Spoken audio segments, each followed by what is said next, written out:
It's Grand Prix Day here in Prague in the Czech Republic for the second round of the 2026 UIM Moto Surf World Championship. Boy, is it going to be a splendiferous day as we get ourselves ready for the fourth and final heats, followed by the finals that will give us our winners of the Grand Prix of Czechia for the first time in 4 years. This is the nation that gave birth to Moto Surf, and as the championship and sport continues to grow, boy, do we get some more sensational races week in, week out. And certainly yesterday, we got to fever pitch with so many great battles across the stock categories, the Masters men and Masters women, the junior boy, the junior girl, and the elite men and women. Today is going to be no exception, as the riders from 18 countries around the world will battle it out to win the Grand Prix of Czechia. We're kick-starting with Heat 4 of the stock category. Jake Sanson in the commentary box, and we've got some amazing contenders fighting for glory down here on the water. Lukas Kojon versus Adam Kolar at the front end of the field. Definitely going to be exciting to see what those two can do. Alongside them is going to be the legendary Stepan Šimek. He wants to put on a great showcase up at the start end. Kim Down will be amongst them in there as well. There is Daisuke Mamada, the Japanese rider. He's getting ready to go from 5th position on the grid. And what about the legend from Kuwait, Hassan Bouabas? What a great performance he put in yesterday from 6th to 1st in the second heat. He'll be hoping to do the same again in the 4th. There's Jan Matoška for the FG Forest Racing team. Looking forward to seeing what he can do in this first heat of the day. And alongside him in the Rexy Dinosaur jersey and board, it's Josef Pokora. Let's see what he's going to be able to manage from 8th position on the starting lineup. Beside him, it'll be Thomas Stepanek, who's getting much quicker over the course of the week, representing his home nation for the very first time in Moto Surf. And how about the Turkish contender, Ender Jorgen Schieler? Open Moto Surf champion of Turkey last season, and certainly continuing his journey with gusto. Vladimir Andel, looking forward to another great day on the water, and he'll be lining up alongside the teenager from Sweden, Ringo Reimer from Stockholm. 9th in junior boy last year. Now he is a contender in the stock category, and no doubt we'll see what he can do both here and at home in a month's time. The beautiful Hovistar Reservoir here in the beautiful capital city of Prague, just off to the southeast of the old town. And this is a fantastic venue. The first time we've had the Grand Prix in the home nation of Moto Surf, where the sport was born, raised, and developed. There is the grid in full. It's going to be Lukas Kojon starting from that fantastic pole position he bagged on Friday afternoon. 58.5 seconds around the course. But he's going to have Adam Kolar and Kim Down of South Korea right on his tail. And keep an eye on the talented young 15-year-old Stepan Šimek in 4th position. And of course, for Hassan Bouabas in P6. Managed to go from 6th to 1st in Heat 2 yesterday. So there's no doubt he'll be trying to push for that again in Heat 4. This is, of course, the final pair of heats in the stock category.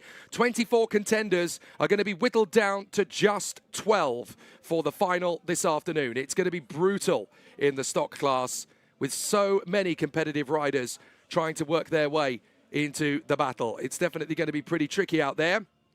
Rosalia Janora, the Polish rider in the elite women's category, looking on, having a quick chat there with Ender Jorgen Schieler as she prepares for her own battle later this morning. The premier categories of Moto Surf are the elite classes for women and men, the World Championships for the women and men's categories of Moto Surf. The sport growing consistently ever since it became the Moto Surf World Cup for the first time back in 2014. It got bigger and bigger with one class in those days, just for those who were racing in the open category. Then it became the Open Men and Open Women by 2019. The rookies were added by 2021. The juniors were added by 2024. The Masters were added. The rookies class is now gone, but there's still plenty of great battles out there on the course. Masters men, Masters women, elite men, elite women, junior boy, junior girl, and the stock category. We're starting with the stock class.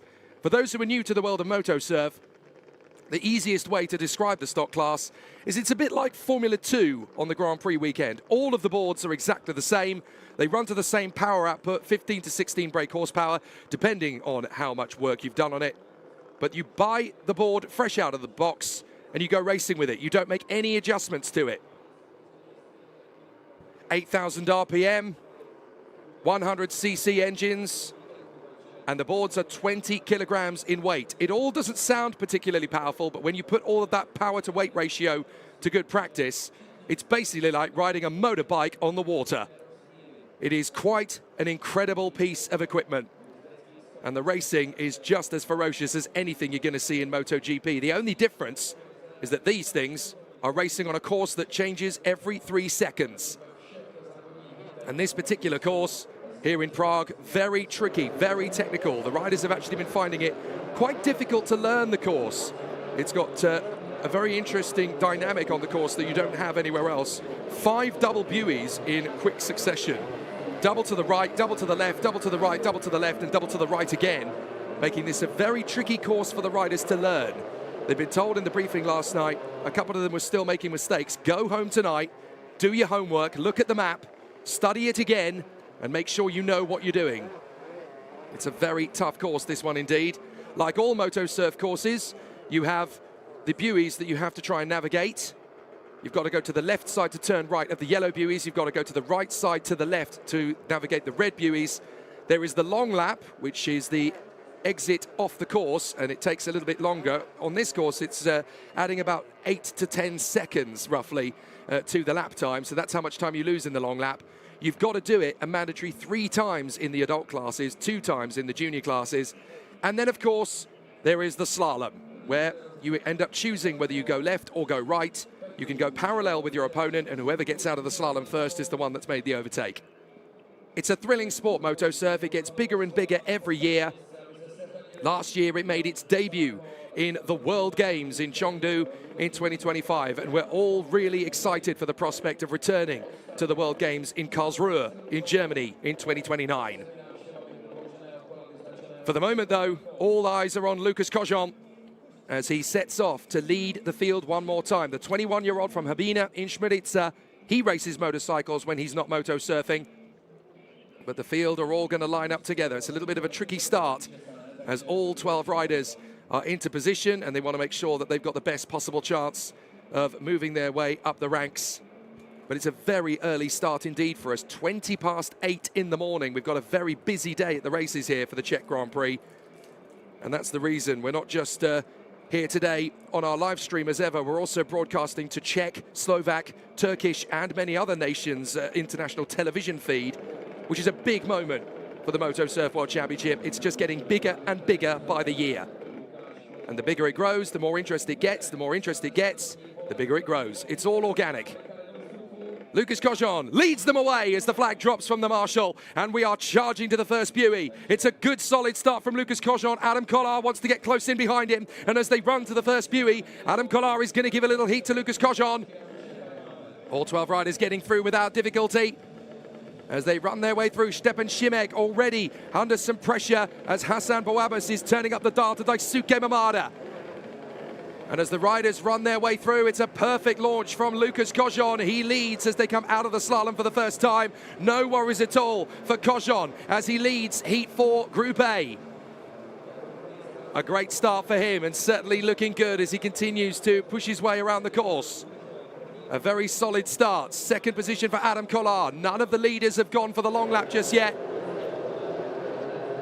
Stepan Šimek in front of Hassan Bouabas. It looks like a bit of a poor start in the end for Daisuke Mamada. Josef Pokora has made a fantastic launch, up at 5th place.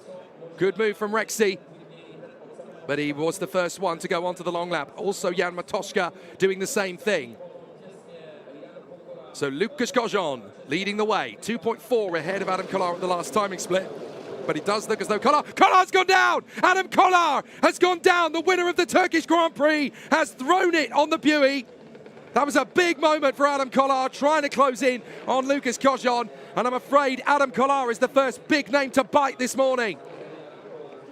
The 15-year-old, the winner of the Turkish Grand Prix last month. Sadly, he drops it. It just shows you that nobody's safe in the stock moto surf category. And so now Lucas Kojon continues on the full course with a much bigger lead than he had. Stepan Šimek in a second. Hassan Bouabas up to 3rd. Kolar has recovered just in front of Daisuke Mamada.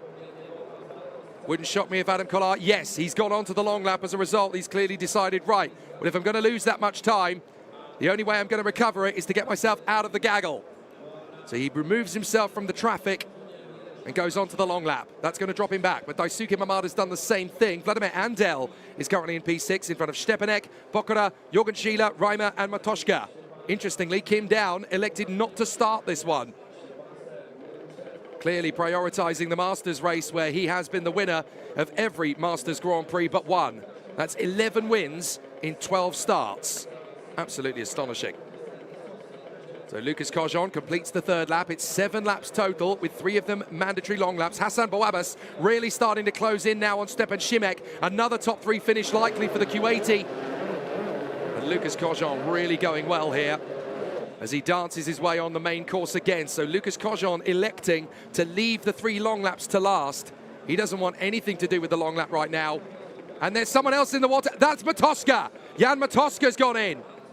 So Jan Matoshka becomes the latest rider to go down into the water. Mamada gets past him. Matoshka's going to get back on the board. Josip Pokora gestures that he knows he's there. So he's going on to the long lap by the look of it. The best way to avert disaster for Jan Matoshka.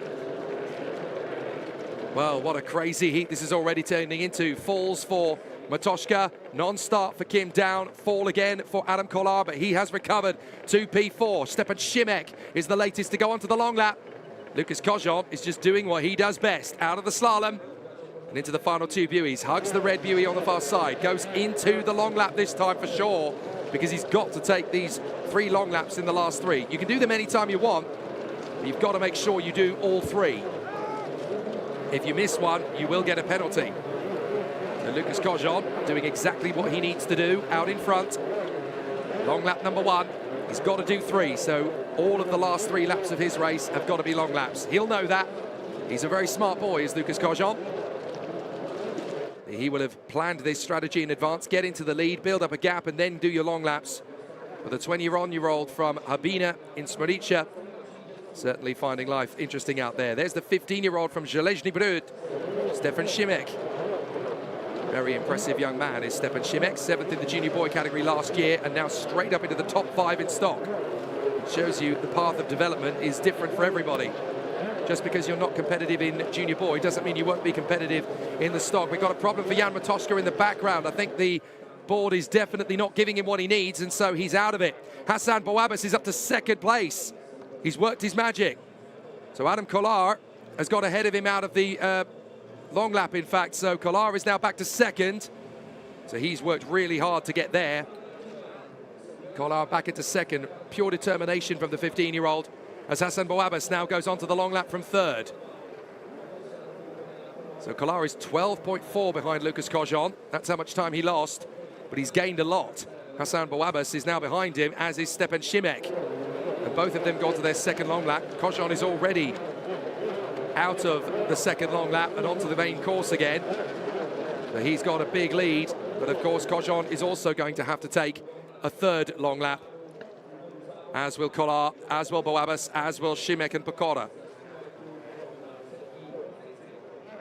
So at the moment, it's all going full guns blazing for Lucas Cojon, 12.4 ahead of Adam Kolar. Adam is doing the best he can to catch up. Still in 2nd place. It's amazing that he's managed to get himself back ahead of Hassan Bouabbas and Stepan Šimek. A really good ride from him. He's gained about 7 seconds, I would say, to put himself into the position where he can do that. And he's now 11.9 behind Cojon, so Adam Kolar is definitely the fastest rider on the course, but he's going to run out of time unless Lucas Cojon has a problem. And certainly on the long lap, Cojon is riding perfectly fine.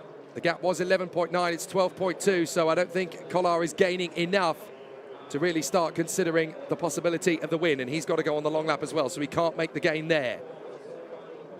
So Cojon riding fine in the lead. There is Kolar on the long lap. He knows he's got to do all 3, and I think he knows that his goose is cooked to a certain degree. He's got to cope with being in 2nd place.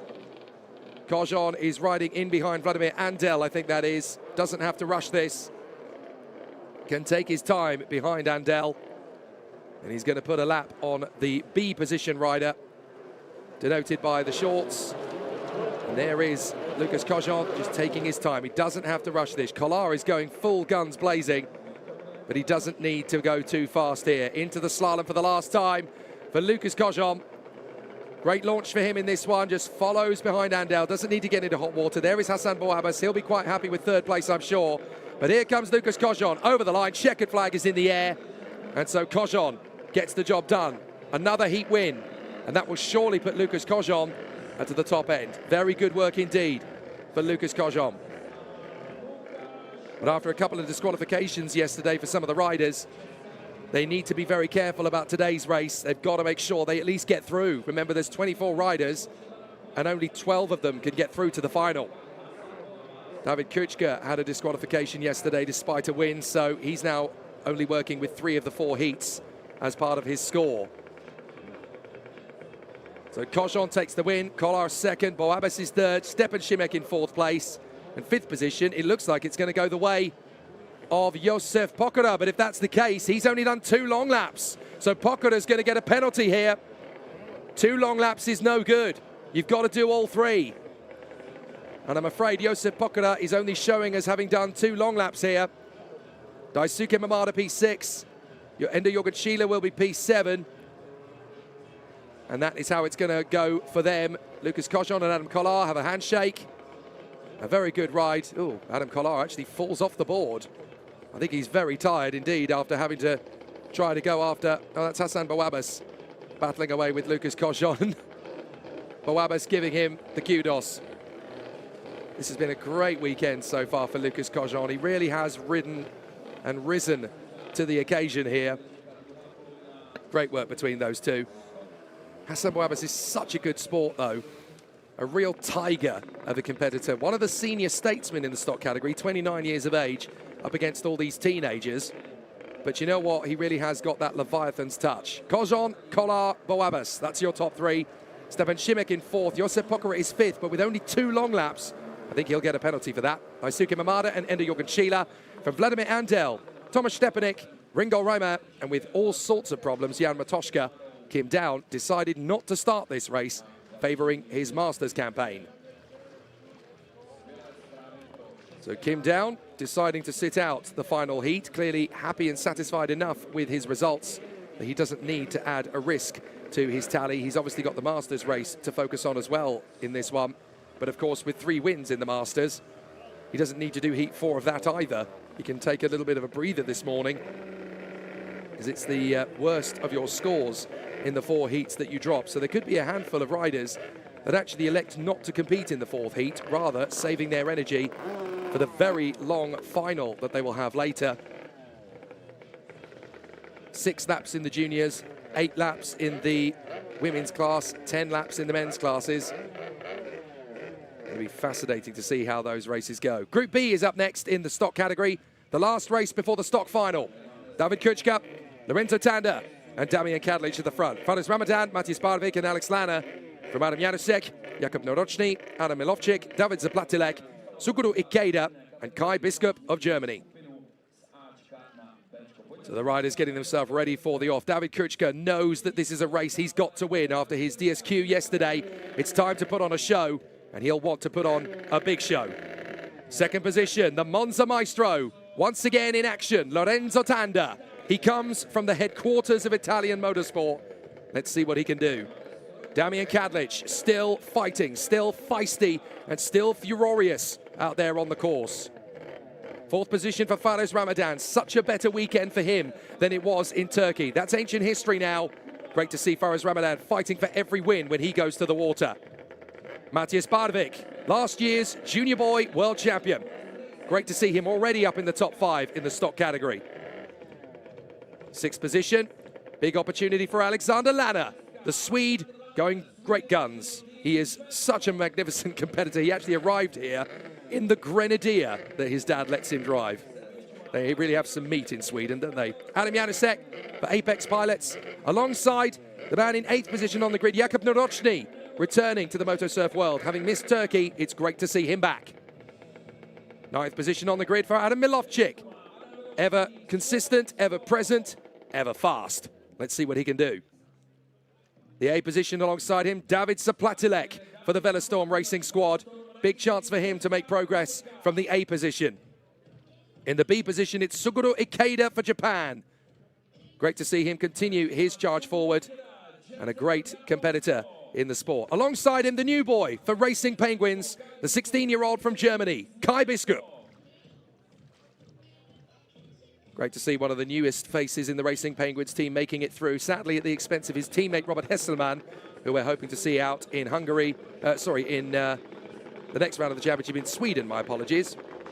And then, of course, Oliver Wolf was the one who didn't make it through, the youngest in the field, third in junior boy last year, and the son of Jiri and brother of Sara. Hopefully, he'll be back to his best in Stockholm next month. So the competitors filter out onto the course once again. And for David Kučka, this really is an important race to win. Getting through to the top 12 has never been tougher than it has been this weekend. There's at least 20 riders who deserve to be in the final, and there's only 12 spaces for them. So there's going to be quite a few riders who are going to be fuming at the so near yet so far life in the stock category. Only the stock and the masters men are whittled down to the 12 in such a harsh way. All the other categories have enough riders that there are no eliminations from the contest. But that doesn't mean it won't be tough. Just getting into a decent grid position is still going to be tricky for those other competitors, especially in the elite women's with the big four battling away with each other. Eliska Maruskova, Sara Zubarova, Barbara Kolodova and Aneta Shtukulova going for glory. The big fight in the Masters women, of course, will be strong as well later. Miki Tori, Leonjun and Aneta Sasharova all battling for position. Don't forget that the Masters men are going to be giving us quite a big charge, all of them wanting to take down the Korean Kim down. But with the likes of Kim Yeon-bum, Petr Poznik, David Poznik, Romanishuk Kratishvili, Petr Faltasek, Jiri Stovacek, all wanting a piece of the pie. And of course, Jiri Renner and Arkadia Zunora will be part of that equation as well. And then, of course, we'll have the battles in the juniors. The three-way fight for the women's category. Ellen Bordova, Nela Poznikova, and the new girl, Bibiana Bubnikova. So much fire in her, as well as the junior battle in the boys. Stan Cahoot, Max Rushka, and Leo Lishuk Kratishvili, with some threat from Sani Orus. And then, of course, we'll get the trio in the elite category. The three kings of the sport. Matthias Novotny, Alex Lukscheider, and Lukasz Zahorski. What a battle it will be for them. For the moment, though, our focus is still on the stock category and the cutthroat nature of the 24 whittled down to 12 scenario that we have here in Heat 4 Group B. It really is now or never, and there's a problem for Fares Ramadan. Hassan Bouabbas is there assisting him. Is that enough? Is he going to be able to get back onto the board and get out there? Looks like he will, so that's very good news for Fares Ramadan. He really didn't need an issue in the final heat. Got to try and bank as many decent results as humanly possible. The good news is that the sport is so humanitarian and such a great community that the riders waited for him. Really love this sport. It's like Formula One was in the 1950s and 60s. People really help each other out. They don't want to see a stranded competitor on the shore, even if it means that they could beat them. They still don't care. They want to race with everybody. That's how this sport is supposed to be. That's how sport in general is supposed to be. And it's how it is week in, week out in the world of moto surf. So in the stock category, it is time to see how it's going to be. The battle will rage, the flag will drop. And it's time to go racing for the last time before the final in the stock category. We wave the flag. And that means that we're going to go round again. Coming into this last heat before we get some championship points on the board for permanent. Adam Kolar leads the standings after his win in the Turkish Grand Prix. 9 points ahead of Adam Janusek and a full 14 points ahead of Kim Down. Hassan Bouabbas fourth in the standings. Jan Travnicek is fifth, but he's racing in the elite this time. So that promotes Damian Kadlic and Alexander Lanner up a position. Really bad news for Oliver Wolf. He was eighth in the standings coming into this weekend, that he didn't make it through to the qualifying heats. But Matthias Barvik, Jan Matoshka, Suguru Ikeda and Josef Pokada are giving chase. There are Laura Markova and Natalie Kashnikova. They're going to be competing in the elite women's category very shortly. Teammates in the Rocket Racing team. Barbara Kolodova, their rival, coming over to say good morning. Let's hope for a great race. They're certainly going to get one in a few short minutes' time. But what can David Kučka do? We'll find out. The flag drops and we're underway again in the stock category. Heat 4, Group B. And it really is nail-biting as Lorenzo Tanda tries his best to overhaul, trying to come right round the outside of David Kuchka. He's making it very hard work. Third position for Damian Kadlic. He cannot afford to fall in the slalom like he's done a couple of times already on the opening tour. Kadlic looking a lot more poised on this occasion, but he's got to follow in the whitewash of David Kuchka. But he is now getting level with Lorenzo Tanda. He's going to have to let the Italian go through. But this time it's a much stronger opening lap for Kadlic. He's now giving chase to Kuchka and Tanda. Fares Ramadan clear in fourth place in front of Bardvik. And then moving up into sixth place, it's Adam Janusek. He's already got ahead of the Swede Alexander Lanner. Now in the races yesterday, Lorenzo Tanda really struggled. He's actually a very brave man, is the Italian. He's one of the only riders, probably the only rider in the paddock, who chooses not to wear goggles out there. He says, I can see better without them. Well, it's a very brave man who chooses that. Water in the face is never fun. But Lorenzo Tanda clearly feels a lot more composed when he's got clear vision. And he finds he's got clearer vision without the goggles. You wouldn't catch me trying to ride these things without a goggle. But fair play to Tanda, doing a great job of pushing after the race leader, David Kuchka. He was so fast in qualifying, the 18-year-old who had to focus on his exams. That's why he missed the Turkish Grand Prix. But the Monza Maestro still very much in the hunt for victory in the Grand Prix this weekend. There is David Kuchka making his bid on the far side. Stays on the main course. Tanda and Ramadan, because Damian Kadlic is one of the many who chose to go onto the long lap on the first full lap. Kadlic joined by Matthias Bardvik, Alexander Lanner, Adam Milovcik, Suguru Ikeda and Kai Biskup. So as they work their way through, still a perfectly easy strategy for David Kuchka. Just run out in front. Let Lorenzo Tanda drop back. The gap is up to 4.6 seconds. So Kuchka trying to build himself a little bit of a cushion. There's Fares Ramadan. And Fares Ramadan, the 18-year-old from Al Jra, looking very strong indeed here. He, of course, was a three-time jet ski world champion and a former world champion in junior boy. There's some great performances from Fares Ramadan this weekend, and he really is now starting to put Lorenzo Tanda under some pressure. 2.2 seconds is the gap between them. He's halved it in one lap. So Ramadan really trying to move himself at a second position. Still, the battle rages up front. There is Lorenzo Tanda. His hand is in the air. He goes on to the long lap, and Fares Ramadan goes with him. He wants to put the Italian under pressure. So it's David Kuchka who leads the way from the Italian Lorenzo Tanda and the Q80, Fares Ramadan. Kuchka stays on the long course. He's deciding he's going to give himself a big lead. And then he'll go for all three long laps in unison from lap 5 to lap 7. As long as you do all three, it doesn't matter when you take them. So he's decided to take all three of the long laps at the very last laps of the race, but you've got to make sure that you do your calculations properly. You cannot afford to miss one. If you miss one, you will get a penalty. David Kuchka just doing what he needs to do out front, keeping things very much in his favor. Fares Ramadan, for some reason it's showing up that Fares Ramadan didn't do the long lap. Well, he certainly did, because we saw him do it. He was following in the pursuit of Lorenzo Tanda. So I'm not sure what's happened there, because Fares Ramadan definitely did take one of the long laps. Lorenzo Tanda is showing up as in third position now. There is David Kuchka on the long lap. And he's just managed to put a lap on the German rider Kai Biskup, his first ever appearance in the championship. Unless, of course, Ramadan at the last second decided he wasn't going to take the long lap, but I'm fairly sure he did.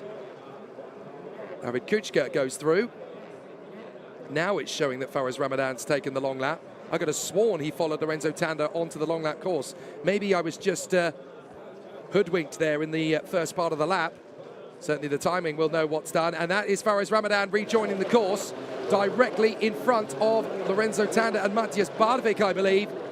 There is really very little now to choose between second and fifth place. Ramadan, Tanda, Bardvik, Kadlic. Nothing between them at all. There is Fares Ramadan, and look who's right behind him. That is Matthias Bardvik, in fact. So I think Lorenzo Tanda has actually fallen to fifth place after the second long lap. So it is Ramadan, Kadlic, Janusek, Tanda. Bardvik is in P6. He must have had a fall somewhere.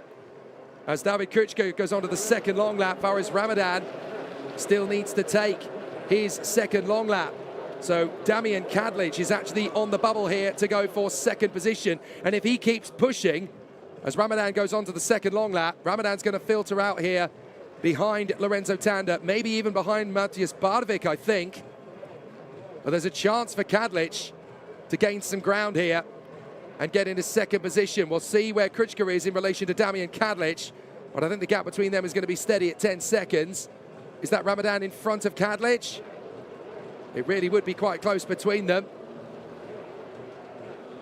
As Janusek's gone on to the third long lap, as has Matthias Bardovic, so they're hoping for a little bit of a push in the last lap. Alexander Lanner doing the same thing, the Swede, as does Jakub Narochny.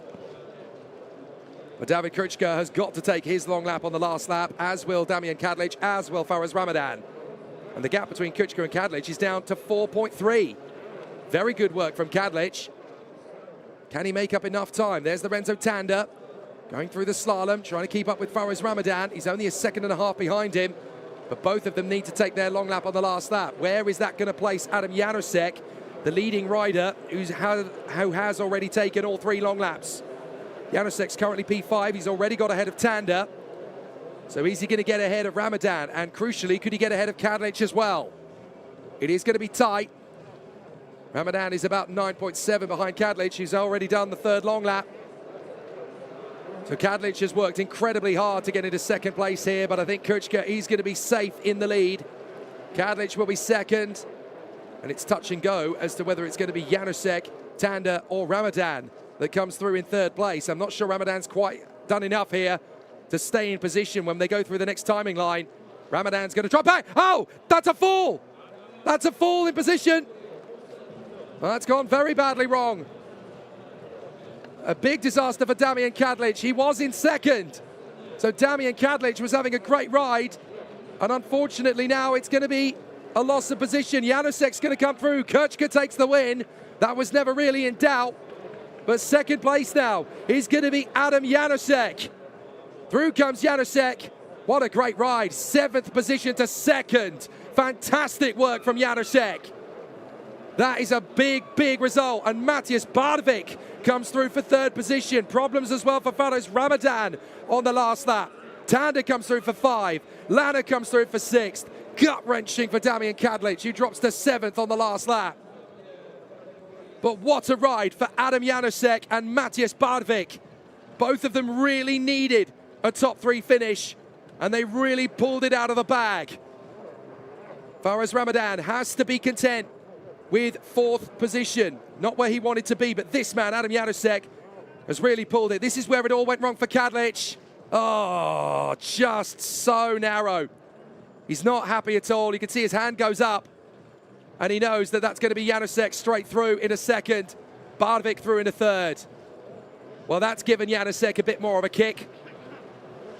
Matthias Bardovic likewise. They're celebrating, and too right. They deserve to. A great run. Great ride from Adam Janusek. He really needed to pull that one out of the bag, and he's done it. He's dug deep, and he's delivered. Fabulous performance from Janusek. Second place. That'll do nicely.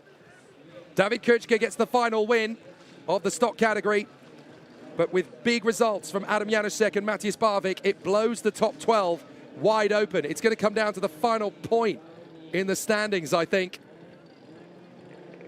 So we'll let the judiciaries and the organisers figure out which 12 are going to go through to the finals, but it is going to be cruel. Kruchka, Janusek and Bardovic, the top 3, and very deservingly so. Ramadan, Tanda and Lanner put close up to the board. Damian Kadlec cruelly robbed of second on the very last lap. Jakub Narochny, David Zaplatilek, Suguru Ikeda and Adam Milovcik complete the full distance. Only Kai Biskup went a lap down. And that's not bad considering he is a rookie in the stock men's category. Very good work indeed. So from the stock category, we now move into the pinnacle of the women's class, the elite women. And the 3-times world champion takes up residency at the front of the grid. Iliska Matuskova taking the pole position for heat number 4.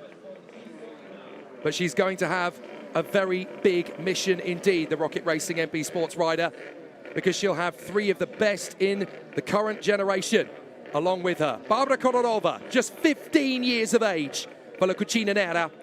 and she's got a great chance to win her maiden Grand Prix. But Aneta Shtukalova has won several. She knows how this works. 5 times the Vice World Champion, European Champion as well. Aneta Shtukalova, one of the best in the sport.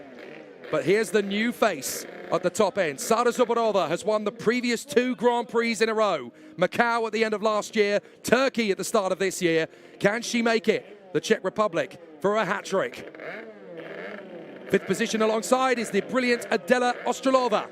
Great opportunity for her to continue making waves out on the water. Big chance for her to go top 3. From 5th on the grid, she's got every opportunity. Lara Markova for the Rocket Racing team. One of her best weekends in the championship thus far. Really starting to put on a big show and showcase that she's just here to put on a great spectacle flair. Natalie Kashnikova, 7th position. Another good showing from her thus far. There's big opportunities for her to move forward as well. Rosalia Janora, the Polish rider, silver medalist in the Nations Cup of the World Games last year. And still, all of that at a very tender young age.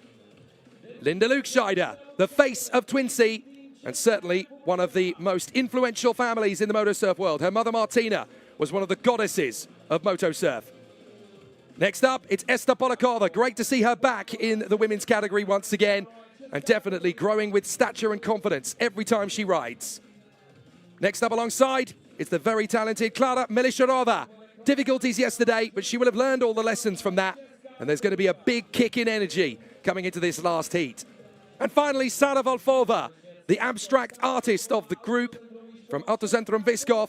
She's going to be a great energy kick into this last heat as well. Qualifying didn't go her way, but she's been doing nothing but making places up ever since the start of Heat 1.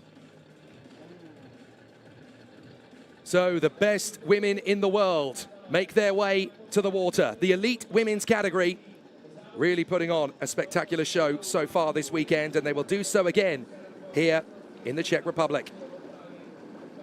All but 2 of the riders from the home nation. This is the headquarters of the sport. Hopefully we're going to see a lot more talented women riders coming through the ranks from outside the Czech Republic and Slovakia, to be fair, because they are the 2 countries synonymous with motosurf. But as the World Championship continues to grow, we're going to see more and more talents coming through. Look at Rosalia Janora, the Polish rider, definitely starting to knock on the door of some of the big guns. But hopefully it's just going to keep getting better and better. The jet surf academies around the world are certainly growing in stature, and the more elite women we can generate from outside the 2 main nations, the better. They're certainly getting a lot more speed and talent from Korea, from China, from Japan, from across the other European nations as well. It won't be long until there's very top female riders from the Gulf and probably from the Americas as well. Sadly, this time out, we don't have young Anna Burke, who was there at the Turkish Grand Prix. I'm hoping she's watching back home in the United States. It is a bit early in the morning for her to be watching, to be fair. Eliska Matuskova just adjusting her foot clamps. And once again, it's right foot forward for Eliska Matuskova. There are 2 different stances that the riders can use, of course, depending on whether you're right or left-handed. The regular stance is forwards with the left hand and left leg, which is a bit like Damian Kadlec, and that's, of course, because if you're left-handed, that's what you'll choose. But Eliska Matuskova, like so many of the riders in the paddock, chooses the goofy stance, it's known as, which is forwards with the right hand and right leg. Just like Lukas Sahorsky, if you're right-handed, you would choose the goofy stance as the standard. Some choose to go the left way, or regular as it's known, and that is because it's left-handed. But I believe all of the riders in the women's category are the goofy stance. So for the 4th and final time in the heats, it is Eliska Matuskova who leads the elite women round. And can she hold on to her supremacy at the sharp end and make it a clean sweep of heat victories? She's going to have big pressure from Kolarova, Shtukalova and Zubarova on the way to the first buoy. But how is it going to fare? We wait for the drop of the flag. When we get it, we're going to go racing for the 4th and final time before the finals. Here we go. And it's a great start for Eliska Matuskova. Big threat from Zubarova to try and get level with Aneta Shtukalova, who's now going into the whitewash and splitting between the whitewashes of Kolarova and Matuskova. And that should settle her in for the inside line for the slalom. which she nearly falls on that move as Rosalia Janora gets a fantastic start to almost draw level with Sada Zubarova. Great run from the pole. So as the riders work their way out of the slalom for the first time, it's as you were for Eliska Maruskova, but Zubarova has jumped ahead of Aneta Stukalova. She's gone into third position already. Great start from Zubarova. And of course, as the racer who won the last two Grand Prix in Macau and Turkey, a big chance for Zubarova to make it 3 out of 3, and that would certainly assert her dominance in the 2026 championship standings for the moment.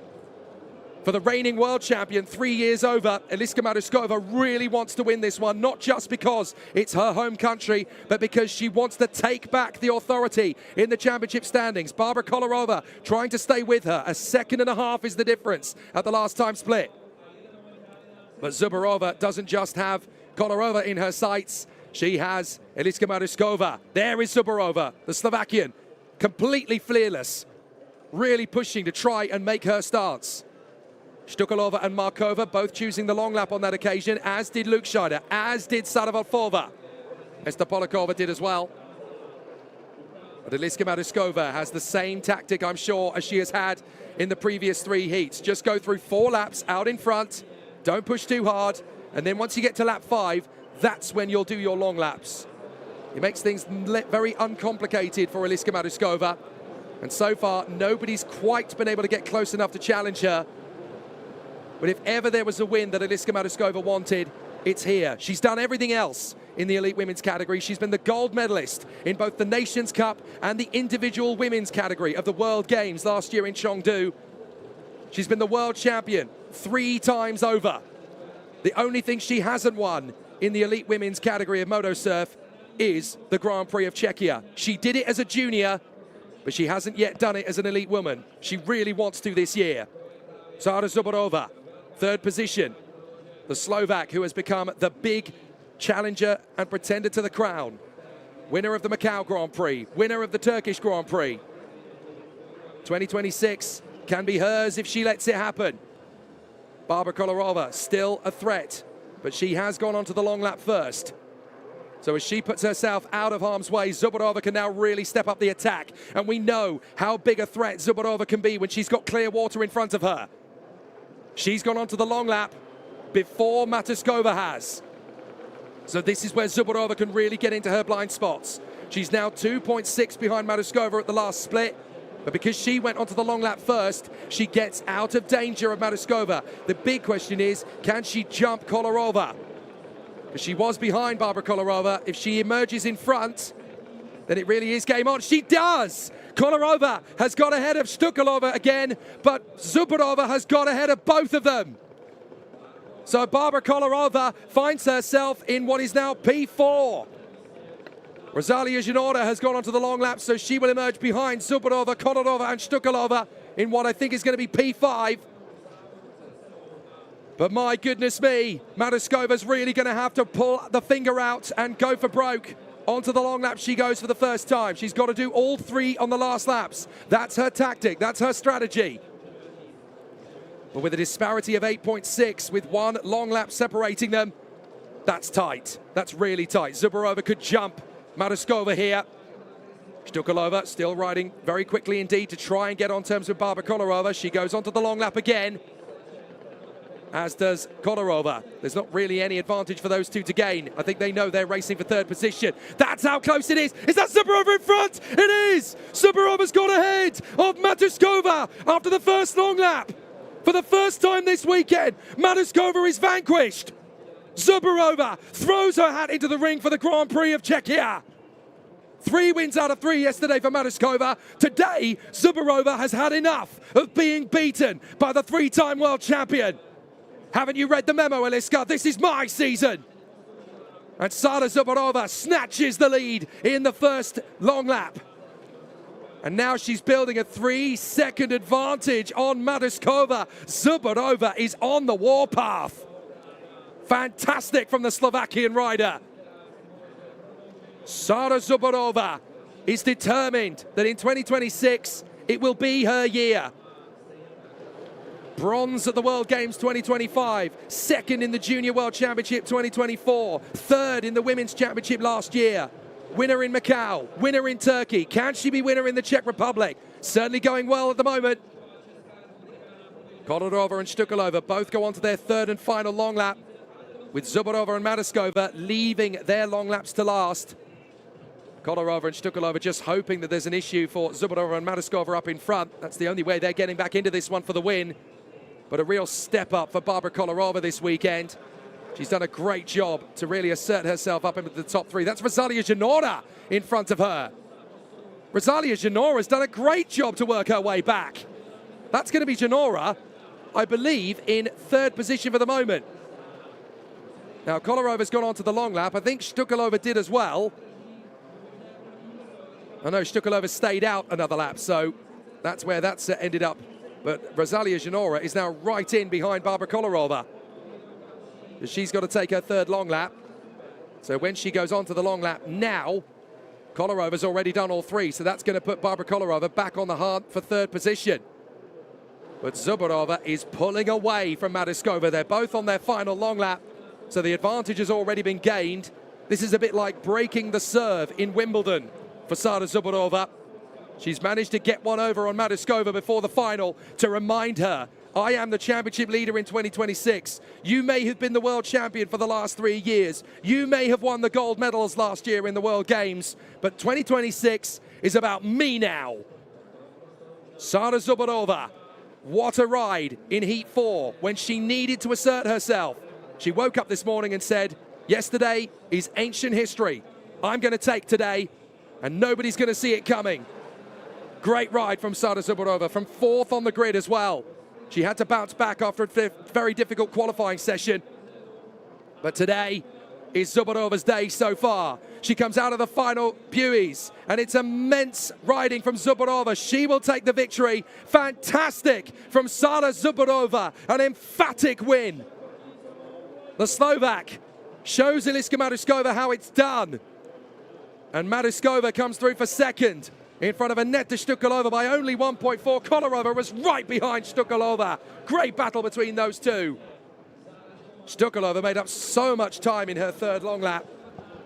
Great ride from her to go third. Janora, good comeback for fifth, in front of Markova, Ostrolova and Kashnikova. But now Eliška Matušová is going to have to dig deep and find something. She knows that Zubarova is going to be all over her in the final. If Eliška Matušová wants to win the Grand Prix of Czechia in 2026, she's got to beat Sada Zubarova in the form of her life. We all knew that when the 16-year-old Sada Zubarova started winning heats outright in speed last year, the teenager from Kostovyaska was always going to be a serious threat for the World Championship. In 2026, it really is game on. And Barbara Kolarova, fourth position in this one. I think she'll be disappointed with that, but she is doing a grand job to hang on to the likes of Matušová and Štukalova in a great battle. Two of the best of all time. But Sada Zubarova is trying to do exactly what Matis Novotny did. Burst onto the scene and showcase that she's the best in the world. It's up to Eliška Matušová, 3 times world champion, to bounce back in the final later.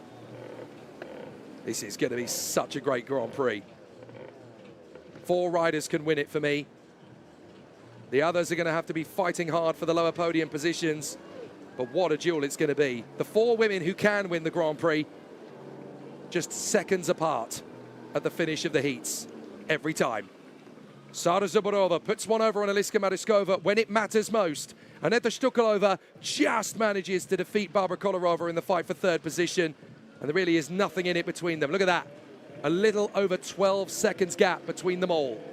Rosalia Janora fights beautifully to P5 from Laura Markova, Adela Ostrolova and Natalie Kashnikova. Linda Lukscheider comes home ahead of Esta Polikova, and Sada Volfova puts one over on Klara Melishadova. Well, if you thought the elite women was going to be very intense, the elite women is one thing, but the elite men are going to be very different indeed. The triumvirate will go to battle yet again.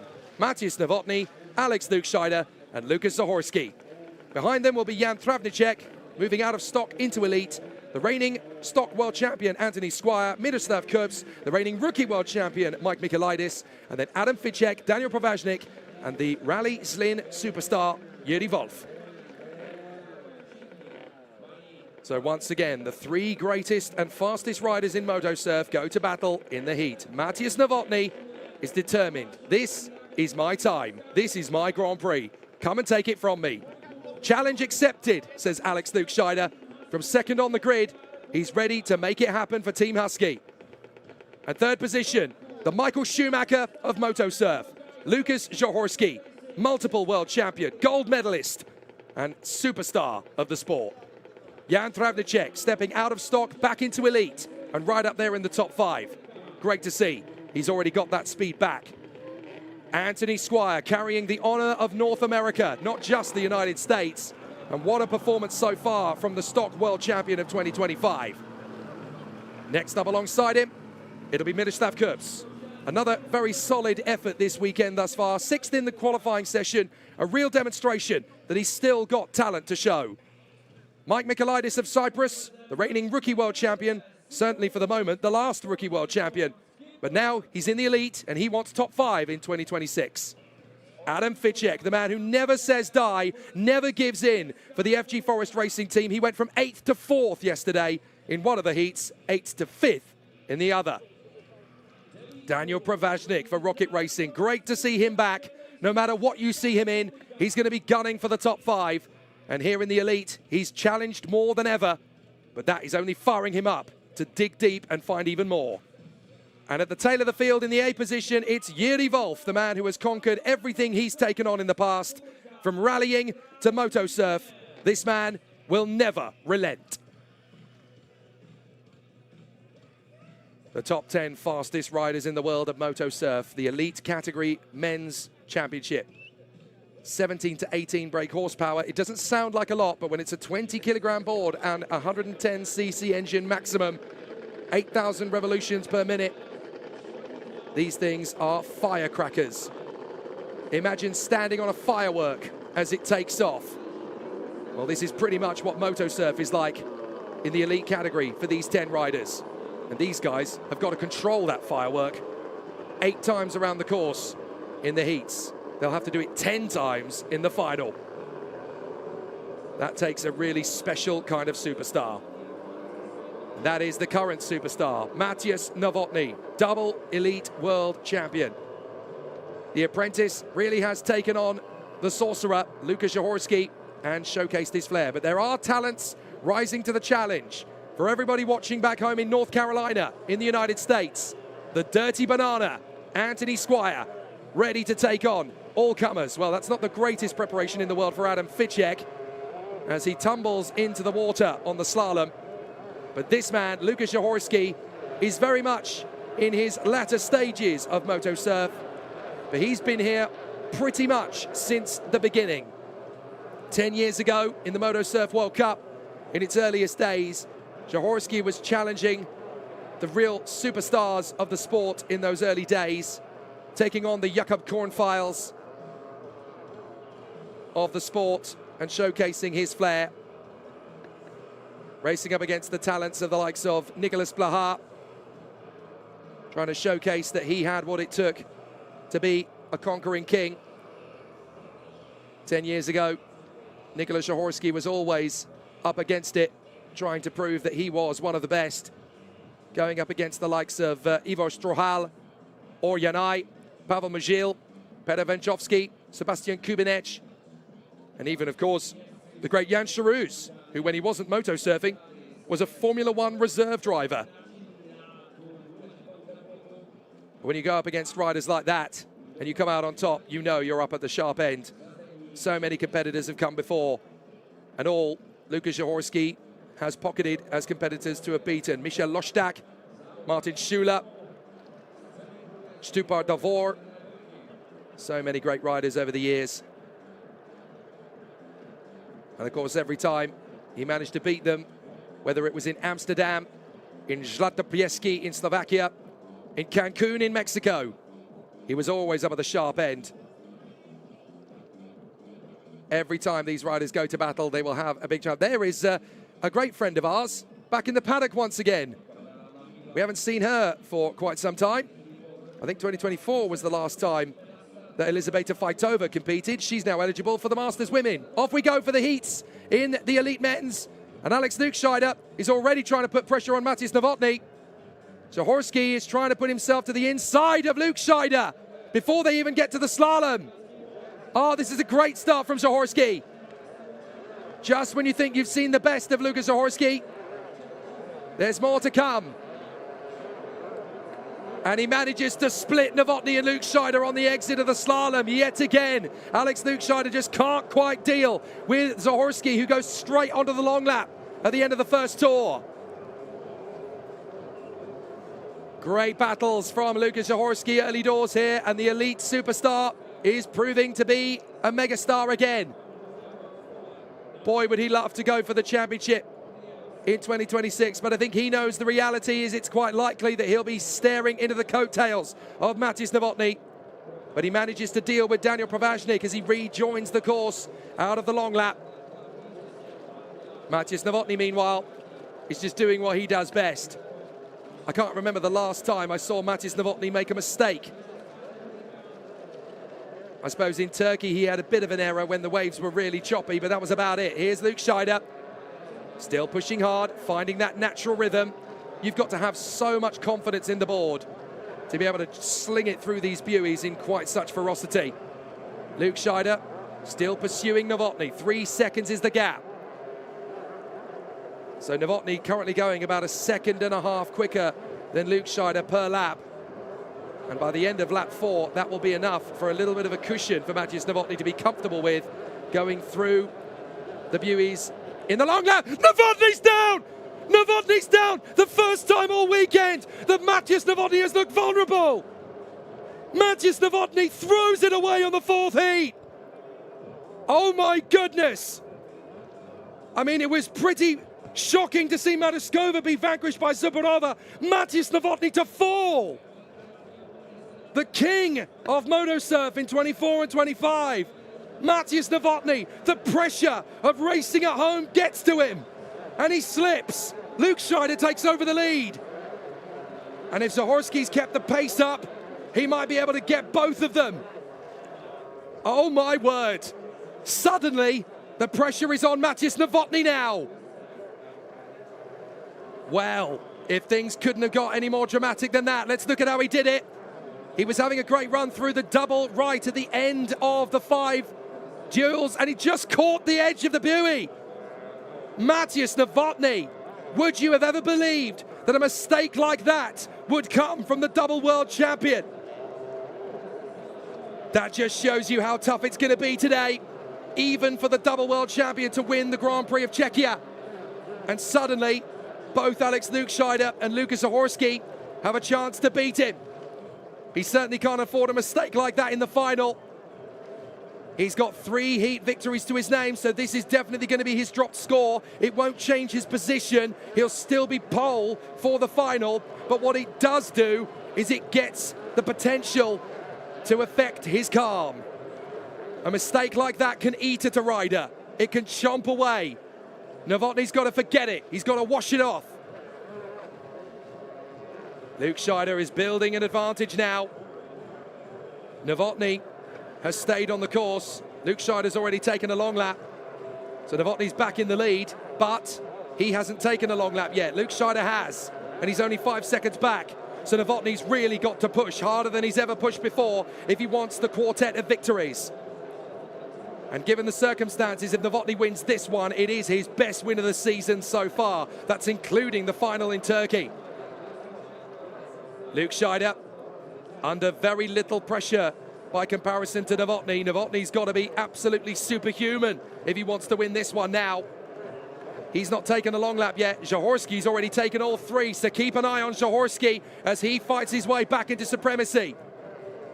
Novotny comes through.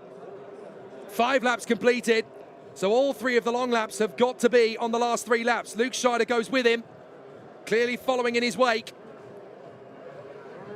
Suddenly, things have got very tense in the elite men's category as Matis Novotny makes his first mistake of the weekend.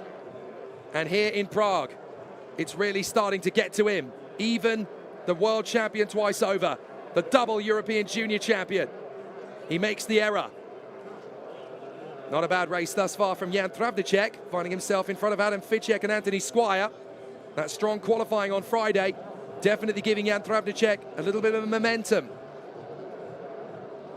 But for Matěj Novotný, it's all about getting back into a calm position of discipline. Forget the error, forget the mistake. Go back to what you do best. And there goes Mike Michailidis. Michailidis has made the error in the slalom. That's unfortunate for the Cypriot. So Mike Michailidis, the 18-year-old from Limassol, the reigning rookie world champion, he goes down into the drink. As Matěj Novotný goes back onto the long lap once again. He's got to do the long lap on both occasions. Luke Scheider doesn't have to. He only's got one more long lap. But where is Jaworski going to be in relation? That's going to be the key. Luke Scheider pushing, pushing. Don't tell me he's going to get out behind Novotný. He is! What a comeback from Novotný! Novotny's beaten Luke Scheider out of the second long lap. So now the battle with Matěj Novotný is to get back in front of Jaworski. Jaworski's already done all 3 long laps. There's a chance here that Jaworski could leapfrog past Novotný, but it's not going to be Luke Scheider. It's going to be Novotný, who despite the fall has dug deep, found the pace and got back in front of Luke Scheider. What a ride from the double world champion. But it's not over yet as Michailidis goes into the water again. More problems for the Cypriot. So now it's Matěj Novotný going on to the long lap. And Lukasz Jaworski a few seconds back, having done all 3 long laps. But then so has Travnicek, so has Adam Ficek. I think Jaworski's got held up in traffic here. He's got pinched. And Ficek is in front of him by a second. So I think Novotny's going to get out here with the lead. Out onto the course. And Matěj Novotný is leading. Absolutely extraordinary comeback from Matěj Novotný. Luke Scheider comes through in second. Ficek appears to have held up Jaworski enough that it's going to be Matěj Novotný anyway. I cannot believe it. Just when you think you've seen the best of Matěj Novotný, you see the mistake, and then you see a superhuman ride. The world champion is not relinquishing the Czech Grand Prix anytime soon. Absolutely astonishing from Matěj Novotný. He pulls 3.7 on Luke Scheider, despite the fall, despite the mistake. Matěj Novotný conquers the heat. 4 out of 4 for Matěj Novotný in incredible circumstances. Yes, he may be a double world champion, but he is human. He makes mistakes. But you know what? Even with the error, he is still the #1 in the world. Absolutely monumental. Jaworski does come through to 3rd in the end. He gets ahead of Adam Ficek in the final lap. But Matěj Novotný is uncrushable. Can you believe the superhuman stance? Even with the fall, even with the error, it's not enough to beat Matěj Novotný at the peak of his ability. I'm starting to think that even magic tricks couldn't defeat Matěj Novotný right now. What an amazing performance from the 18-year-old from Nechanice. The world champion in 24, the world champion in 25. He can't quite believe it. Looks like Luke Scheider's just working on the confidence of the board, ready for the Grand Prix. It's his last chance to try and dial in a setting or two. Great effort from Jaworski to come through in 3rd place. But what a performance from Matěj Novotný. Just astonishing, absolutely astonishing. He falls in the water, he picks it up, he charges back, he takes the win anyway. Just ferocious speed from Matěj Novotný. It's quite clear that in the Grand Prix of Czechia, he's going to need a miracle to lose this one. So unbelievably, it's 4 wins out of 4 for Matěj Novotný. The first 3 we could have predicted. The 4th one, that really is quite special. Matěj Novotný makes it a quartet of victories in the men's elite. 2nd place for Alex Luke Scheider. 3rd position for Lukasz Jaworski. Jan Travnicek, a great run from him in 4th place in front of Adam Ficek, and Daniel Privaznik Great ride from him to go P6. Squire, Kurbs, Yidivolf, and all sorts of problems, sadly, put Mike Michailidis to the back. So the elite women's and the elite men's have definitely given us a bit of a sizzle before the main event. And now we know that those two races are going to be the peak of MotoServe action today. Amazing that the two premier classes really give us a proper showdown for the ages. Wonderful stuff, and that's coming later on, of course. So they will continue their battle, but the juniors have still got their battle to come as well. Ellen Berdova and Stan Cahoot, the two top riders in junior girl and junior boy, will go to battle on the front row of the grid beside each other. Adela Pokorova and Sania Rus will join them in this heat, along with Abdullah Shaban, Filip Pesha and Natalie Olorova. So last year's junior girl world champion, the 13-year-old Ellen Berdova, will take up her position at the front end of the field. And it's been a very strong weekend for her thus far. She's looked almost flawless throughout, but then so too has Stan Cahoot. Absolute superstar racer, whether it's in a go-kart, whether it's on a bike, whether it's on a MotoServe. Adela Pokorova, a really strong showing from her this weekend. Big opportunity for her to take a decent podium in the junior girl category. And what about Mr. James Pond? Sania Rus, ready to take on the challenge. Abdullah Shaban, one of the youngest men in the field and a rookie rider for Kuwait.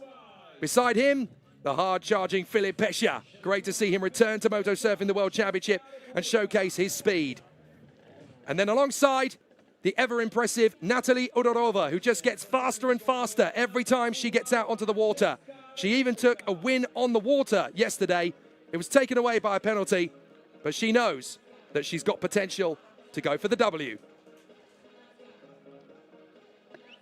So it's definitely going to be an exciting one again in the junior categories. This is the last time at these two heats that the junior girls and junior boys will race against each other. By the time we get to the final, the junior boys will race alone, the junior girls will race alone. But it's going to be quite an exceptional display. So we're really going to have a sensational run for all of the contenders. But out onto the water gets Ellen Berdova. A big challenge forward as the riders go out onto the Hostevar Reservoir once again into the southeast of the capital of Prague.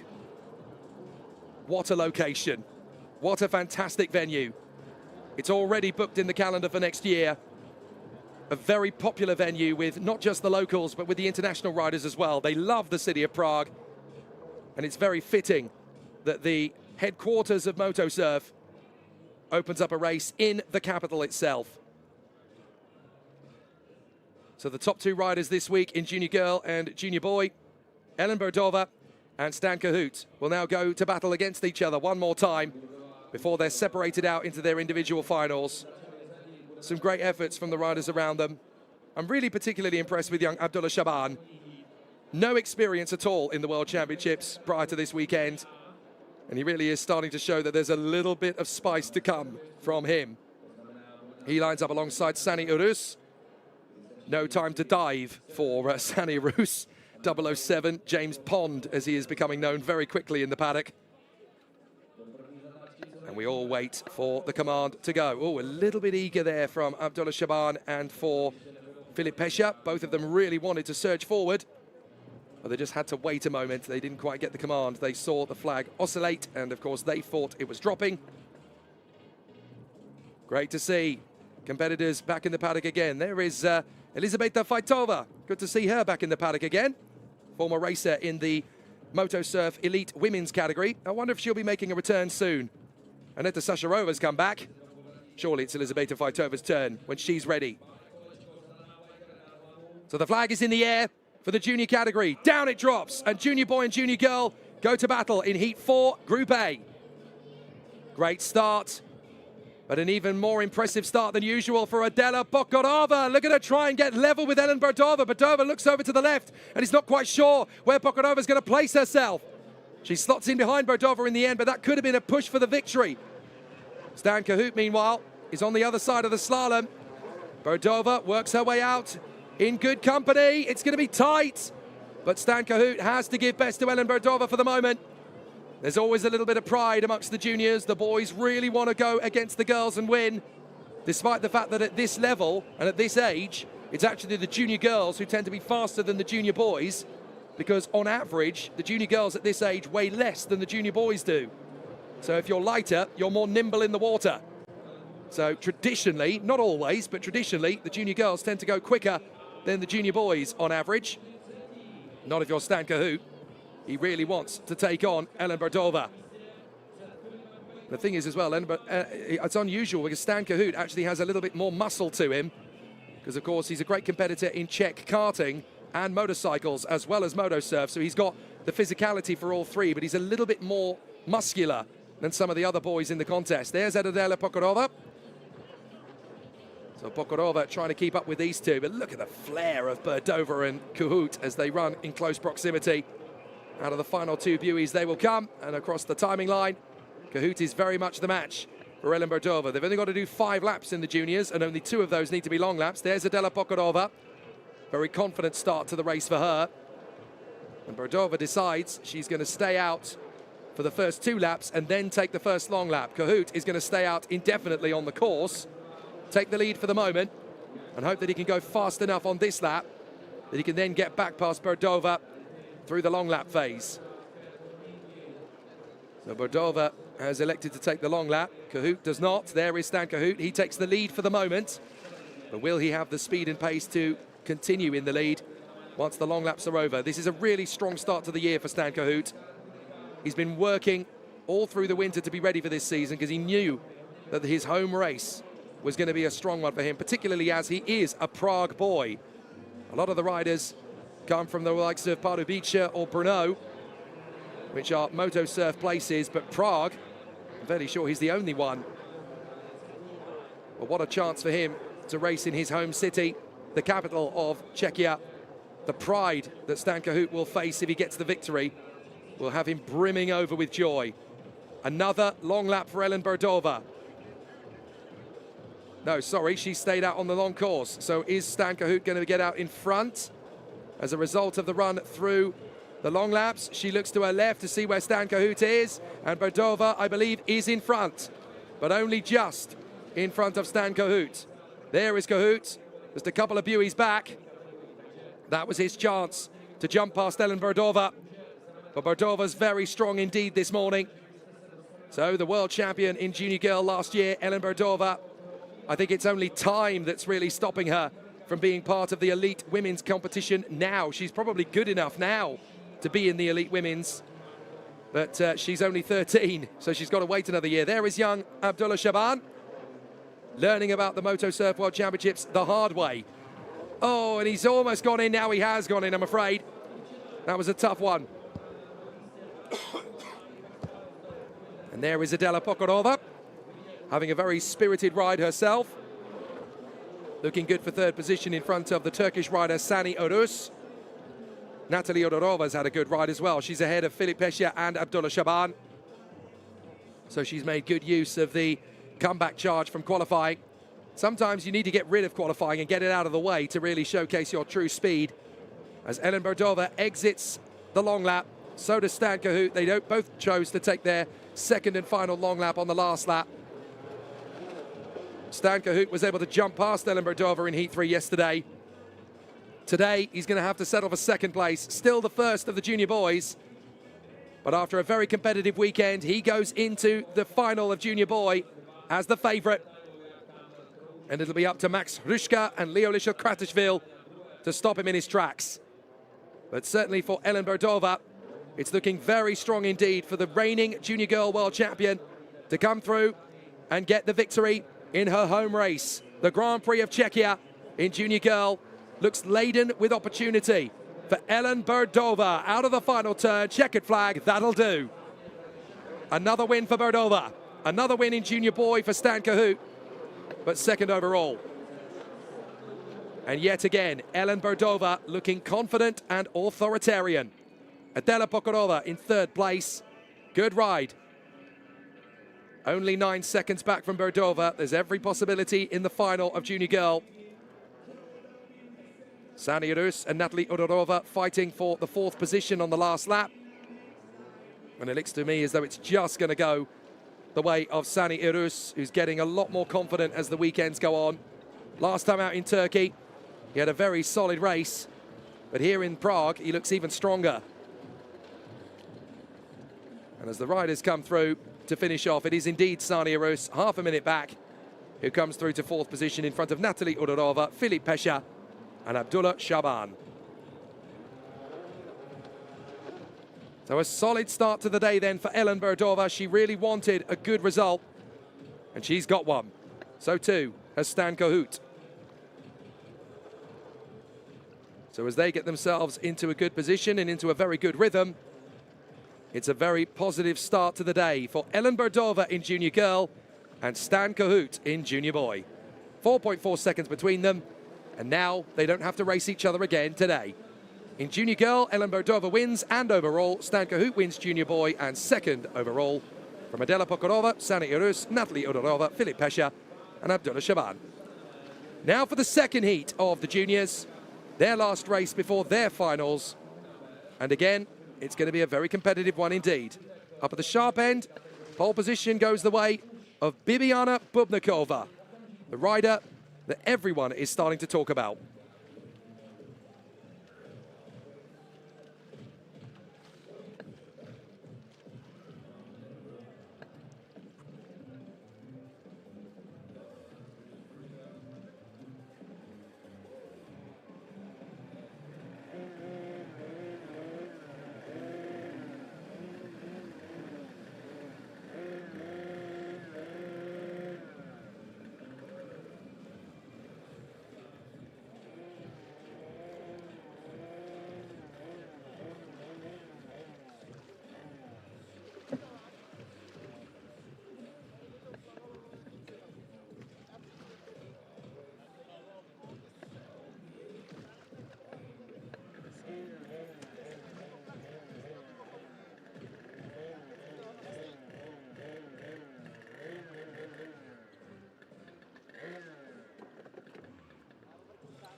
Tak přátelé, máme momentálně teď technickou přestávku, ale nebojte se nic, samozřejmě závodit ještě budeme, spíš jenom čekáme teďka, až se dorovnáme s naším časovým harmonogramem, který předpovídá, že v 9 hodin 50 minut, to znamená za nějakých 13 minut, se vrátíme zpátky na vodní hladinu s dalším porcí závodění. Takže vítejte zatím u nás tady na Hostivařské přehradě a můžete zatím omrknout celý náš areál, který tady pro vás máme připraven od nejrůznějších věcí, ať už to jsou stánky našich partnerů, kde můžete najít třeba nějaké pomínkové předměty, můžete si dokonce koupit prkno, pokud vás ten sport chytne tak moc, že si řeknete, wow, to musím dělat taky, tak jsou tady prkna, které když seženete, koupíte, tak už potom můžete začít nastupovat rovnou také do závodu.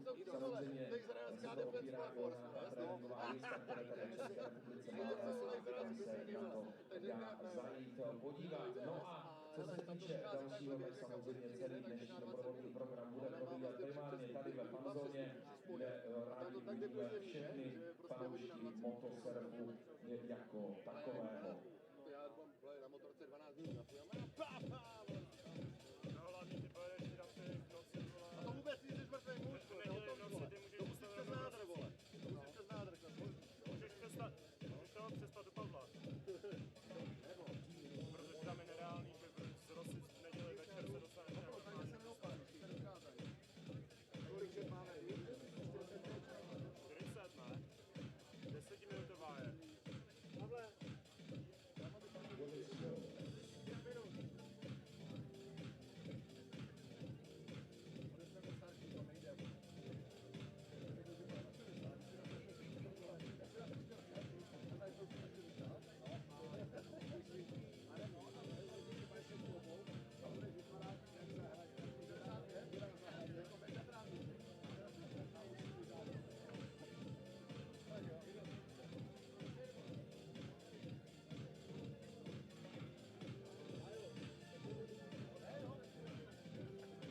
Back into the action we go then for the juniors, Heat 4, Group B in the Grand Prix of Czechia for the UAM Motorsurf World Championship 2026.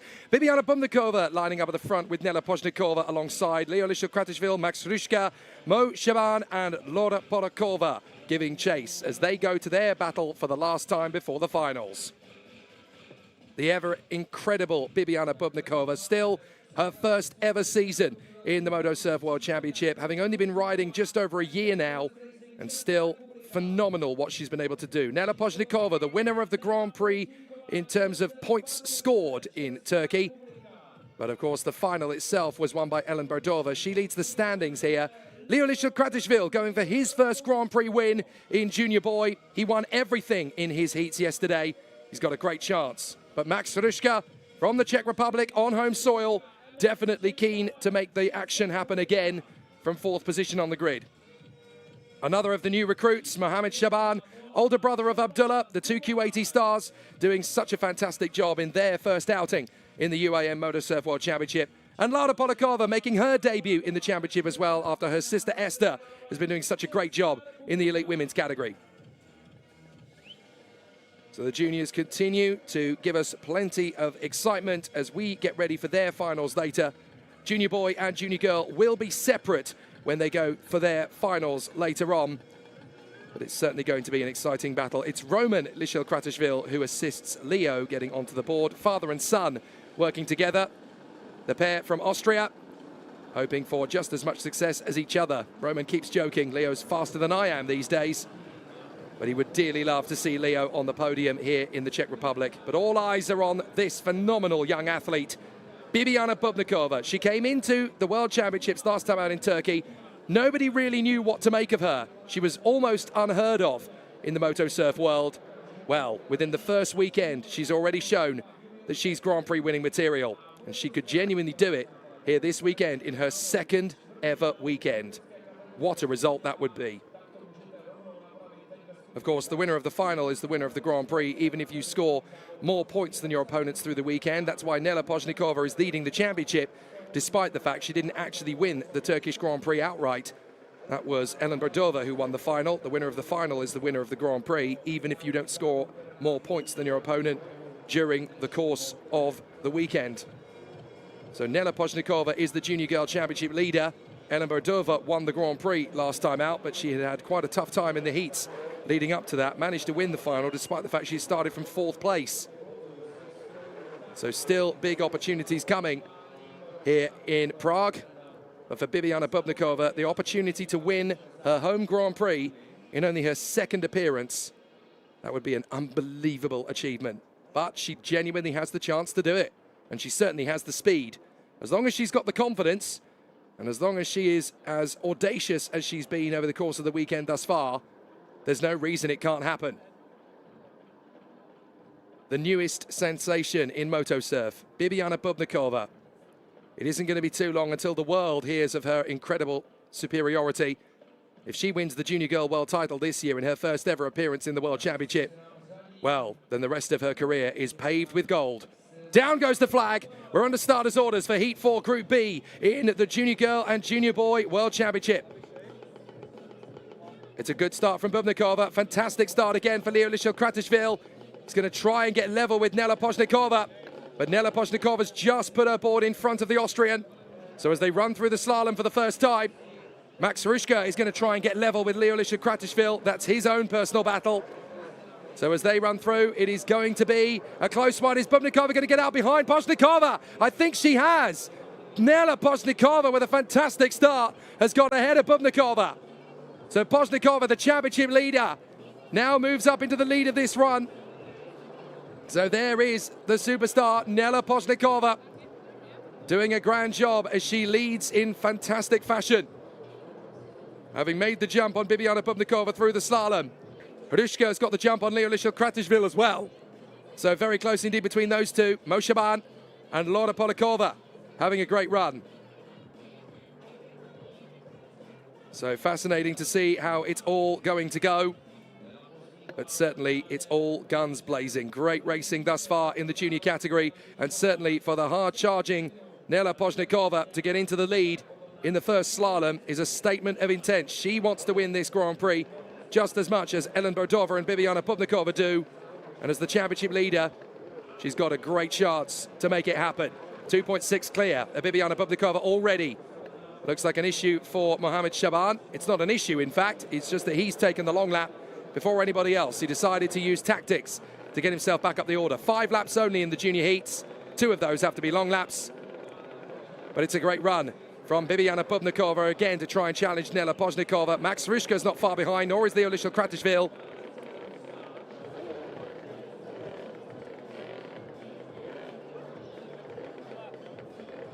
It's fantastic to see just how close it is between Poznikova and Bubnikova.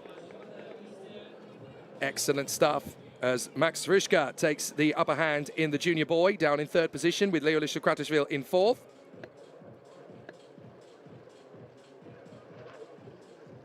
So it's a very confident Bibiana Pubnikova on Sunday morning.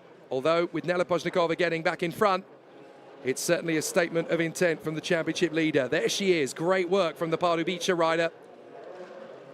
Certainly all going very well indeed for Nela Poznikova as she continues her fantastic stance.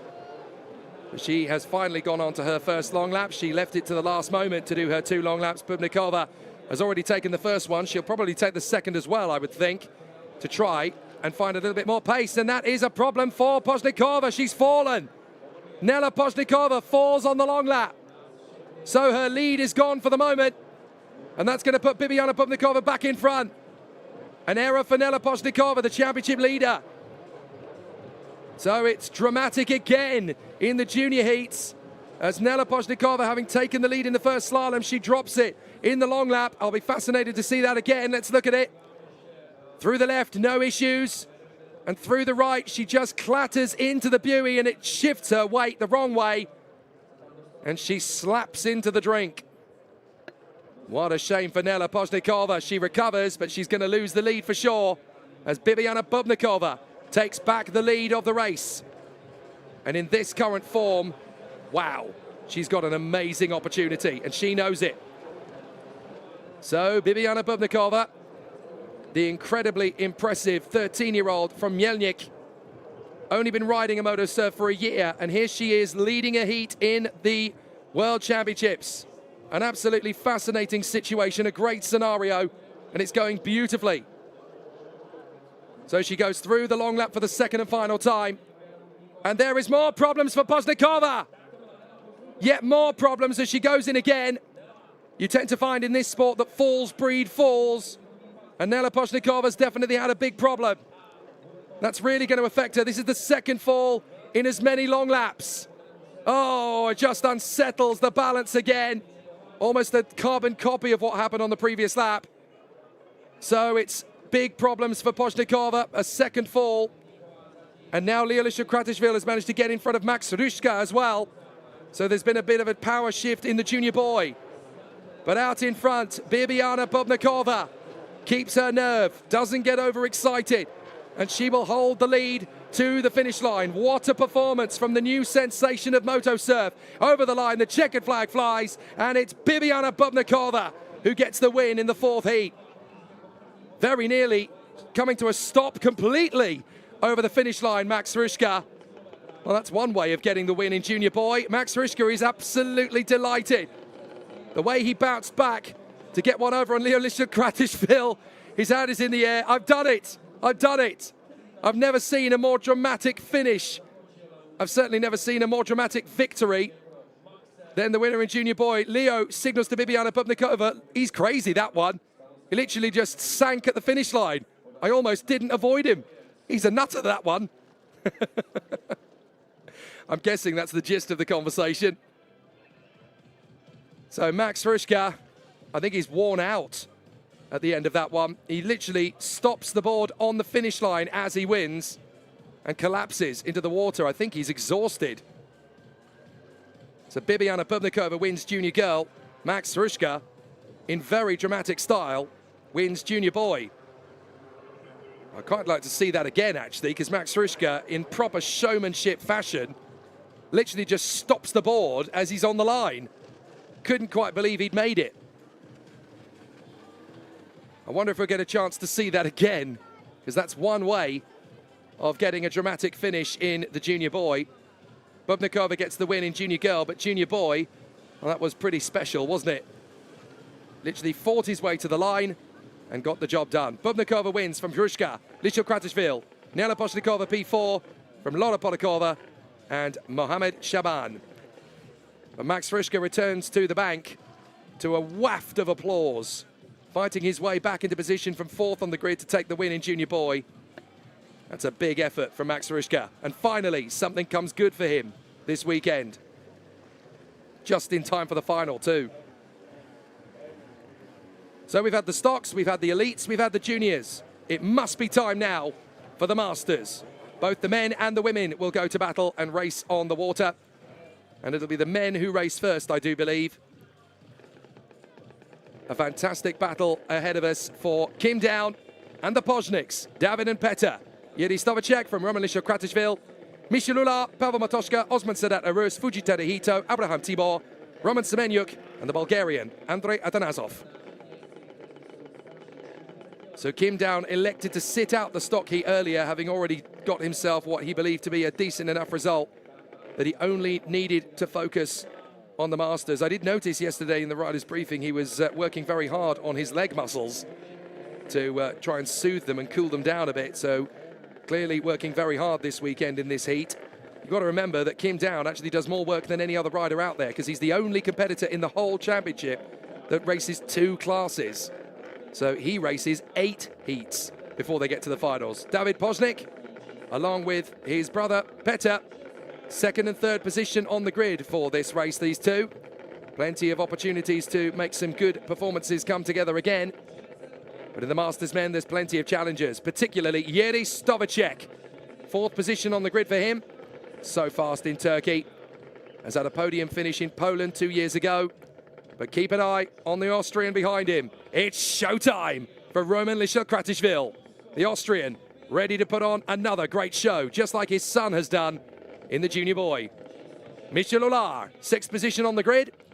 Great opportunity for the S4F racing rider. And how about Pavel Matoshka? Great to see him back again.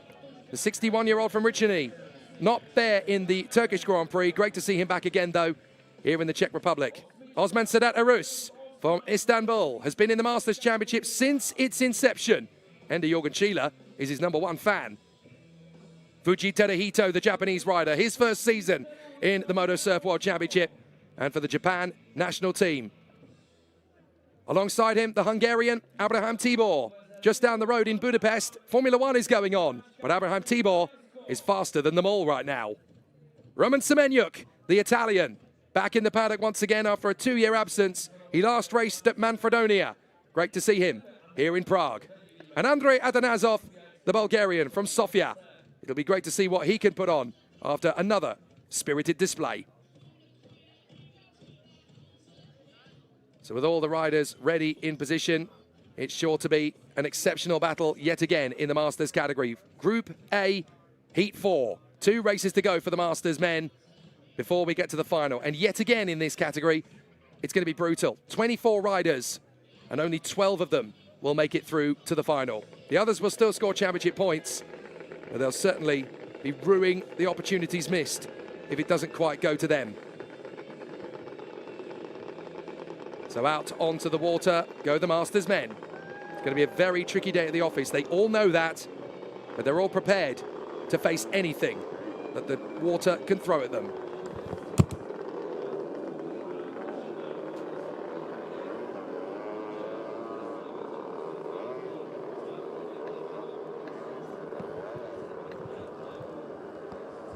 So it's out onto the course then for Kim Down, the Korean, ready to showcase some flair. And there is definitely going to be some flair for the Korean. 11 Grand Prix victories in Masters out of the 12 that have ever been held, all won by the Korean. He really wants to win this one as well. He elected not to race in Heat 4 of the stock category so that he could focus his attention on the Masters race.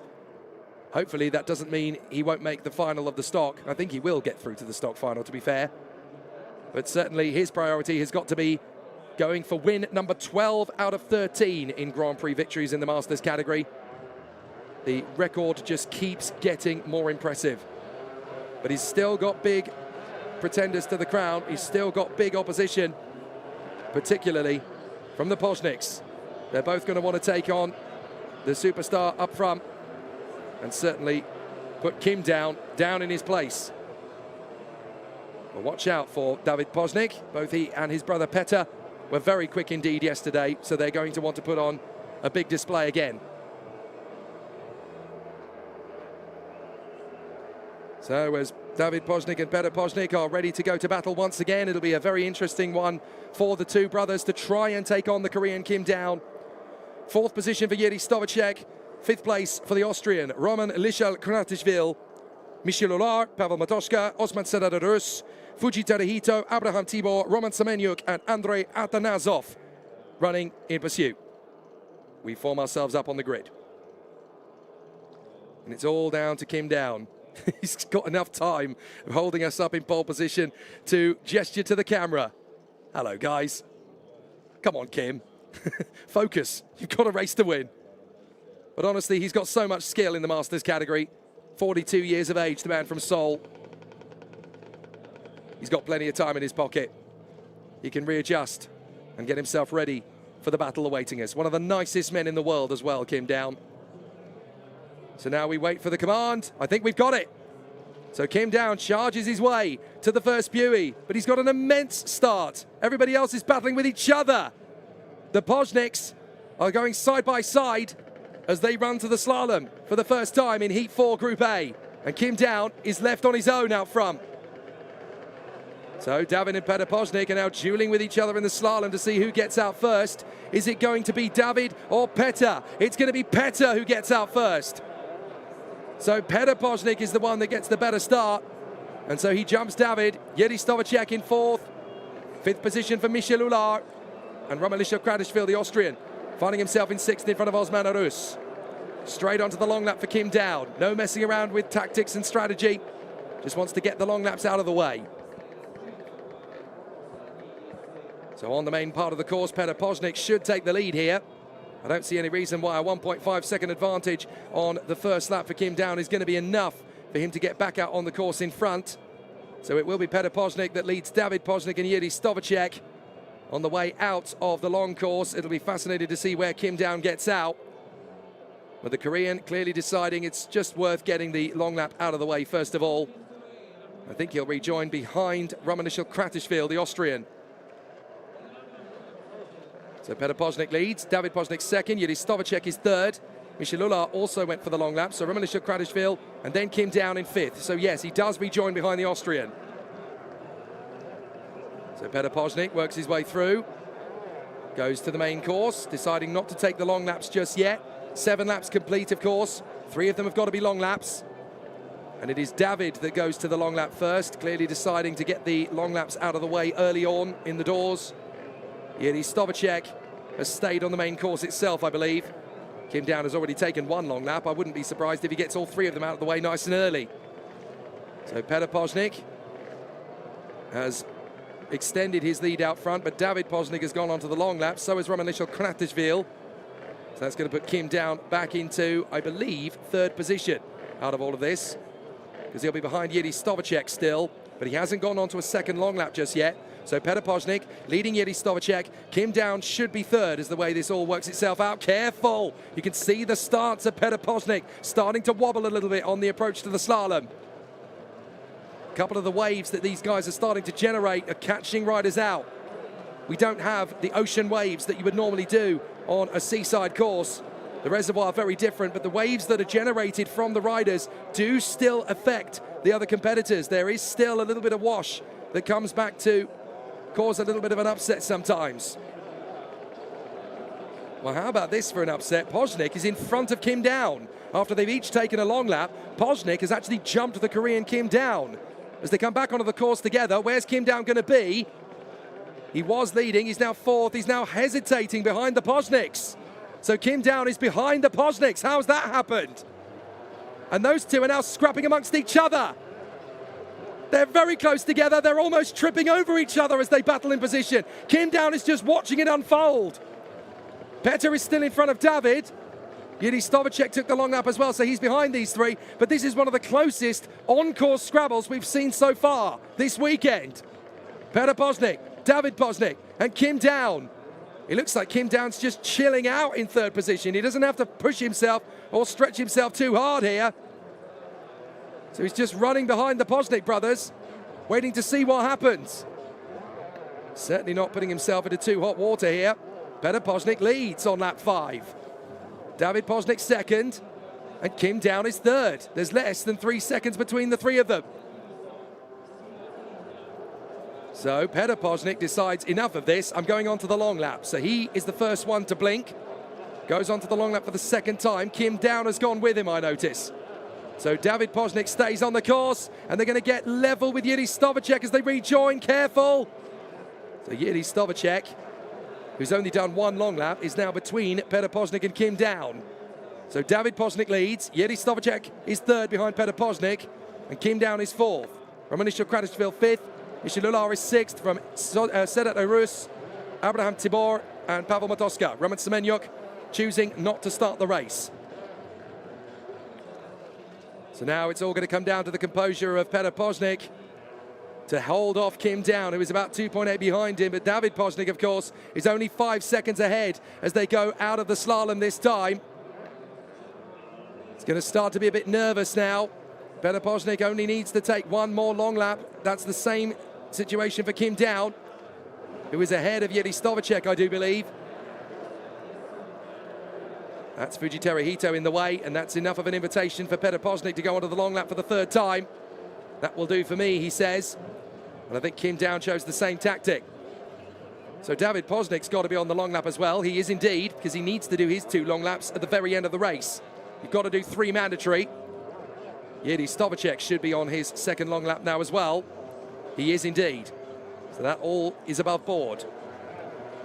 So Petr Poznik and Kim Down have now both completed all 3 of their long laps, I believe.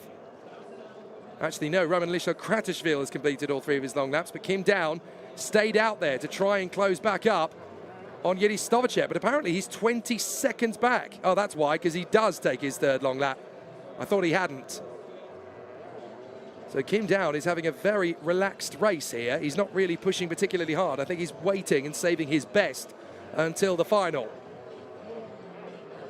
So David Poznik leads, but he's got to get one more long lap out of it. So it's going to be touch and go as to whether he can get out in front of Petr Poznik. 6 years difference between the 2 brothers.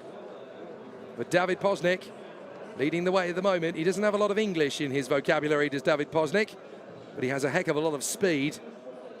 Onto the long lap for the last time then goes David Poznik, and there is Petr Poznik. What's going to be the difference between them as they come through? It was 8.7 at the last split. That's about how long it takes to go through the long lap. They'll come out together. Who's going to be there first? It's going to be David. David beats Petr Poznik out of the long laps. There's nothing in it between them. It's only about a second and a little bit more than that. But it's just enough for David Poznik to run ahead of Petr Poznik. And it looks as though David Poznik is going to come through. I said to him this morning, he's going to have a very tough job, but he should have a good race this morning. He nodded and shrugged and said, maybe. Well, it's certainly not maybe now.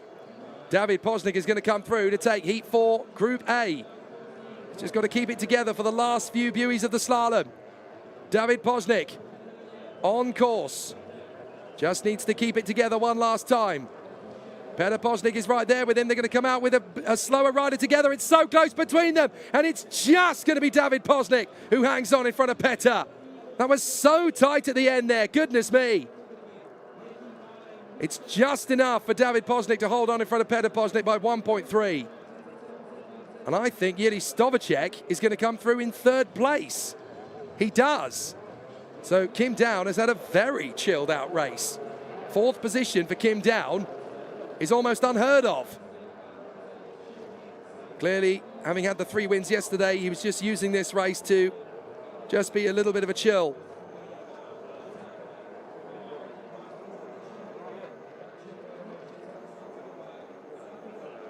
Absolutely astonishing. A terrific run so far.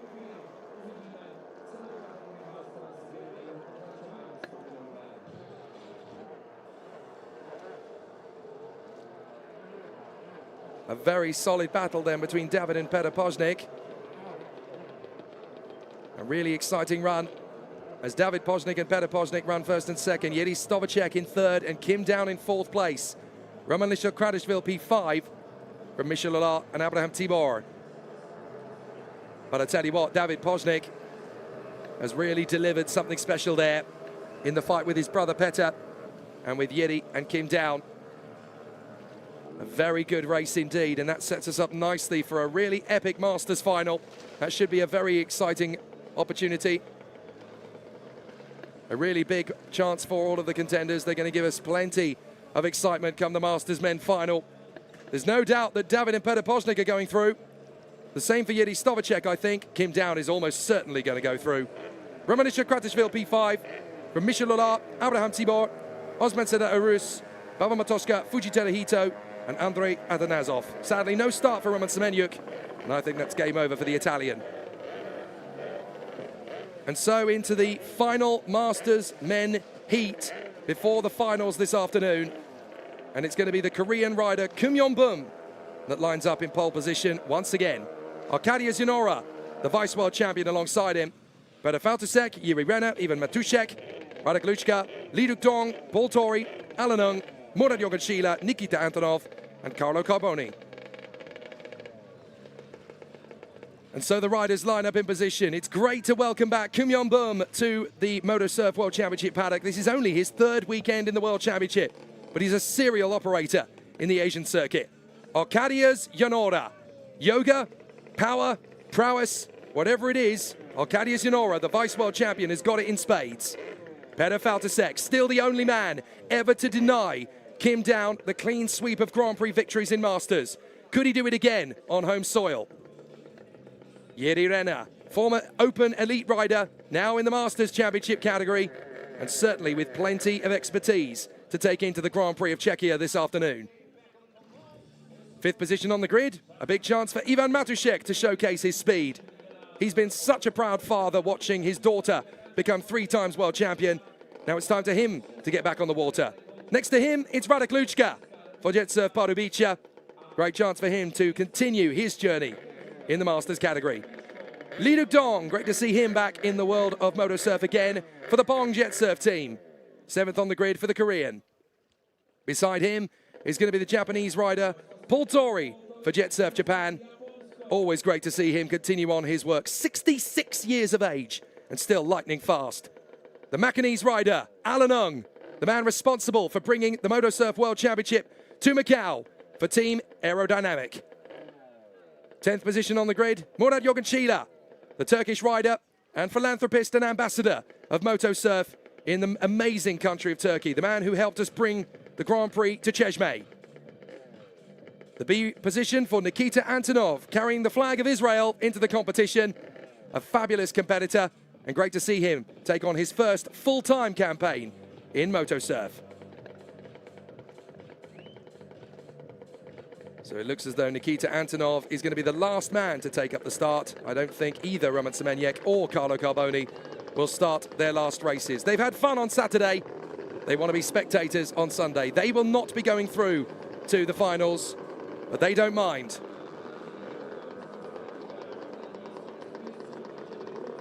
And so the battles will be strong again in the Masters men category for Heat 4 Group B.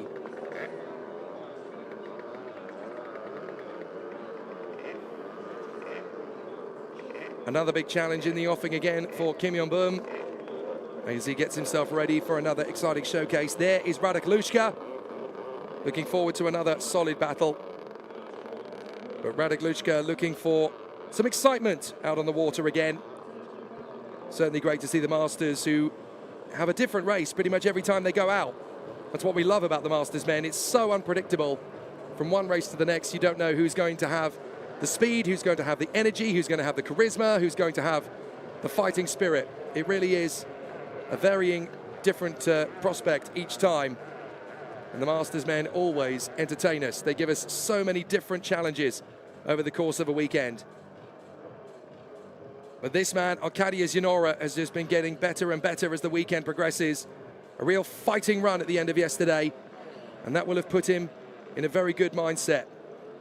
Sadly, he had that fall in the very last buoy of the very last lap. It would have been a much stronger result were it not for that.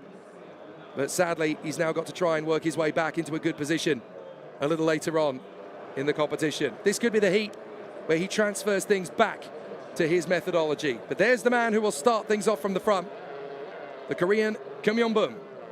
Very fast in qualifying. But qualifying is not the same as racing. There's his countryman, Lee Duk-dong. Very talented man is Lee Duk-dong, the Korean rider, giving us plenty of good shows over the course of the week so far. Still very early doors in his career in the world of moto surf as well. And what about Petr Faltasek, the number 3 rider? He is still the only man to deny Kim down the clean sweep of Grand Prix victories in the Masters class since the beginning of the championship in 2024. So I wonder if there's going to be yet more excitement coming from his quarter. After this race, we will have the Women's Masters, and then we'll take a very early lunch break, it has to be said, before we get into the meat and bones of the weekend, the Grand Prix of Czechia. I can't wait. It's going to be amazing in every class.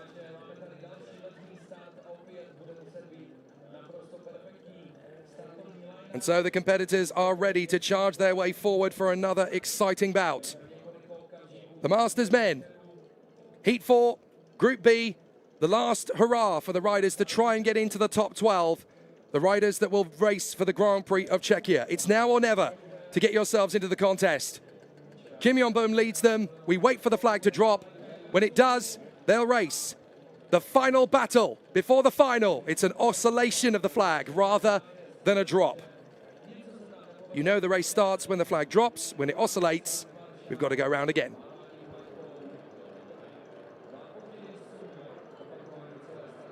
Very high pressure, the situations that we've got here at the moment in the Masters men.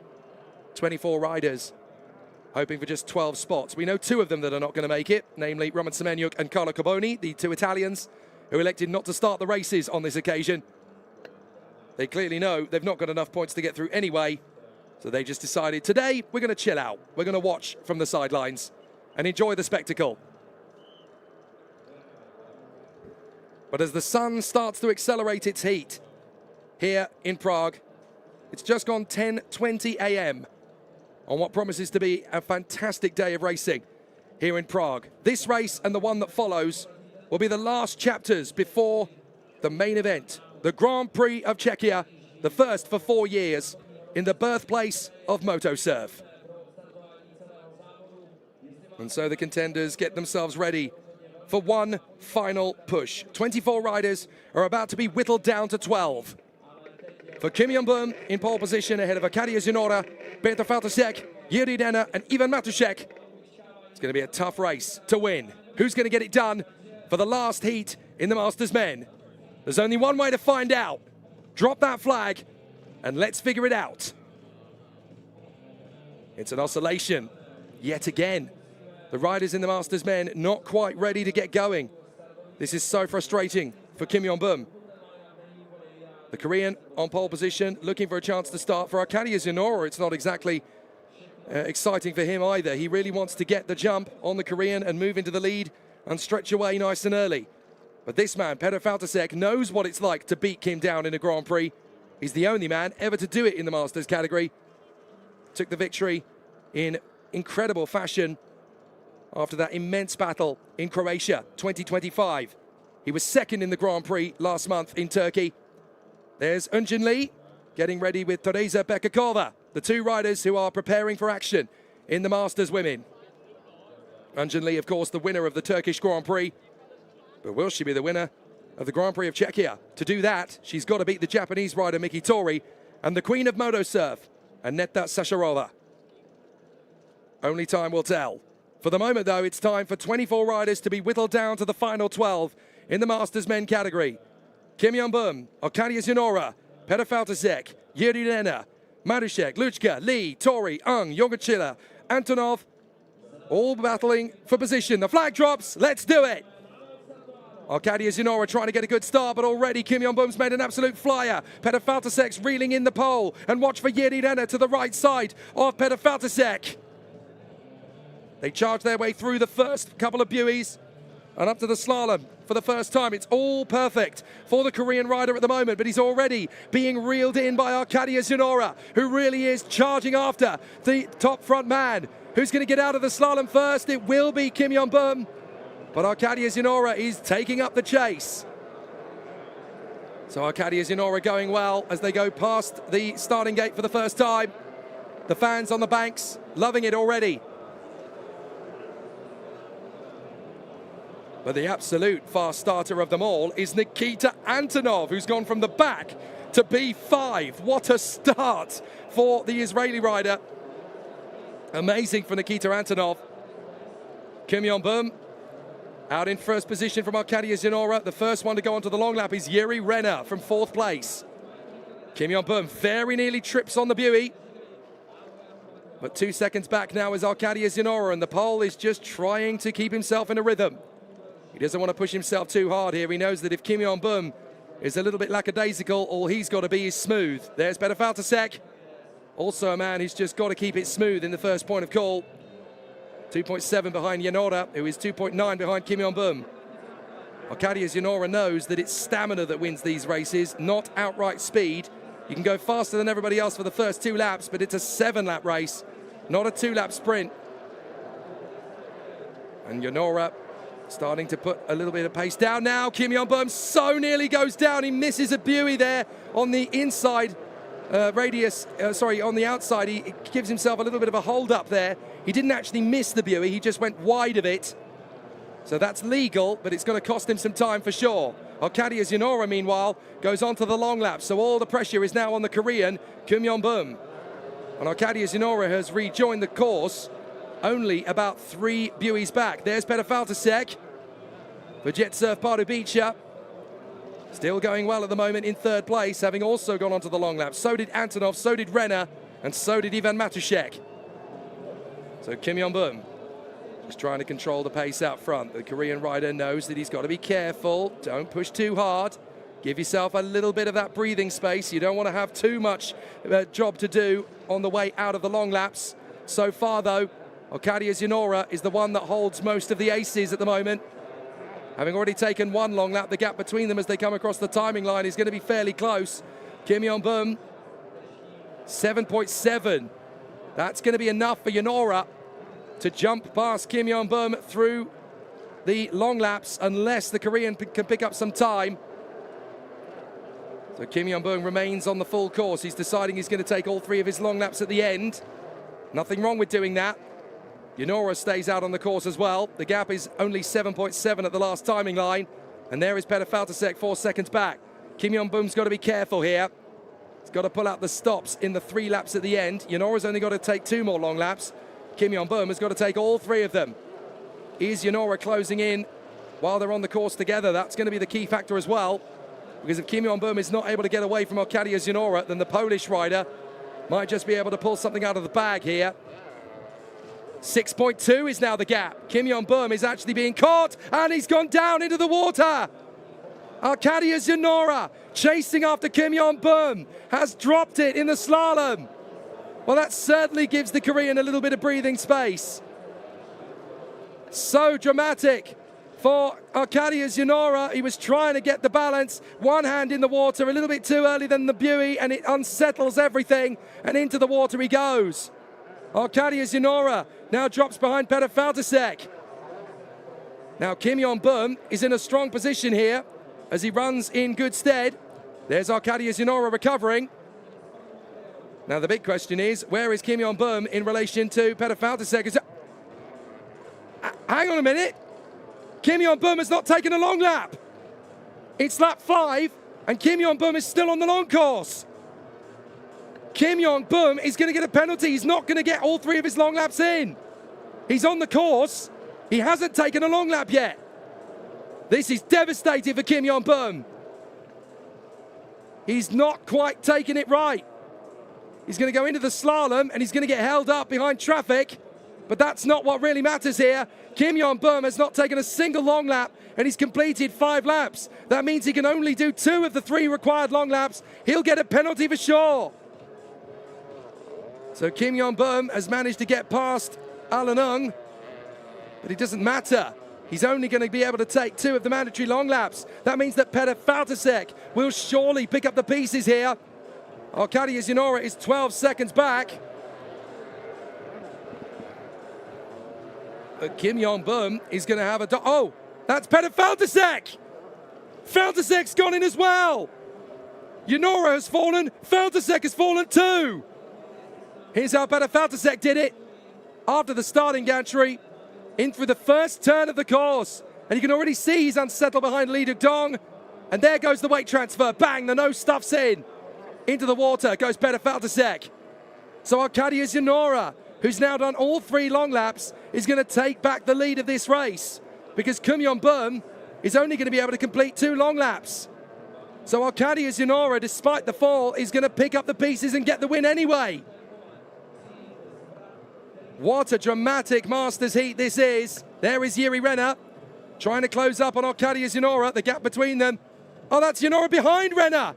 Renner has leapfrogged past Janora. And surely that means now that Jiri Renner is going to be the one who takes the lead then.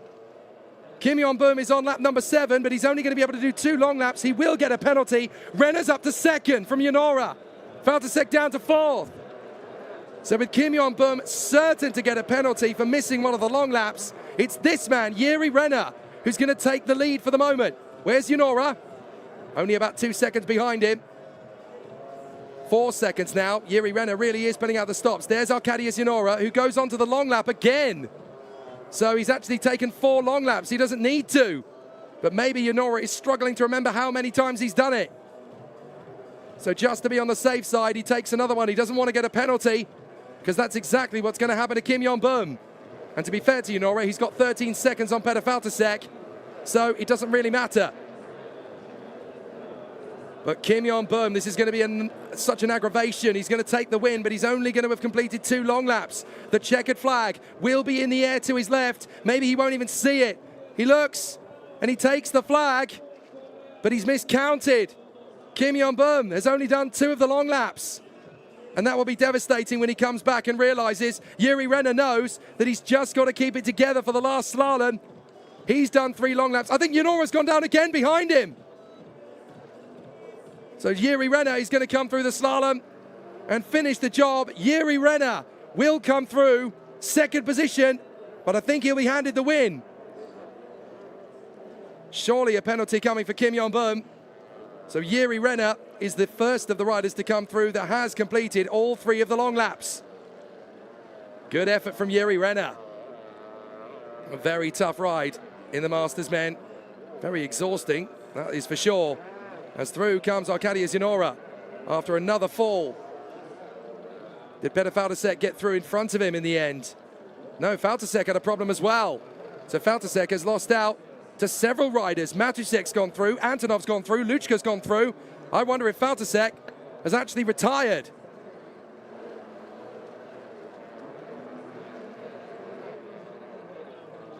So what a crazy race it turned out to be then. A very dramatic one indeed, as Kim Yong-bum comes through to finish the race in the 1st position, but he is going to get a penalty. He's only completed 2 long laps.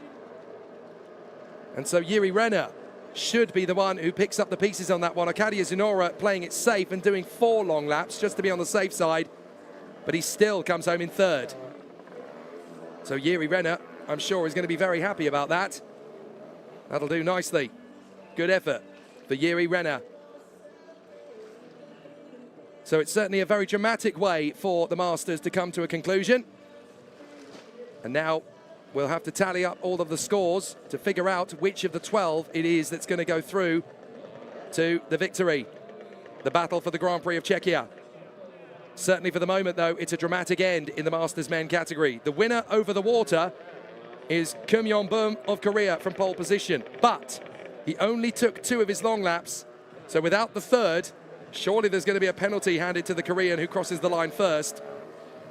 And that means it'll be Jiri Renner that picks it up from Arkadiusz Janora. Ivan Matušek 4th, Nikita Antonov 5th from Radek Luška. Petr Faltasek dropping all the way to 7th in the end in front of Murat Jorgenschila and Alan Ung. Lee Duk-dong and Paul Torrey. Carlo Carboni did not start the race. There is the provisional classification. But we're pretty sure that Kim Yong-bum is going to get a penalty for only taking 2 of the required 3 long laps. Yunora, very conservative, takes 4 just to be on the safe side, but still comes home in 3rd place. A very dramatic race indeed. But for Kim Yong-bum, it's agony, and that penalty could cost him very dearly indeed. There's only one race to go before the finals, and that is going to be the 4th and final heat for the Masters women. The Eliska Matušková fan club, she's joined the Ivan Matušek fan club. Love it. Her fans are here in mass for Eliska Matušková, but somebody's made an Ivan Matušek board just so that Daddy doesn't feel left out. Very nice. To the Masters women for the last time before the main event. And it's going to be the Japanese superstar, Miki Tori, Lee Eun-jin of Korea, and Aneta Sasharova, the original queen of motor surf, that go to battle once again. The trio have been absolutely nose to tail all the way through this competition. And for the last time before the final, they get to squabble. The rivalry is very friendly indeed, but it's definitely fierce once they hit the waves. Miki Tori of Japan to the left of your screen, Lee Eun-jin to the right of your screen. But the Japanese and the Korean will go to battle. Their rivalry has been very friendly and very close. But this is a big opportunity for Lee Eun-jin, and she knows it. Flying the flag for Korea and for Team Aerodynamic, she really wants to win the Grand Prix of Czechia. But both of them need to keep an eye on this one. The original queen of the sport, Aneta Sasharova, getting faster all the time on her return. Teresa Perkakova, that amazing qualifying effort from the rookie, 4th position on the grid, such an amazing potential for her as she continues her journey in the Masters Women. The Belgian rider for Racing Penguins in the World Games last year, Laurent Delin. Great to see her back in the Masters Women category. And for Germany, Jennifer Beckmann for the Motosurf Racing Squad of Deutschland. 2nd in the Turkish Grand Prix. Can she get back on the podium here? 7th position on the grid, it's for NK Motorsport. It's the brilliant Katarina Nekvapilova, one of the 2 Mothers Grimm, along with Aneta Sasharova. A great debut thus far for Katarina Antonova. Anything fast and anything extreme, put her on it, and she will go hell for leather. And alongside her on the grid, Teresa Kadlikova. Great to see the Rocket Racing star back in the sport and loving it as if it was day one. Back into the action again. The Masters women will take to the water here at Hovistar one final time before we go to the finals. It has truly been a sensational couple of days of qualifying and racing leading up to this point. But this is actually going to be the curtain fall for this incredible Grand Prix. We are really excited to see what will happen in the Masters women category. We've got a whole host of celebrities here this weekend as well from across the Czech arts and sports divisions who are going to be ambassadors for each class as we get ourselves ready for the first Czech Grand Prix in 4 years. The Masters women very excited. The newest class in Motosurf competition in the World Championship, introduced at the beginning of this year, designed to give the women competitors over the age of 30 their own class. The elite women is pretty much dominated by the teenagers and 20-somethings nowadays. So for the Masters women, there are plenty of women out there who want to race, but are over the age of 30 and still want to be competitive. Got a boogie on down there on the main straight as the top 5 riders, Miki Tori, Lee Eun-jin, Aneta Sasharova, Teresa Perkakova and Laurent Delin, are grooving out on the main straight. You're supposed to be focusing on racing. What are you doing? I love this sport so much. Great to see everybody enjoying life as much as competition. That's what Motosurf is all about. It's born to be fun. And every single one of the Masters women waiting for the command, but while they're waiting, why not make some shapes? The Masters women still have the moves like Jagger down there on the main straight, ready for the start of the 4th and final heat before the Grand Prix of Czechia. As much as they want to enjoy the racing, and they're certainly going to do that, how about that? Teresa Perkakova, the new girl, fist bumping with the legend, the original queen of motorsport in the Motosurf category, Aneta Sasharova.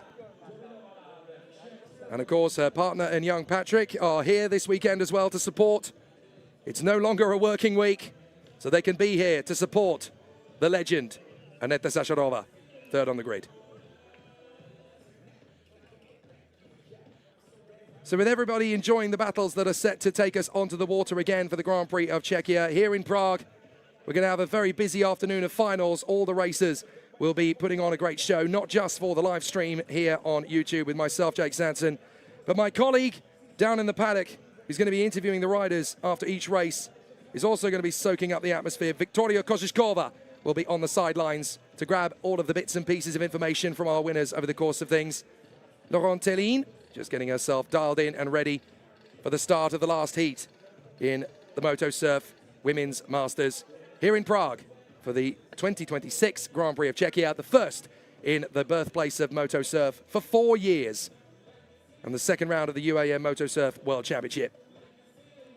We have some amazing guests out here over the course of the last couple of days. We had Roman Shebel, the Olympic gold medalist in the decathlon a couple of years ago. He's here in the paddock. So too is Elizaveta Fajtova, regular front runner in the elite women's category for so many years. She's obviously taken time off to become a mother, so she knows exactly what Aneta Sacharova and Katarina Nekvapalova are feeling. She's also feeling as much frustration as they were to get back in behind the Moto Surf helmet again. Got a feeling that we'll see her on the grid in 2027. Moto Surf never leaves you. You've got to come back to it one way or the other. It's a real family event, this one. Despite it being a proper World Championship battle, the young and the old are enjoying the racing action right on their doorstep. Wonderful to see so many people flock out here in Prague. The stands are packed. The atmosphere is electric. And it's wonderful to see all of these incredible competitors gear up for the start of an amazing World Championship spectacle. One final race then before the big show. The Grand Prix of Czechia is going to be a fantastic duel to the flag. Across all of our categories, across the stock class, which is the Formula 2 of Moto Surf, the elite men, the elite women, the junior boy, the junior girl, the masters men, and the masters women. Out onto the water then, for the last time before the finals, the masters women and the triumvirate, Miki Tori, Eunjin Lee, and Aneta Sacharova will battle away for glory.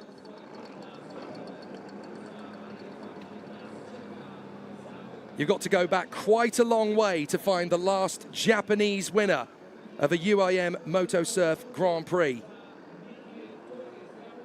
Could be a very historical day for Miki Tori. And the battle between Miki Tori and Eunjin Lee over the past, they've raced each other in countless events, countless championships in Moto Surf in Asia and in the World Championship and in the World Games, of course. They were so close to each other in Chengdu in the final last year. Miki Tori just pipping Eunjin Lee at the end.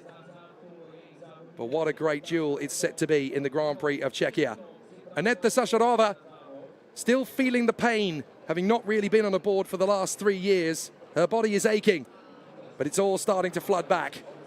And no doubt, if she continues her journey in the World Championship, I think she'll be unstoppable in the Masters Women by the end of the year. Eunjin Lee, certainly enjoying life in the Masters Women's category, really finding great speed and great excitement as she continues to put on a great show, and a very exciting battle to come from her as she tries to take on the Japanese rider, 49 years of age, Miki Tori, who could become, if my stats are correct, the first ever Japanese rider to win a Grand Prix in the UAM Moto Surf World Championship.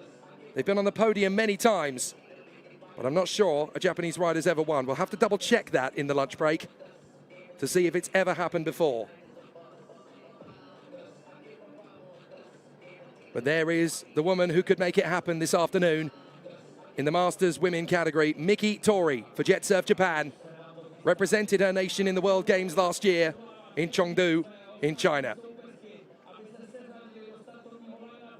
All being well, Moto Surf will once again be part of the program in the next World Games in Karlsruhe in Germany in 2029, in a little over 3 years' time. But it really is going to be a fantastic battle in the Masters Women category today, where the Japanese, the Korean, and the Super Czech are going to go to battle for the Masters Women Grand Prix. Just because you're in these positions in the heats doesn't mean anything. When you get to the Grand Prix itself, we oscillate the flag rather than drop it. So we've got to go round one more time to reset the grid. And I think it's Ekaterina Antonova who was just a little out of position there. So for the last time before the finals, we're going to see some very close quarters racing. Aneta Sasharova, 4 times a World Cup champion, world champion of the ladies in 2022 as well. Effectively, 5 world titles. The UAM Motosurf World Championship only became that in name in 2022. Before then, it was the Motosurf World Cup. So if we're being pernicious, it's only 1 World Championship title and 4 World Cups. But in the reality, in this paddock, everyone knows she's won 5 world titles. That's Jenny Beckman. So Jenny Beckman with a problem before we even get started. That's a real problem. Her race DFI board having a bit of an issue there. And hopefully that's not going to be a curtain faller before the race even gets underway. They're trying to get the board started. That's the other reason we are not starting, because Jenny is not there on the field. She didn't really want this before flying back to Hamburg. Well, the field is lining up ready without her. Only 7 of them. Jenny Beckman is now going to try and join in. So I don't think we're going to see a start this time. But certainly they will try and line up again. Jenny Beckman trying to join back in. They have indeed false started it so that they can give the German rider a chance to get back in amongst the competitors. Well, hopefully everything is okay. So the field forms up one more time. And this will hopefully be the last time. 7 laps, plus the 3 long laps for the Women's Masters category. Very physical, very demanding. Massive thanks to the rescue team. They've been fantastic ever since Friday when the free practice began. We can't race at all without them. And they really are the real heroes of the UAM Motosurf World Championship. So once again, Miki Tori guides the field into position. Is this going to be the start we've been waiting for? It's going to be very tight between the top 3 riders, Miki Tori, Eunjun Lee, and Aneta Sasharova. Are we going to get the command from the marshal? When the flag drops, we'll be racing in the Masters Women. Now we go racing for the last time before the Grand Prix. And it's a great start for Eunjun Lee. She's going to jump ahead of Miki Tori if she can just keep this proactive around the outside. Eunjun Lee leads. What a start for the Korean. Fantastic launch from Eunjun Lee. And Miki Tori falling back behind Aneta Sasharova. So now it's Eunjun Lee versus Sasharova as Miki Tori seems to be struggling. The Japanese rider not getting the start she wanted at all. And Eunjun Lee of Korea hits the front. What a start. Now Miki Tori's been able to put herself back into the fray here to go back on terms with Aneta Sasharova. But Eunjun Lee couldn't have asked for a more fairy tale start. Absolutely brilliant for the Korean. And now Miki Tori is giving chase to her. She's never beaten her in a straight fight. She really, really wanted to. And this could give her the confidence to go for the Grand Prix later on this afternoon. She won the Turkish Grand Prix. She really wanted a challenge of her worthiness. Here in the Czech Republic, she certainly got one when she saw the entry list. She knew that Miki Tori and Aneta Sasharova were definitely going to give her a bit more of a push. So now she wants to make use of it. And here she is, the mega Korean rider. Asian champion in Sri Lanka 2023, second in the Super Cup at Saudi Arabia last year.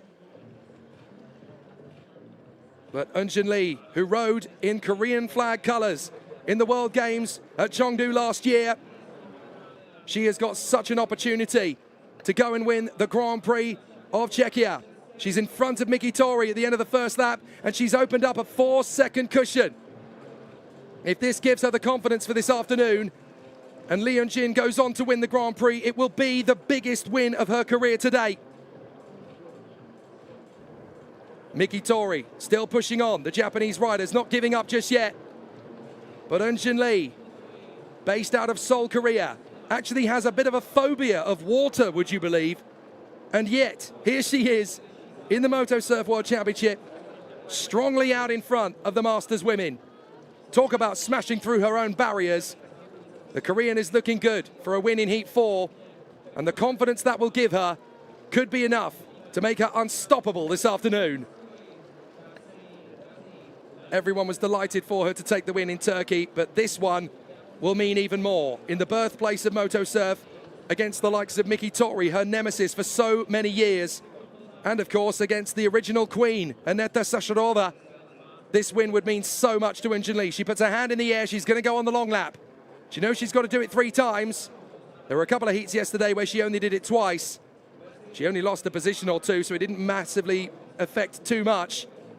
But she knows that this is a big day, this is a big opportunity. And if she just digs deep, she can make it work. Miki Tori also goes on the long lap. And that's the difference in momentum that going into the lead can give you. Eunjun Lee is now leading by 10 seconds. So if you just get a good start and get into a good rhythm and flow, you can really make a big difference here. And Eunjun Lee is very strongly pulling away, 10 seconds to the good. Miki Tori, there she is in the background. That's the difference 10 seconds makes. So Eunjun Lee doing a grand job here as out of the way gets Ekaterina Antonova. Lets the field go through. And Eunjun Lee just controlling things into the slalom once again on lap 4. 7-lap race, 3 of them have got to be long laps, all going well. There's Aneta Sacharova, and she's only 7 seconds back from Miki Tori.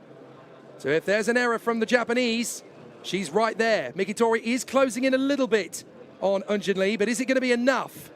Eunjun Lee goes onto the long lap for the 2nd time. 1 more after this, and she's safe and compliant. Sacharova really starting to find the form that made her a 5-time title winner in the women's category. World champion 2022.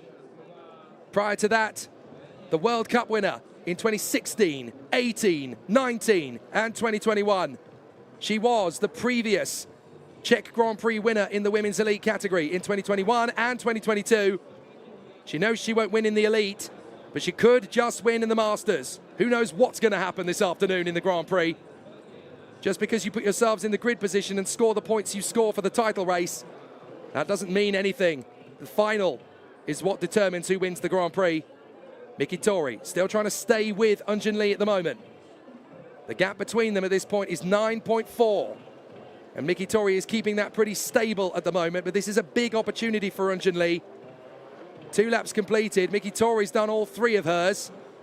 So now it's all down to Eunjun Lee. She's just got to remember to do that 3rd long lap and everything's okay. Aneta Sacharova's already done. Look how on the edge Aneta Sacharova is. The weight transfer, she is leaving nothing to chance.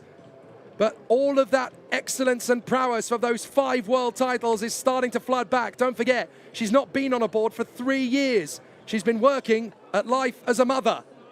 But boy, is she finding her feet again. And some of that incredible glory that we saw a decade ago when she won her first World Cup title is starting to return. Eunjun Lee trying not to get caught up as they go side to side to Miki Tori, and Eunjun Lee's made it work. There was nothing in it between them, and Eunjun Lee has fought with gusto. She almost apologizes as they go parallel to Miki Tori, but she knows that she's racing her. She's got to go for it, and it's incredible the amount of energy that Eunjun Lee has brought to this one. After yesterday, she woke up this morning and said, I can do better. I can find more. And more she has certainly found. Aneta Sacharova still trying to keep up with Miki Tori. There's not much in it between the 3 of them now. But Lee Eunjun has fought back with aggression. It wasn't unsportsmanlike at all. It was just purely ruthless. Look at this. They're parallel as they come off the long lap together. And Eunjun Lee takes the move. Sorry, Miki. This is my move. And Miki Tori actually got held up there by the Sea-Doo rescue vehicle. But Eunjun Lee has absolutely taken control of this one now. She's on the last lap, and this is going to be a game changer of a race for Eunjun Lee. Surely now, this is going to give her the best chance yet of winning the Czech Grand Prix as Aneta Sacharova continues on in 3rd position, just watching it all happen. I wonder if she's saving her best for last. Laurent Tellin going well in 4th in front of the new girl, Teresa Pekakova. And then Jenny Beckman, after all those problems at the start, is P6 in front of Kadlakova, Nekvapalova, and Ekaterina Antonova. But Eunjin Lee has just got to work her way through the final slaloms. That's Nekvapolova in front.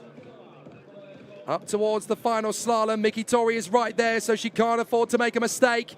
Onto the far side slalom. She gets out of the traffic, and it looks as though both Miki Tori and Aneta Sasharova have gone to the other side of the slalom. Eunjin Lee's just got to keep it going, keep it going. So close on the exit. It's going to be tight. She's going to lose it in the final buoys. I can't believe it. It's gone right to the wire, and Miki Tori has taken it off her in the final few buoys. Aneta Sasharova grabs second, Eunjin Lee third. In the final slalom, it all unravels. Miki Tori snatches the fourth heat back. Aneta Sasharova misses out on the win by less than a second, and the three riders are covered by under 1 second. We watch Sasharova again as she fights her way. This is how close it was. Sasharova works her magic to the inside. Eunjin Lee hesitates. Sasharova storms through. She's so busy losing out to Eunjin Lee that Sasharova beats her over the line. Unbelievably close. A second covers the top three. I can't remember the last time that the top three riders in a race were covered by less than a second. Everybody questioned whether the Masters Women was a good idea. Of course it was. What an amazing battle. And Aneta Sasharova is just getting better and better and better by the race.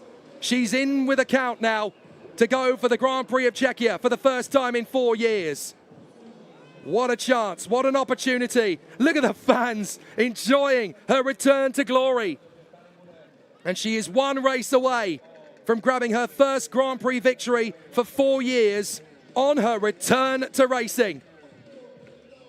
The original queen of moto surf, the Mother Grimm, Aneta Sasharova, is back.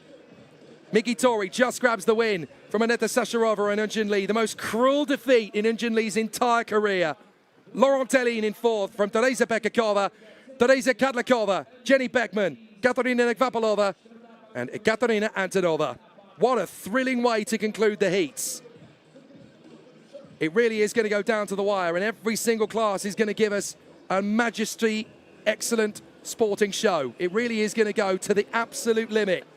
We're going to take a pause. The lunch break will give the riders one final reset point before the Grand Prix of Czechia in every single category, from stock to the elite men and women, to the junior boy and girl, to the masters men and women. Nothing will be left to chance. Nothing will be left on the table. The Grand Prix of Czechia is next.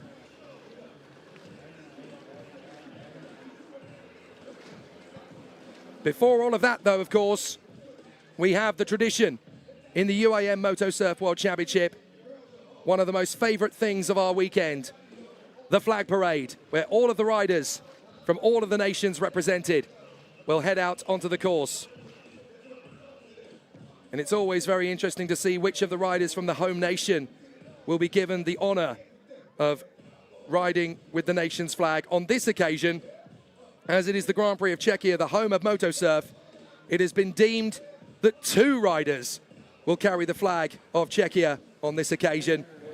And they will be the gold medalists in the Nations Cup for the World Games last year. Eliska Maruskova and Lukas Zahorski.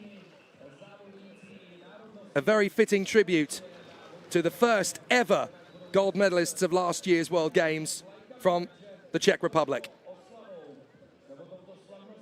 And of course, all the other flags will be flown by one competitor from each nation to go out there and enjoy the flag parade with all of the competitors. A very special part of what we do in the UAM Moto Surf World Championship. We love racing, but we also love celebrating the diversity and the global internationality of the UAM Moto Surf World Championship.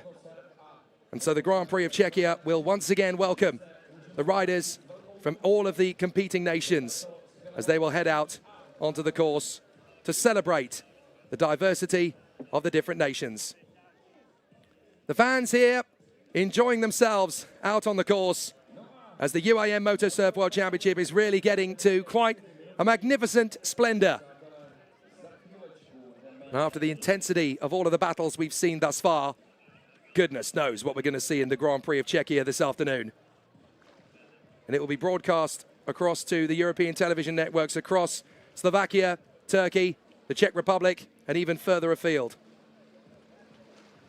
Elizaveta Vaitova in conversation there with, I think, a couple of the other members of the paddock. Clearly, you can take the racer out of Moto Surf, but you can't take Moto Surf out of the racer. I'm sure Elizaveta Vaitova will be back. No surprises there for who gets to fly the flag for Poland. It'll be Rosalia Janora, who will go out onto the water as the silver medalist in last year's World Games. And it looks as though they're going to give the honor of the German flag to young Kai Biskup, his first ever appearance in the Moto Surf World Championship. And he gets the honor of holding the flag of Deutschland out there on the water. What a special moment that will be for him. A very big moment indeed for young Kai Biskup, just 16 years of age, his debut in the UAM Moto Surf World Championship. No guesses for who gets to carry the flag for Macau. That's going to be Alan Ung, the sole Macanese rider in the competition this time. The venue for the season finale in 2024 and 2025. We can't wait to go back to Macau as soon as is humanly possible. It'll be a Chinese double-header at the end of this year. Because, of course, we have to give deference to as many different battles, many different nations around the world as possible. That's the thing about a World Championship. You've only got so many places you can go to in one single season. So it means a little bit of rotation occasionally. But it is going to be a very busy calendar this year, as Eliska Maruskova gets ready to carry the flag of the Czech Republic. Beside her, the flag of Slovakia will go to her chief rival, Sara Zoborova. 3 times the world champion, Eliska Maruskova. She's going to be starring effort in the elite women's category. She has won the Czech Grand Prix before in 2021 and 2022 as a junior, but she's never won it as the elite class superstar that she is. It's going to be a busy calendar for the rest of this year. Head over to the social media channels Moto Surf World Cup, and you'll follow all of the details and all of the social media content and all of the posts and all the results as it happens. We've got Sweden coming up in 4 weeks' time in Stockholm. Fabulous city, amazing location. We can't wait to see how it all unfolds in the beautiful capital of Sweden. In 3 weeks' time, my apologies, I can't quite do my calendar math. After that, we go to Marbella in Spain in September. All being well with the situation in the Middle East, we will return to Fujairah in the United Arab Emirates in October. And then, of course, we will head to China for a brilliant doubleheader in November. First to Xinhua and then to Shenzhen, 2 of the most exciting and growing cities in the Chinese peninsula. The Belgian flag will be carried aloft by Laurent Tellin. Great to see what she's been able to produce in the Masters Women's so far this weekend. The Turkish flag, it looks like they've given that honour to James Pond. Sani Yunus is going to be one who waves the flag. There's the proof, 007. Chatting very nicely there to Murat Yorgan, the eternal ambassador of Moto Surf in Turkey. It's going to be live coverage on Turkish television later on this afternoon, as well as on the Slovakian and Czech networks, as the UAM Moto Surf World Championship continues to grow in stature. And with the return of Stuart Oliphant to the paddock, he didn't quite make it through in the Masters Men, but apparently there's going to be a few more British riders coming through.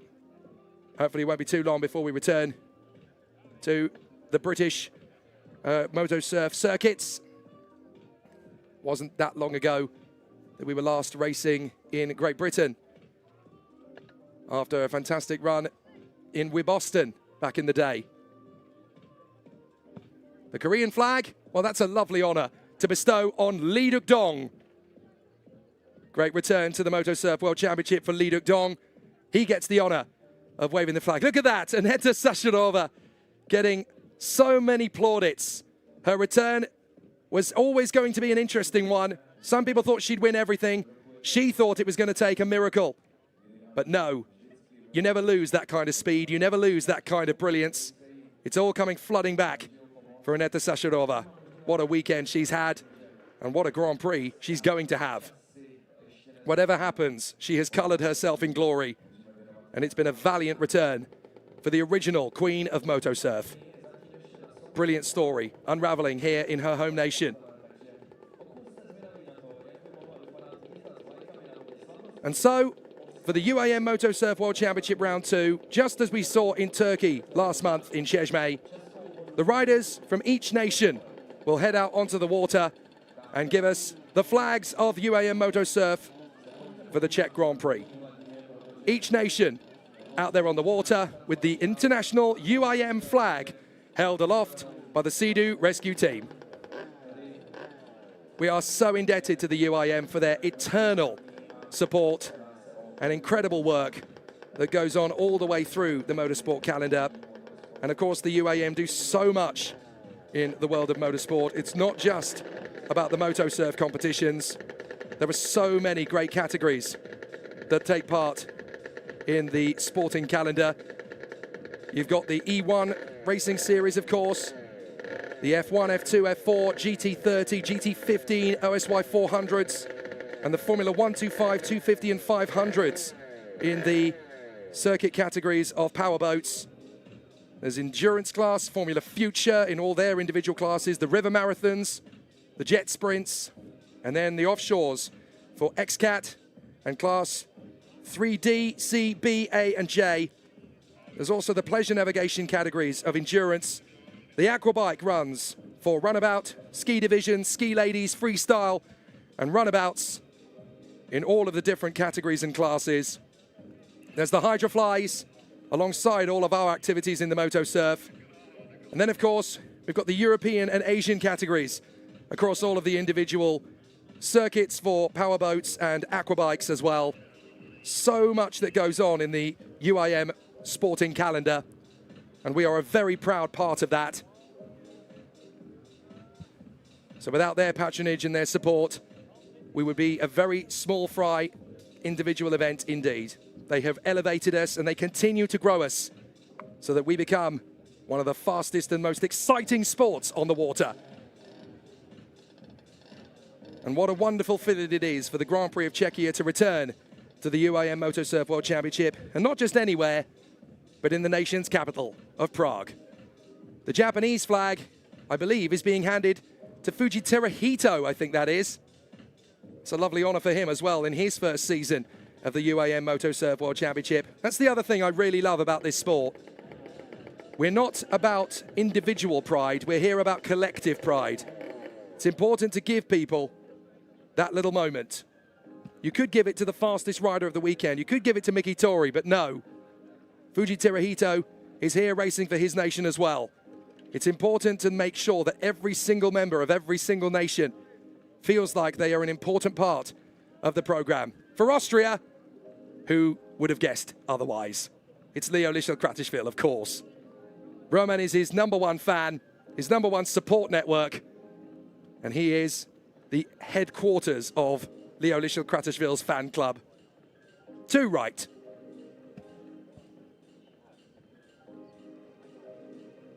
It's been a very busy week for racing here in the Grand Prix of Czechia. Prague has certainly delivered so much action, so much excitement, and it's going to continue to do so here in the nation's capital of the Czech Republic, the beautiful ancient city of Prague, a country that's famous for its glass and crystals, its castles, its beer, its nightlife, and of course, its Motosurf.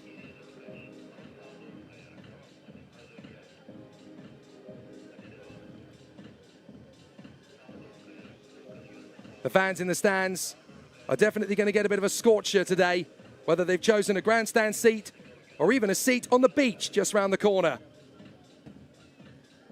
There's plenty of great vantage points around this fantastic Hostivar Reservoir course. Rosalia Janora ready to carry the flag of Poland onto the water as we finally get the command to send the riders out onto Hostivar Reservoir to soak in the spoils of the UAM Motosurf flag parade. Always a pleasure to see the flags out on the water as ever. So many nations being represented here in the UAM Motosurf World Championship, and it only gets bigger and bigger over time. Great to see everybody enjoying the moment as they venture out onto the water. Led by the UIM flag, carried aloft by the Sea-Doo rescue team. All of the nations behind are able to put on an excellent show. For this one-off occasion, there are two flags for the Czech Republic, and they are being carried by Eliška Marušková and Luka Zahorský, the gold medalists in the Nations Cup of the World Games 2025. And then all the individual nations venture out onto the course with their flags. For Hungary, Abraham Tibor. For Macau, Alan Ung. We'll see who else is out there. For Slovakia, I'm fairly sure I saw Sara Zuborova. For Austria, Leolisha Kratishvili. For Poland, Rosalia Janora. For the United States of America, Anthony Squire. And there is Luka Zahorský with the home nation's flag. He is one of two riders out there carrying the flag of Czechia. The other, of course, is Eliška Marušková. There are the two riders together. For Bulgaria, you can just see Andrei Atanasov to the left of your screen. But of course, with this being the Czech Grand Prix, the home nation is definitely going to be celebrated by Luka Zahorský and Eliška Marušková. They lead the parade behind the Sea-Doo. Then it is Andrei Atanasov of Bulgaria. There is the German star, Kai Biskup, along with the Belgian, Laurent Tellin. Great to see the two Czech riders parallel to each other. A wonderful sight, the UIM Motosurf Flag Parade. And it is wonderful to be back in the Czech Republic for a Motosurf World Championship event for the first time since 2022. It was the first ever event for the UAM Motosurf as a World Championship Grand Prix. But it's certainly wonderful to see it back as Teresa Pekakova and Adela Pokorova watch on from the sidelines. Massive national pride, I'm sure, as the two Czech Republic flags are waved, leading the parade around. As for all the others, well, there's plenty of flags represented there. Poland for Rosalia Janora, the Italian Lorenzo Tanda, the Monza Maestro, the sole Italian to make it through to the finals. For Kuwait, I can see, I think it might be Mohamed Shaban actually, the new boy for the junior boy who is out there on the course. It looks as though Hassan Bouabbas and Faraz Ramadan have decided to give the flag to Mohamed Shaban, the new boy. Abraham Tibor for Hungary. There's Leolisha Kratishvili for Austria. I'm fairly sure we're also going to see a couple of the other represented nations. I think Ekaterina Antonova is carrying the flag of Cyprus. For Korea, it's Lee Duk-dong, that is for sure. And yes, it is Ekaterina Antonova who's out there carrying the flag of Cyprus. For Japan, it is Fuji Terahito. For Belgium, it is Laurent Tellin. There is the Tenzi Motosurf team, the pride of Poland, celebrating Rosalia Janora. And there is the flag of Slovakia, waved aloft by Sara Zuborova. Can she make it 3 Grand Prix wins in a row in the elite women's category? We'll find out this afternoon. And yes, it is indeed the number 5, the junior boy, Mohamed Shaban, who's been given the honor of flying the flag of Kuwait. That's a lovely gesture from Faraz Ramadan and Hassan Bouabbas. Very nice indeed. It's a Motosurf family. It's not just a World Championship. It is a real family. You race here once, you're part of the family forever. It reminds me very much of that time I went to work for Ferrari back in 2014 and 15. And ever since then, they've sent me happy birthday messages. They've sent me Christmas messages. Once you're part of that family, you're part of that family forever. And in UAM Motosurf, it's very much the same. True value is how you treat your brethren, how you look after the members of your family, whether they are there every time or just a few times. And if you're in UAM Motosurf just once, you're part of the family for life. That is exactly how it should be. Wonderful to see these fantastic athletes having a play in the water. They say that Motosurf was born to be fun. Well, they're certainly having fun out there in the flag parade. This is what happens when you go and play on one of these things. They're all here for racing. But when you go and have some fun, boy, are these things worth it. 20 kilograms, the weight of the board. Oh, it looks like the UIM flag is actually being held there by Sani Urus. So the flag parade signals the arrival of all of the international nations as they cruise to a slow crawl. And the Grand Prix of Czechia 2026 is already one of the most popular events in recent MotoSurf history. And guess what? We haven't even got to the main event yet. We'll take a pause in the lunch break after the parade, and then we'll go to battle across the stock category, the elite women, the elite men, the junior boy, the junior girl, the master men, and the master women, where the 2026 Grand Prix of Czechia will take center stage here in the gorgeous city of Prague. Your Czech riders in the parade, the gold medalists in the Nations Cup of the World Games last year, Eliska Maruskova and Lukas Zahorski. What a wonderful sight. The flag parade has been a fantastic spectacle, continuing the tradition of the UIM MotoSurf World Championship. When we come back, it'll be time to go to battle in each of the 7 classes for the 2026 Grand Prix of Czechia in gorgeous Prague. Don't go away.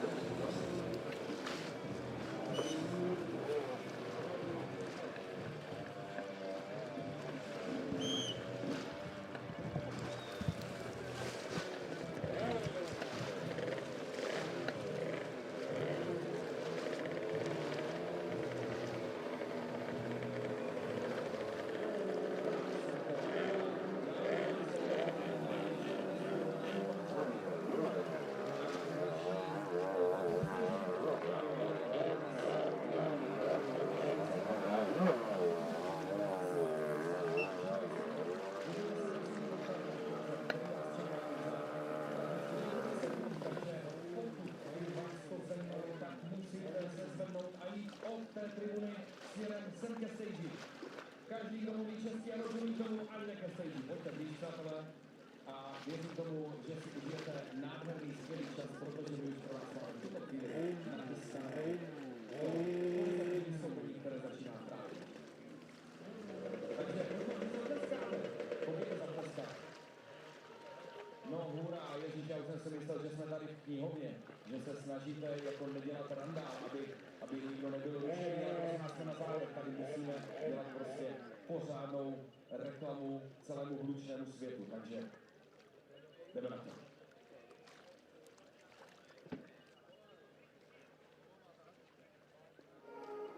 Dámy a pánové, krásný dobrý den! My homeland, that place where the flowers grow. That's my homeland, my homeland. That a place where thoughts to fall. We're still breathing, and we are standing up the edge. Our deep hearts burning, living just to hold each other, living there to hold each other, living just to hold each other now. Shake it, shake it, shake it, shake it, shake it, my bones. Shake it, shake it, shake it, shake it, shake it, my babe. Shake it, shake it, shake it, shake it, shake it, my bones. Shake it, shake it, shake it, shake it, shake it, my babe.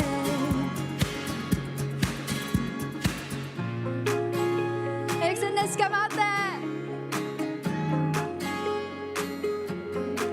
Lord, please explain to me all the crazy hearsays, all these moments, it's too much all around me.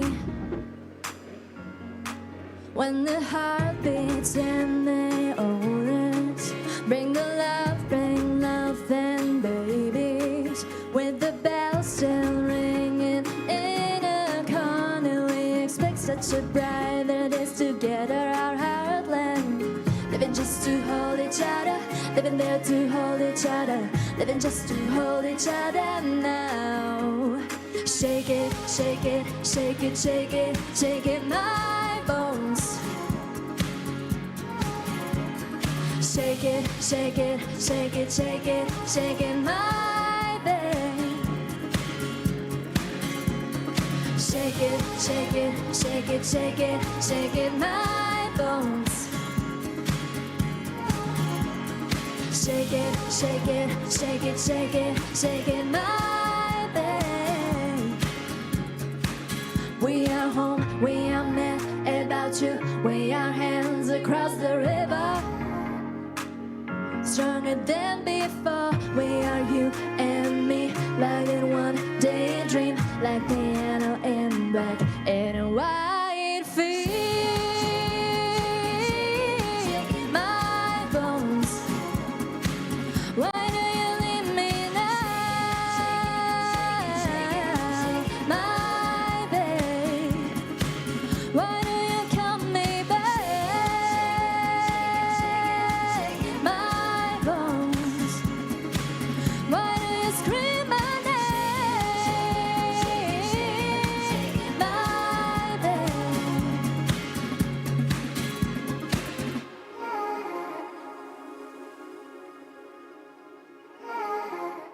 Děkuju moc. Tohle byl song Homeland, který se vydal, když mi bylo asi 17 let. A teď přijde song, který se jmenuje Bitch I'm a Princess.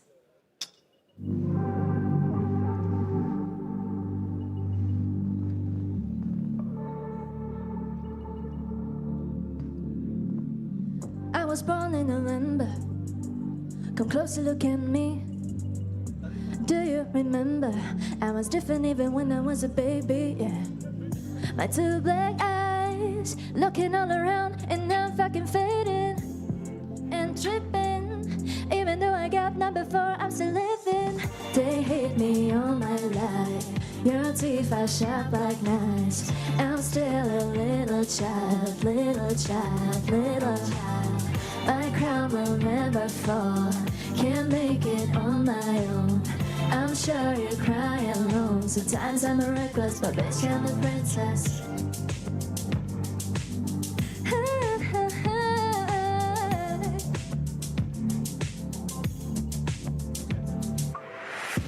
I'm a survivor. Walked on myself, ignore these fangs. Private driver. I don't care if you go down on your knees. I'm proud of myself. Sometimes it's frustrating, that's another. I don't need your help. I'm a judge of my dreams and I'm singing my swing. I'm a judge of my dreams and I'm singing my swing.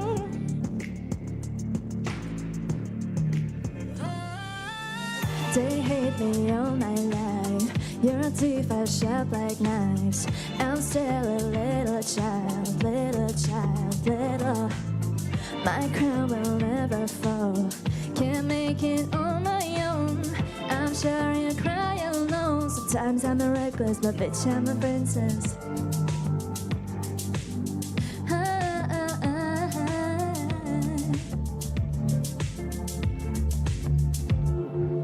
Time is a bitch and you sleep and dream about your goals and your options, and you don't see all these things. You can be a rock star and shine on the stage. They will always love you, that's the perfect change. But there are sometimes it's like they have you in a cage and you're still crying and dying. That's hard, I know, but we'll still.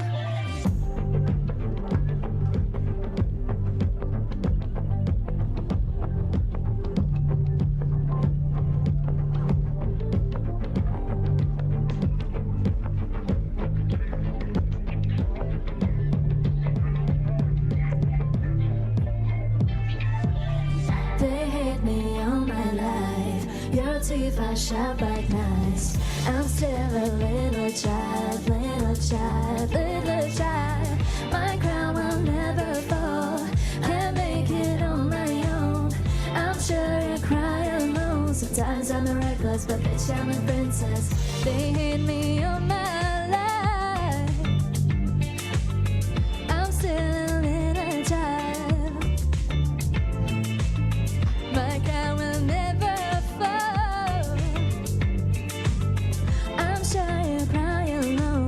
Sometimes I'm a reckless, but bitch, I'm a princess. Princess, princess, princess, princess. Sometimes I'm a reckless, but bitch, I'm a princess. I don't wanna spend another night, 'cause in the morning you're here only by. I don't wanna write another song, 'cause we'll see that this is gonna be there. I'm not there. You're trying too hard. I'm not the one you gotta run. A superpower is to make boys cry. I'm no good, so why do you waste your time? We all know that I am so caught inside. Yeah, yeah, yeah, yeah. So come let me taste me, loving me, teasing me. What is it all about? It is just freaking me out. That was the name that I heard you. I don't wanna waste another night with you, 'cause all your friends are better than you. I don't wanna waste another night with you, 'cause your best friend is harder than you. I don't wanna waste another night with you, 'cause all your friends are better than you. I don't wanna waste another night with you, 'cause your best friend than you. I don't wanna spend another night, 'cause in the morning you're here only by. I don't wanna write another song, 'cause we'll see that this is gonna be there. I'm not there. Trying too hard. I'm not the one you gotta run. A superpower is to make boys. I don't need you, so why do you try so hard? You're not gonna play the part. Yeah, yeah, yeah. So come let me taste me, loving me, teasing me. I will break your heart. I know you're doing what you can, but I'm no Barbie anyway, no can. I don't wanna waste another night with you, 'cause all your friends are better than you. I don't wanna waste another night with you, 'cause your best friend is harder than you. I don't wanna waste another night with you, 'cause all your friends are better than you. I don't wanna waste another night with you, 'cause your best friend than you. I don't wanna spend another night, 'cause in the morning you're here only by. I don't wanna write another song, 'cause we'll see that this is gonna be there. I'm not there. Trying too hard. I'm not the one you gotta run. A superpower is to make boys cry. Děkujeme moc.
It's been a long time coming, but what a return to form for the Czech Republic, the birthplace of moto surf, to reinvigorate itself as part of the permanent calendar of the UIM Moto Surf World Championship.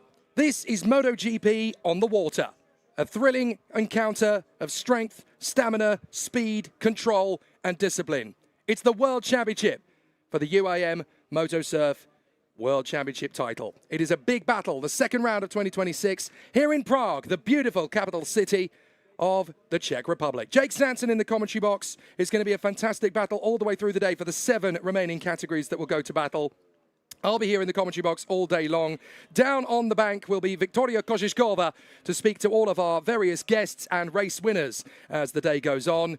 And it's going to be a sensational battle. 559 riders have competed in the UIM Moto Surf World Championship since its inception as the World Cup in 2014.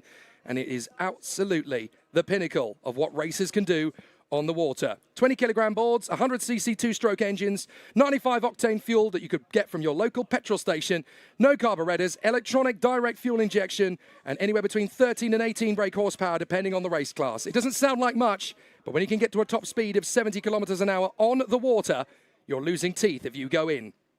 It's a fascinating battle and a great battle for supremacy. Across the senior categories of the elite men and the elite women, it'll be an interesting battle to see if the reigning world champions, Matěj Novotný and Eliška Marušková, can take the Grand Prix victory here in the Czech Republic. But there are so many things to get into before we get to that point. There is the championship coordinator, Martin Jančelek, lifting the flag of Czechia aloft. It's a big moment as we return to the Grand Prix in the home nation of Moto Surf. And we will celebrate in fantastic style here on the water in Hostivar Dam in the beautiful capital city of Prague. Jakub Kornfeil holds the Czech Republic flag aloft. The Moto 2, Moto 3, Moto E and Moto Surf racing legend holds the flag aloft in fantastic fashion. Jakub Kornfeil was the last man to win the Grand Prix of Czechia in the open category back in 2022. 4 years later, we're back in Prague, the nation's capital, ready to do it all again. We've got a host of VIPs, an incredible waft of superstar racers, athletes, singers, actors, performers, and all the great and good of the Czech Republic. It's a real celebration of the nation and a real ode to speed and discipline and charisma. Fantastic work as the Czech Republic flag is held over to a fantastic continuation out on the water as we go from moto surf to water skis. It's a real celebration out here on the water. The national anthem for Czechia. Voda hučí po lučinách, bory šumí po skalinách, v sadě skví se jara květ, zemský ráj to na pohled, a to je ta krásná země, země česká, domov můj, země česká, domov můj.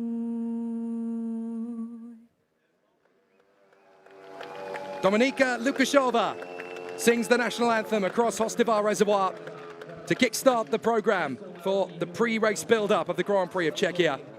She was also entertaining the crowds in between this morning's heats and the finals. Great to see her enjoying the atmosphere that this incredible event is already giving us. And so the competitors will venture out onto the course. We will start the bidding with the stock category. These are the Formula 2 machines of our sport. You buy the board, you get on it, you race it, you do nothing else to it. And it is seriously competitive all of the way. The stock men about to get underway. And the CEO of Motor Surf World Championship, Martin Jančelek, is joined by Karel Vejmelka. What an amazing guest we have with us here.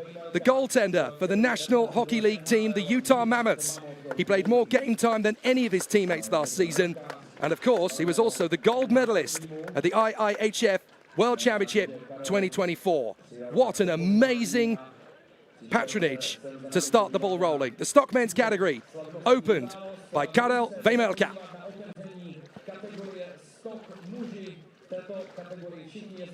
And of course, our colleague down on the water, Victoria Kosiskova, will be in conversation with Karel Vejmelka. How do you like it here in Prague, the race and all?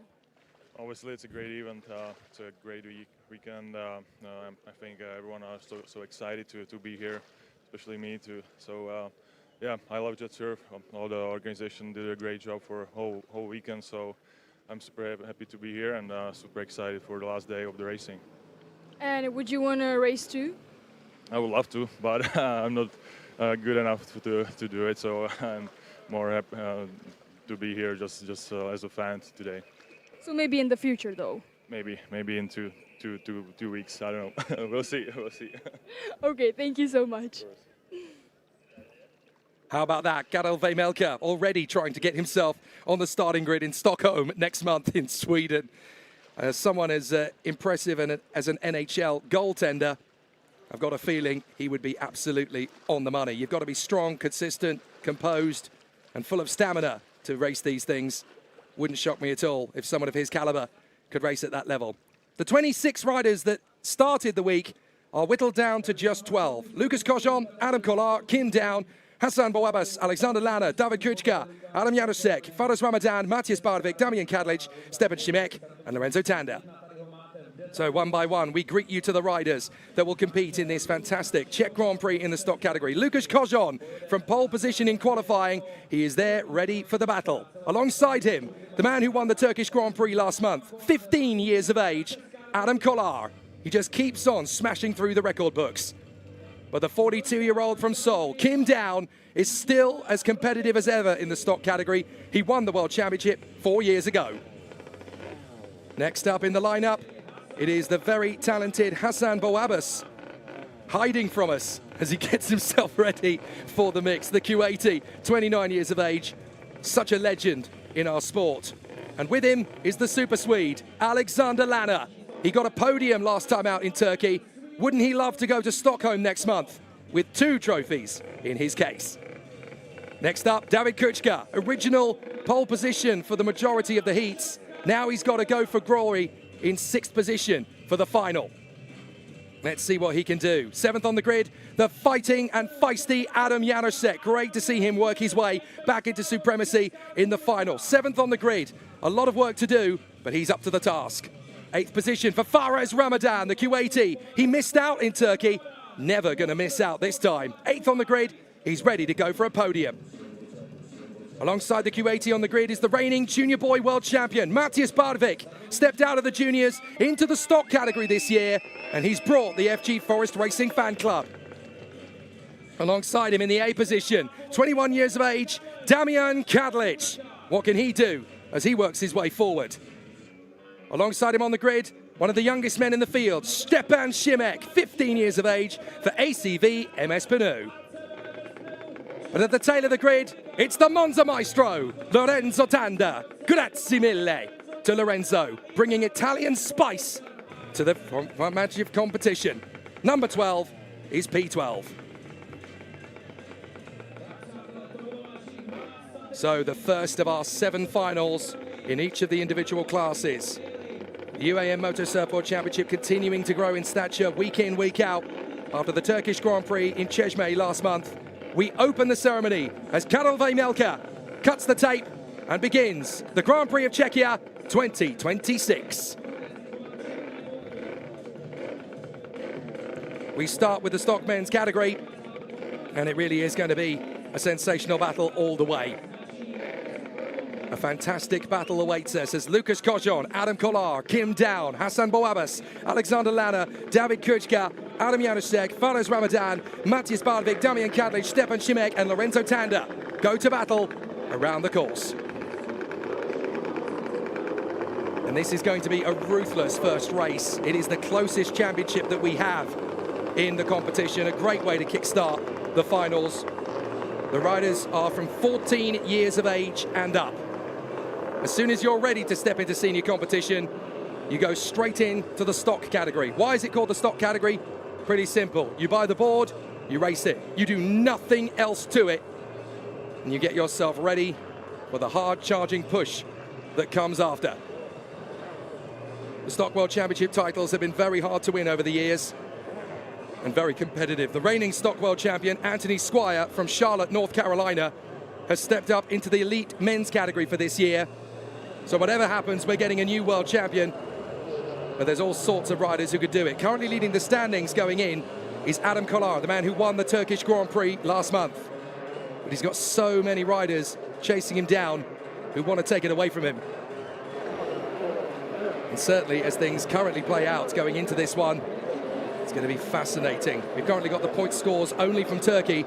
So Adam Kolar leads the championship by 9 points to Adam Janusek. Kim Down is third, 14 points away from the lead. Hassan Boabas is 22 points back. It's still open season.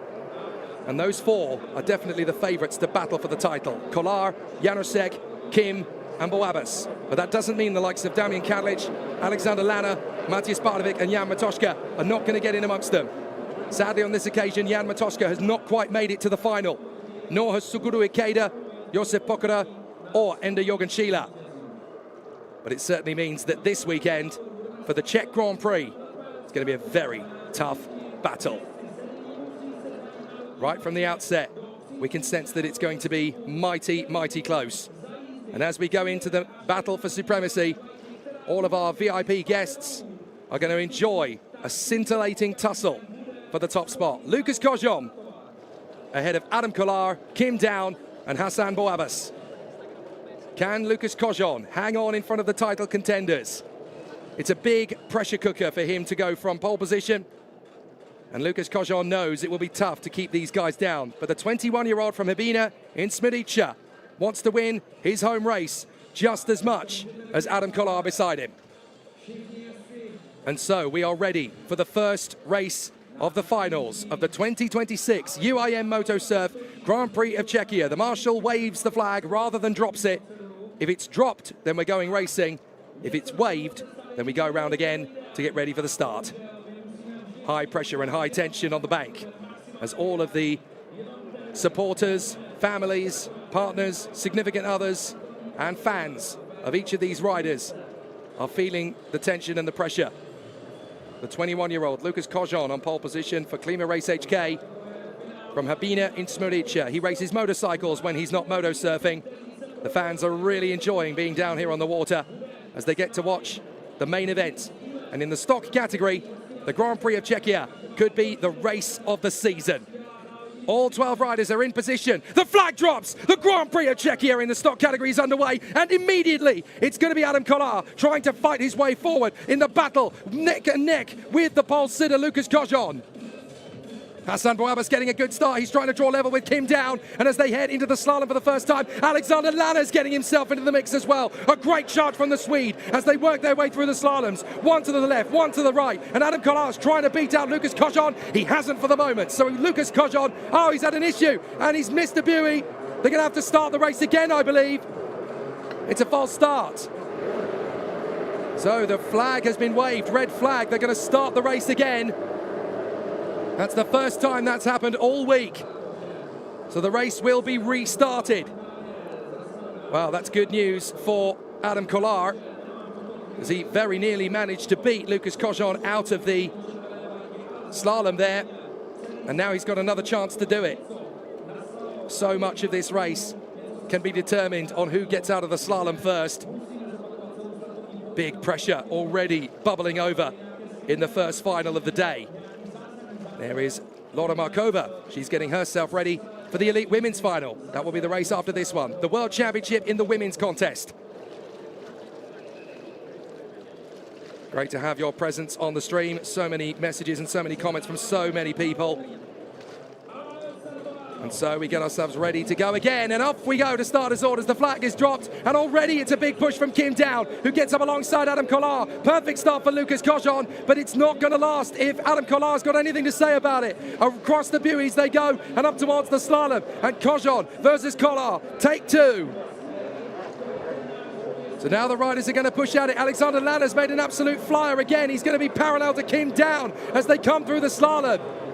And Alexander Lanner is going to move up into 4th place. What a start from the Swede. Alexander Lanner is P4 behind Kim Down. Terrific start, and it looks like it could be 2 podiums in a row for the Swedish talent.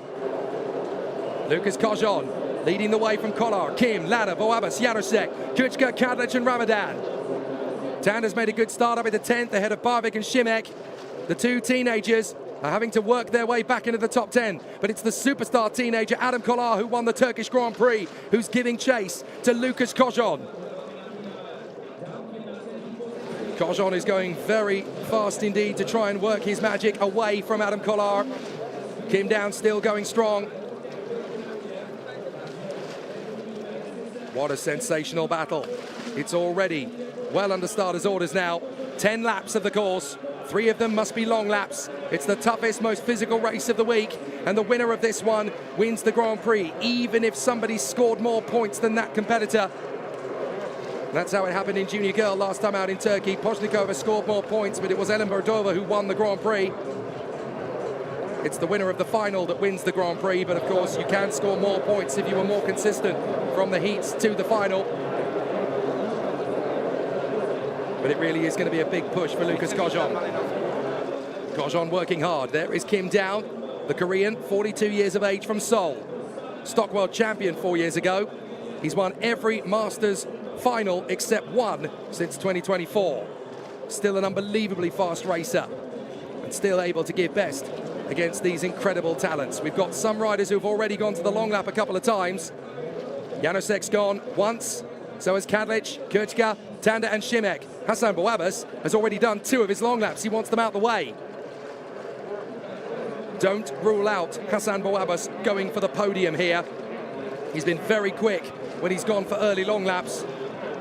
What we mean by that is that you've got to take 10 laps of racing, but 3 of those have got to be on the long lap course. There it is. I was speaking to Anthony Squire a short while ago, and he was telling me the long lap is only about 3 seconds longer on this occasion. Normally it's a good 10 to 15 seconds longer, but on this very long and complex course, it's not actually that much longer than the normal course is, because you're missing so much of a fairly complex part of the course to go onto the long lap. But it's longer, but it's faster. So in some bizarre circumstances, the long lap can actually be quicker than choosing the course, depending on who's crashed out on the main course. So Adam Kolar still giving best to Lukas Kojon. 2 seconds was the difference last time, but Adam Kolar has just taken his first long lap. So he's decided the way he's going to get past Lukas Kojon is if he uses the tactics, uses the strategy. Kojon is still out on the main course, and Adam Kolar has dropped behind Kim Down, who has also got to do his first long lap before too long. Over the line, Lukas Kojon, 3 laps in, 7 to go. 4 laps completed now, 6 to go, 3 of which have got to be long laps. And it's not going to happen yet for Lukas Kojon. He remains on the course. Kolar goes for the long lap again. So the 15-year-old Adam Kolar deciding that he's going to go 2 steps back to go 3 steps forward. He wants to get all 3 of his long laps out of the way now. And then he doesn't have to think about them again. As long as he stays upright, then he's got a chance to win his home Grand Prix here in Prague. There is Kim Down. Just like Lukas Kojon, he's decided to wait for his long lap. There is Adam Kolar, who's gone on to the long lap for the 2nd time. And that is quite impressive when you consider that Adam Kolar is now just right behind Kim Down. So very impressive for Adam Kolar. Very solid race indeed from the 15-year-old. Alexander Lanner's done 2 long laps. It's actually showing that Adam Kolar's only done 1 long lap at the moment, so that means he's going to need to do another couple more. Kojon is on lap 6, and he hasn't done a long lap yet. He can go all the way to lap 8, and then he can do all the long laps together. So yes, Kolar went through the long lap board, Buey, but he didn't actually go onto the long lap, so he stays in position. So Kolar is actually being really smart here. He's hanging in behind Kim Down, and he's using the Korean as motivation to keep himself on the pace. He's only 2 seconds back from the Stock World Champion 2022. And so Adam Kolar really working his magic. Behind the top 3, we've got Janusek in 4th, still thinking about the championship. Kuchka is 5th. Barvik is up into 6th place. What a comeback from the 15-year-old. Lorenzo Tander is up to 7th. Great run from him. Alexander Lanner, 8th. Then Kadlec and Boabas have both taken 3 of their long laps, so they don't have to do any more. So expect Kadlec and Boabas to suddenly start creeping up the ranks again. For the moment, Collard's down to 3rd, behind Koshan and Down, but both of them, both Koshan and Kim, have got to go onto their first long lap. Collard's already had one of his, so as long as he can stay relatively close. Koshan finally takes his first long lap. Has Kim Down done the same thing? No, Kim Down stayed on the course. So Kim Down is trying to beat Koshan out of the long lap. It's going to be tight between the two. That's Adam Collard right in behind Lucas Koshan. This is the battle for the victory in the Grand Prix of Czechia. And Collard's got a chance to go after Lucas Koshan now. He's trying to get just far enough out of the whitewash that he can really challenge him. But the two riders are going to complete lap 7. And depending on who takes the long lap when, Adam Collard still has a chance. Maybe he can beat Koshan out of the slalom. That's going to need a lot of dedication and focus from Adam Collard, but he's equal to the challenge. He's going to push as they go into the slalom. Koshan goes left. Collard goes left as well. He's decided to hustle Koshan. And down goes Koshan. Koshan's gone down in the lead. Koshan's dropped it. Adam Collard's come through. Lucas Koshan makes the mistake under pressure from Adam Collard. It's the moment of the race, as Lucas Koshan was having a great ride through the slalom, and under pressure, he buries the board in the wash. Big mistake for Lucas Koshan, and that hands the lead over to Adam Collard. The 15-year-old from La Cucina Nera team has got himself into the lead, and now he takes the long lap. Why not? Lucas Koshan is on the long lap as well, trying to get himself back in. He was 2 seconds ahead, now he's 3.5 seconds back. And that could just be the moment when Lucas Koshan was denied the Grand Prix of Czechia. And this is going to matter so much to Adam Collard. Last year was a relatively peaceable year for Adam Collard. He had a fantastic run in the championship in 2025 in Junior Boy. He had a fantastic performance when he stepped up into the stock category. We knew he was going to be quick. And last year, he gave us flashes of brilliance all the way through that 2025 season. But of course, Adam Collard was always going to be an interesting prospect. In last year's Rookie Merlin Plus class, Adam Collard was only 4th in the championship behind Mike Michailidis, Faraz Ramadan and David Kuchka. Now, he is at the front of the stock category, going for his 2nd Grand Prix win in a row. But Lucas Koshan has not given up. He's still pushing to try and get under his skin. 2.8 seconds between them. And Kim Down is looking good for 3rd place. Collard and Koshan have both taken their 3rd long lap. So the man in front of them is the Korean Kim Down. No, Kim Down's already taken his long lap as well. So I wonder if that's David Kuchka. Or has he emerged behind them anyway? So there is Adam Collard. He's chasing somebody and being held up. I wonder if that's the man who's currently leading the race. David Kuchka. Oh no, it's the B. That is young Stepan Šimek. Stepan Šimek's going to need to get out of the way here as they go to the fjord once again, or it's actually Faraz Ramadan, I think, having an issue. And look how close it is between the two. Adam Collard is pushing hard to try and get away from Lucas Koshan, who is now just 1 buoy behind him. Adam Collard has never had so much pressure as they come out of the slalom. He's still got traffic in front of him, and now there's 1 lap to go. Lucas Koshan looks for the move on the inside of the buoy. There's nothing between them. Koshan's going to push, trying to get the inside line. They are tripping over each other, and Collard's down. Adam Collard's down. Adam Collard drops it in the wash. Just as we saw from Lucas Koshan. Adam Collard does the same. The Grand Prix of Czechia was in his hands, and it slips away in the battle in the traffic. Lucas Koshan stayed hungry, stayed determined, and he's fought back, and he will grab the victory in the Grand Prix of Czechia. Here's how it unraveled. Poor Adam Collard, he got held up by the rider in front. There's no rule that says the rider in front has to get out of the way. Koshan just waits, he's patient. He puts Collard under pressure. They're parallel, through the left, through the right. Now watch the exit. I don't think there was any contact necessarily. But Collard gets caught out in the wash, and he drops. And so Lucas Kojon is going to come through the final two buoys. Lucas Kojon wins the Grand Prix of Czechia in the stock category. Adam Janusek comes through to second, and a disappointed third is going to be Adam Kolar. But Lucas Kojon, what a fight all week. From Friday when he grabbed the pole position, he's had his back to the ropes ever since.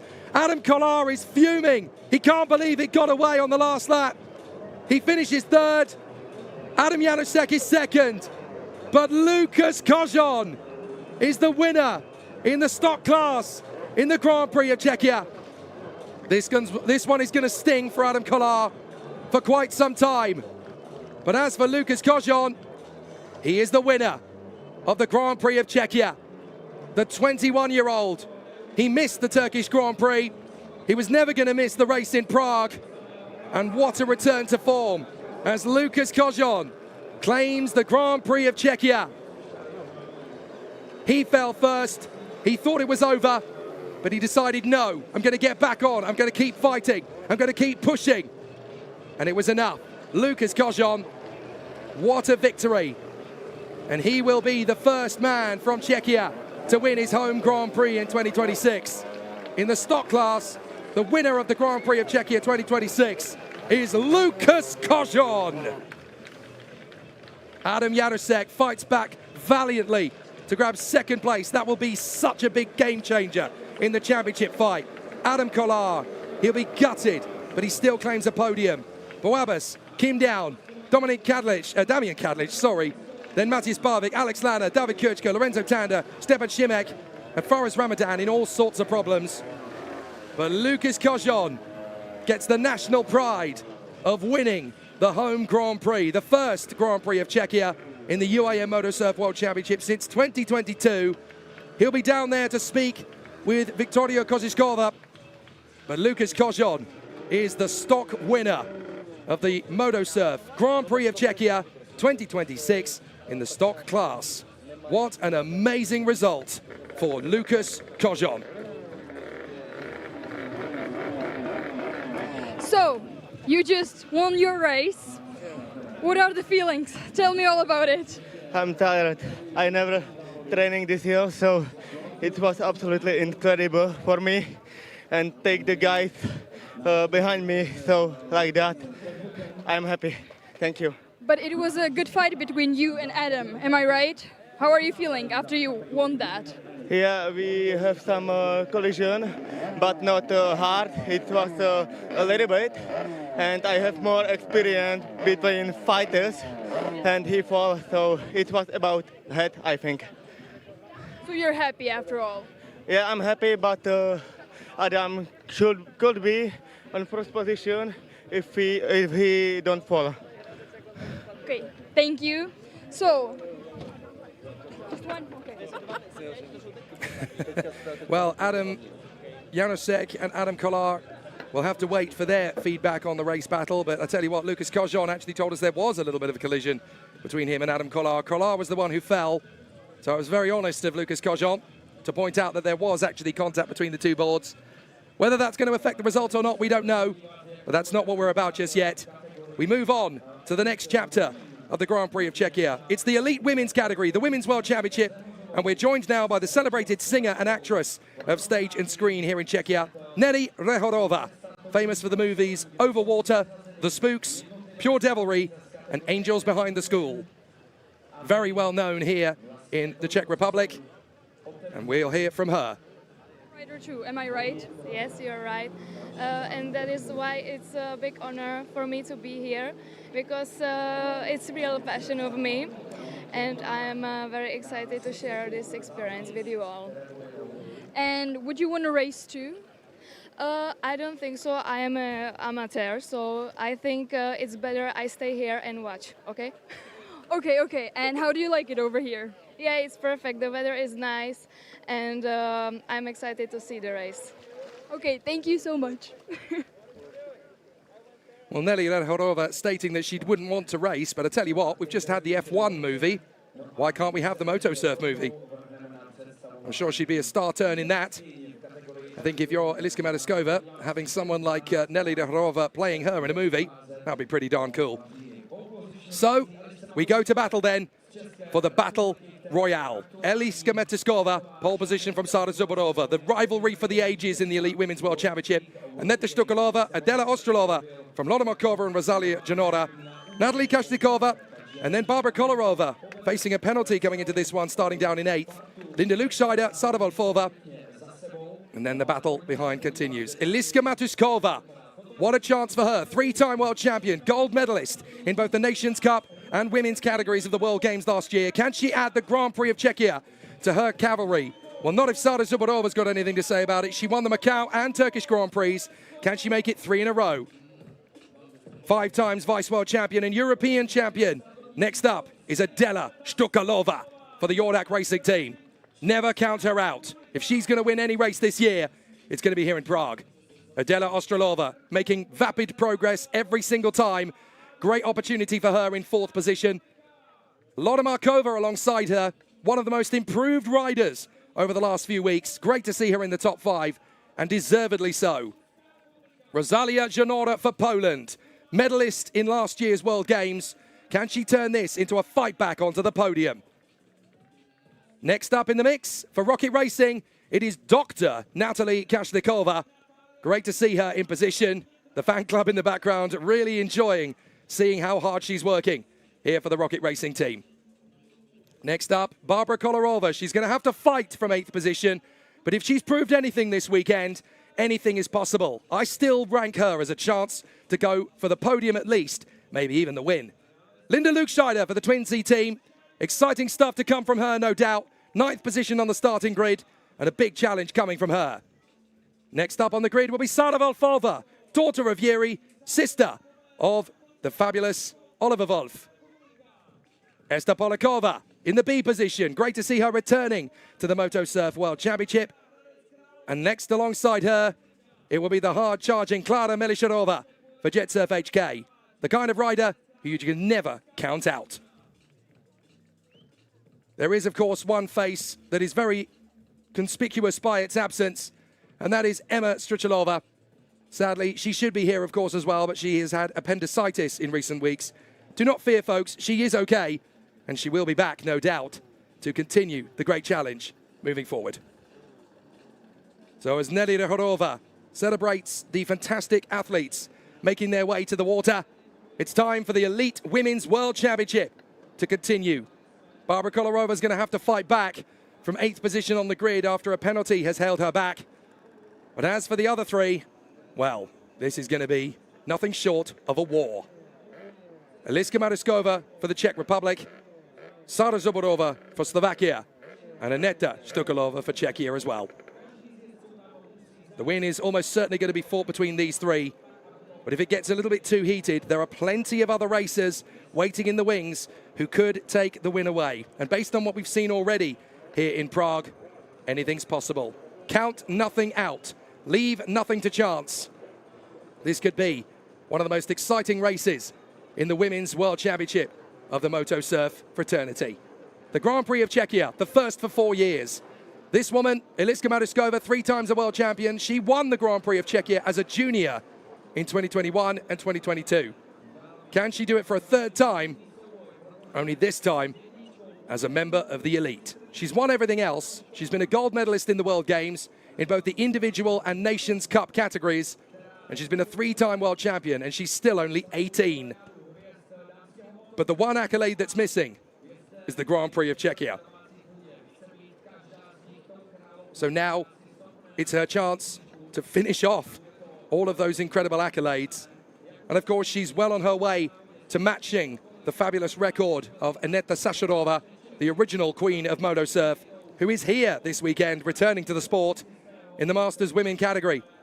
Can't wait to see that race when she goes head-to-head with Miki Tori and Leon Jun. So, we get ourselves into the mix as Eliska Matuskova versus Sara Zuborova, the fight we've been waiting for in the Elite Women's World Championship. Time to see which of these 2 superb superstars can hold on to their strength and stamina for the longest. And if they falter, Aneta Shtukalova is right there to pounce. Let's go! The Elite Women's World Championship gets underway in the Grand Prix of Czechia. And Aneta Stukelova's made a great start, already parallel to Sada Zubarova. It's a textbook getaway from Matuskova as Zubarova kicks out. Stukelova's nearly down. Rosalia Janora, what a start from the pole, already up into third position. What a launch from Janora. Out through the slalom.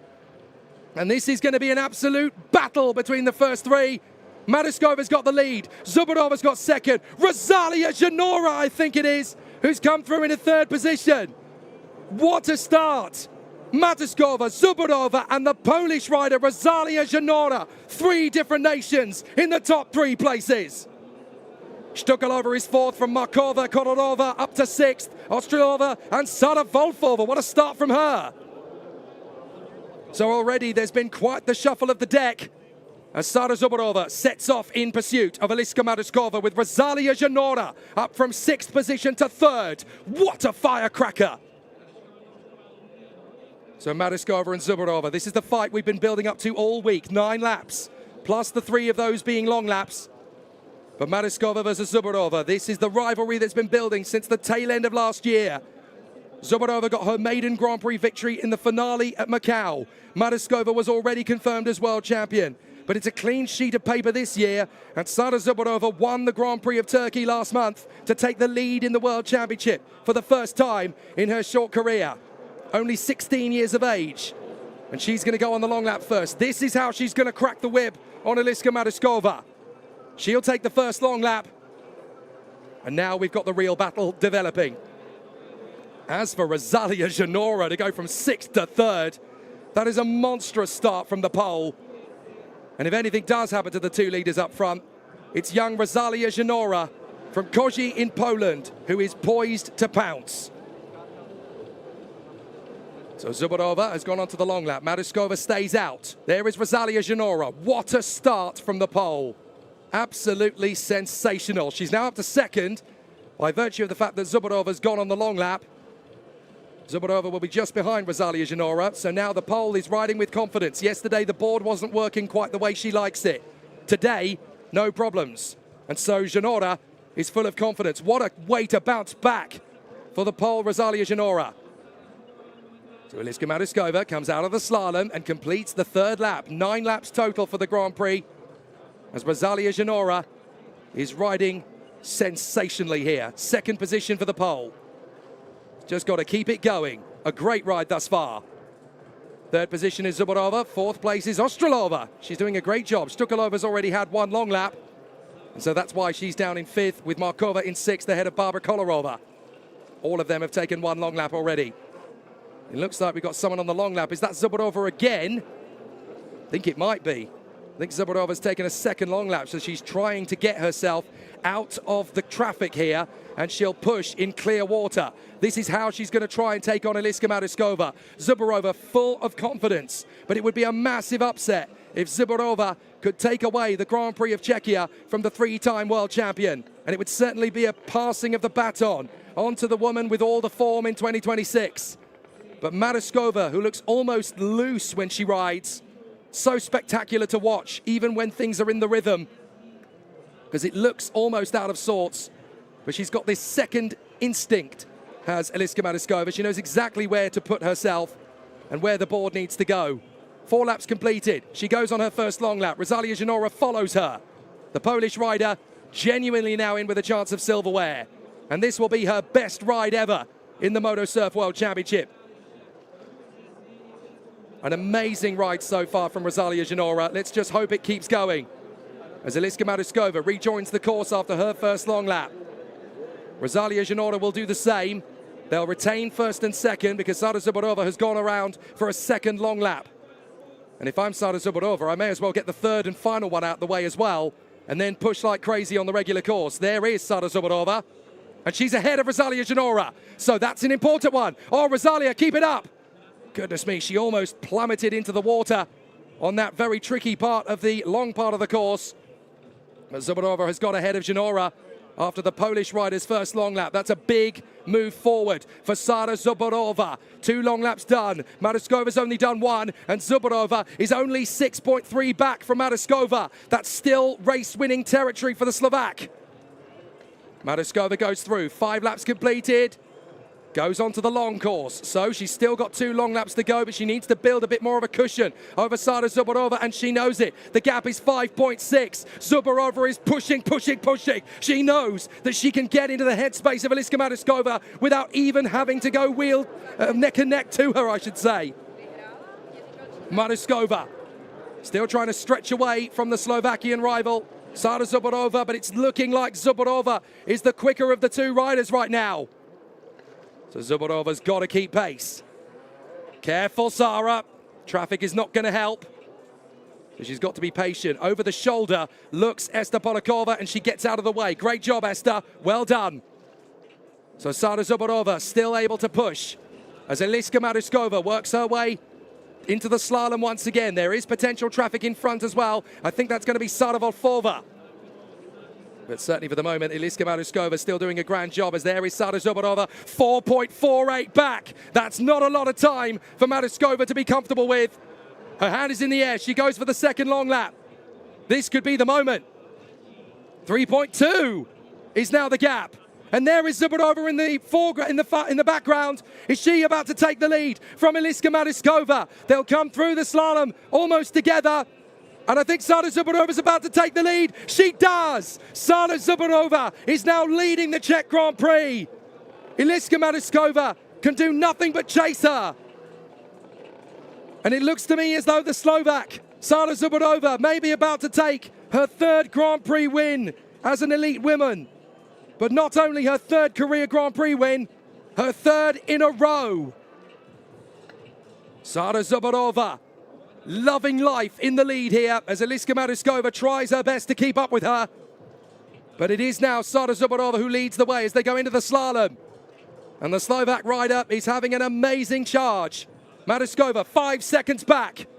And they've both got 1 more long lap to take and 2 laps to go. What will Maruskova do? Sada Zubarova is going to take the long lap. She's in the lead, so she's got the freedom to choose. I wonder what Eliska Maruskova will do. Will she go on to the long lap as well, or will she try to stay out and force a mistake from Sada Zubarova? There's not a lot in this, but Zubarova is doing the best she can. Eliska Maruskova trying to keep up with her. No, she's gone on to the long lap as well, and the gap opens up to 5.7. I think Eliska Maruskova has got to swallow hard and take the reality pill that it looks as though Sada Zubarova is finally stepping up valiantly to take over her mantle. She has yet to win her first World Championship title in UIM Moto Surf. She was 2nd in Junior Girl, 3rd in the World Championship for women last year. Is 2026 the year that Sada Zubarova comes of age and becomes a world champion? It would certainly be very impressive indeed if she could do so. And it's certainly looking very strong indeed for Sada Zubarova. What an amazing performance. There have been 3 world champions from the women's category over the years. 2 of them are here. Aneta Sasharova and Eliska Maruskova. Sada Zubarova may be about to become the 4th. Certainly if the first 2 weekends of the year are anything to go by. But you know for a fact that Eliska Maruskova will never give up. She will never say die. And she will keep pushing. Halfway round the final lap, and Sada Zubarova has 5.8 seconds on Eliska Maruskova. But the world champion in 2023, 24, and 25 has given it her best. But in 2026, it's looking like Sada Zubarova is going to be equal to the challenge, and if not, quicker. Here comes the Slovakian. It's been an immense ride. Yesterday was Eliska Maruskova's day, but Sada Zubarova has saved everything for the big push today. And it was well worth it. The 16-year-old from Kostivjarska in Slovakia, bronze at the World Games, 2nd in the Junior World title in 24, 3rd in the Women's World Championship. She won in Macau, she won in Turkey, she's won in Czechia! Sada Zubarova wins the Czech Grand Prix in Women's Elite. A magnificent ride from Sada Zubarova. She used her cunning, her tactics, and her skill. And no matter what Eliska Maruskova could do, the 3-times world champion has been vanquished at home. It's really taken her toll. She's exhausted. Sada Zubarova looks like she hasn't even broken a sweat. What a result. And look who's in third. It's Barbara Kolarova. What a comeback from Kolarova. An amazing charge through from 8th on the grid to 3rd. Barbara Kolarova has got ahead of Shtukalova, Ostrolova, Markova and Yonora. An astonishing ride from Barbara Kolarova. Immense genius and supreme strength. It is not going to be long at all before Barbara Kolarova is a regular challenger for the Grand Prix win. As Sada Zubarova of Slovakia soaks it up. She wasn't able to take victory in Slovakia this year. The race was postponed. We will be going to Šamorín in Slovakia next year. Eliška Marušková, hand in the air. What could I do? I gave it everything, but it's only second this time. And so, for the 3rd Grand Prix in a row, after winning Macau last year, the season finale, and the Turkish Grand Prix in round 1 last month, Sada Zubarova's 3rd Grand Prix win is her 3rd in a row. And the Slovak is the winner here in Prague. For Motoshop Zabor, for Hostoviaska, and for the whole nation of Slovakia, she wins the Grand Prix. Barbara Kolarova is ecstatic with 3rd position after her amazing fight back. Sada Zubarova, Eliška Marušková, and Barbara Kolarova, the podium. Wow. Aneta Shtukalova from Adela Ostrolova, Laura Markova, feeling sad for Rosalia Janora. A podium was really on for her there. Linda Lukscheider, Natalie Kashnikova, Sara Volfova, Esther Polikova, and Klara Melisharova. But Sada Zubarova claims the Czech Grand Prix for Slovakia. So after that upset, it's time to see which of the Czech superstars is going to take the win in the Grand Prix in the elite men's category. Let's hear first of all, though, from Victoria Koziskova with the race winner, Sada Zubarova, in elite women.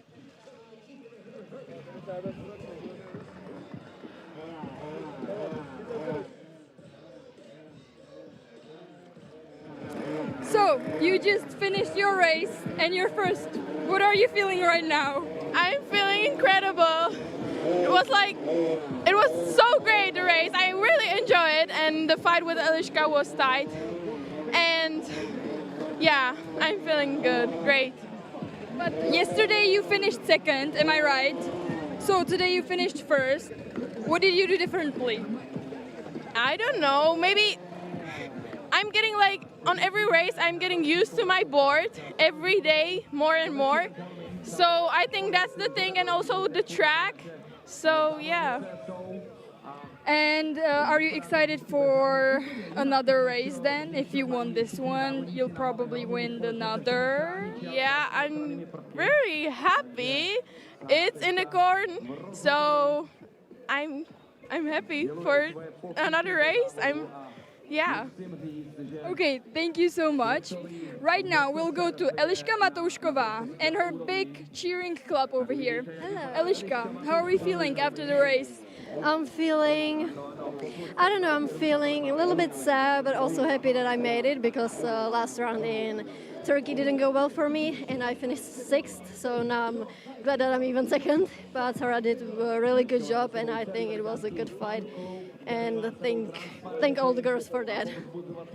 And are you excited for another race then? Yes, I'm very excited because I moved on a little bit more on top of the championship, so I'm really glad to see that. So there's not much points between me and Sarah now, so I think I have more chance to be the world champion again. Yes. Thank you so much. Thank you. So right now we can go. Number 8. Number 8. Where is number 8? This one? She finished 3rd. Number 8 finished 3rd.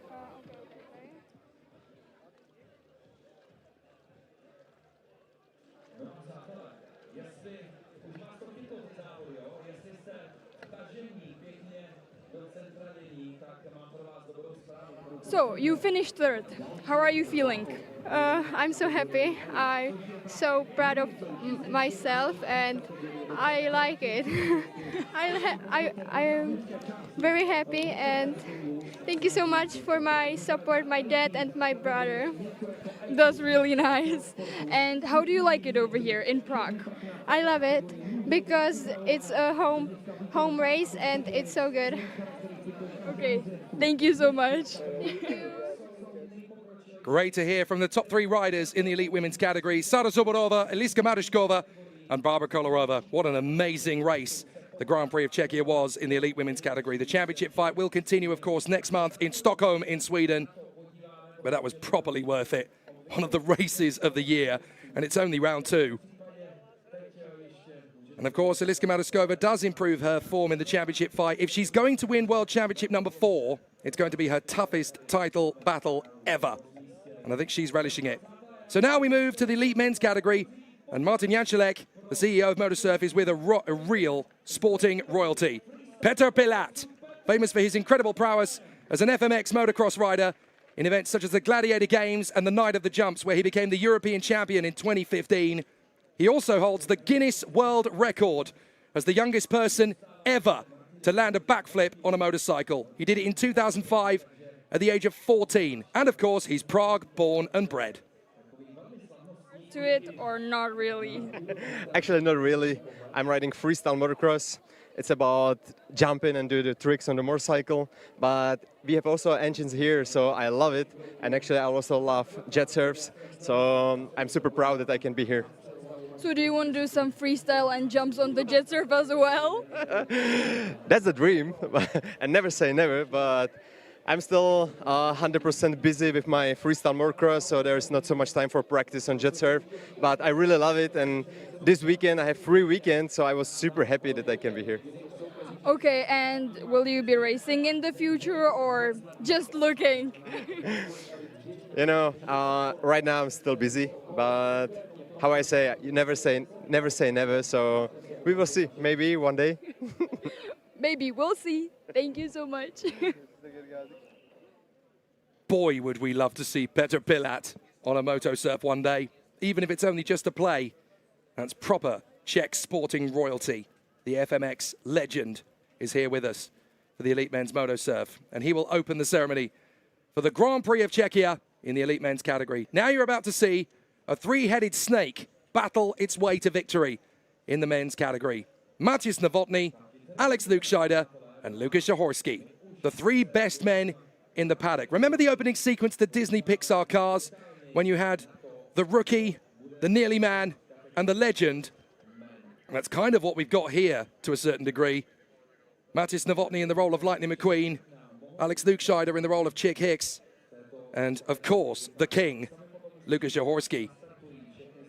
And what a battle it's going to be between the three top riders in the elite men's category. Matěj Novotný is the elite world champion from 2024 and 2025, and he's on pole position for the Grand Prix of Czechia. He won this as a rookie rider in 2022, but it's 4 years later, and now he's a world champion at the age of 18. Can he make it to win the Grand Prix of Czechia in the elite men's discipline?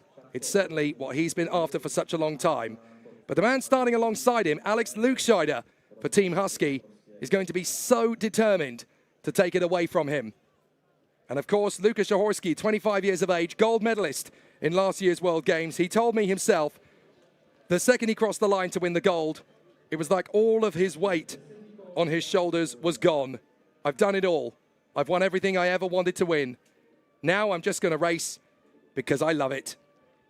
Novotný, Zahorski, and Lukscheider, the top three on the grid. Jan Travnicek is fourth. Adam Ficek, qualified 8th, is now 5th. Dan Pravaznik, qualified 9th, is now 6th. Anthony Squire, Miroslav Kurbs, Michael Michailidis, and Jiri Wolf fill out the grid. And so to the Grand Prix of Czechia in the UIM Motosurf World Championship Round 2. Matěj Novotný, the king of the waves.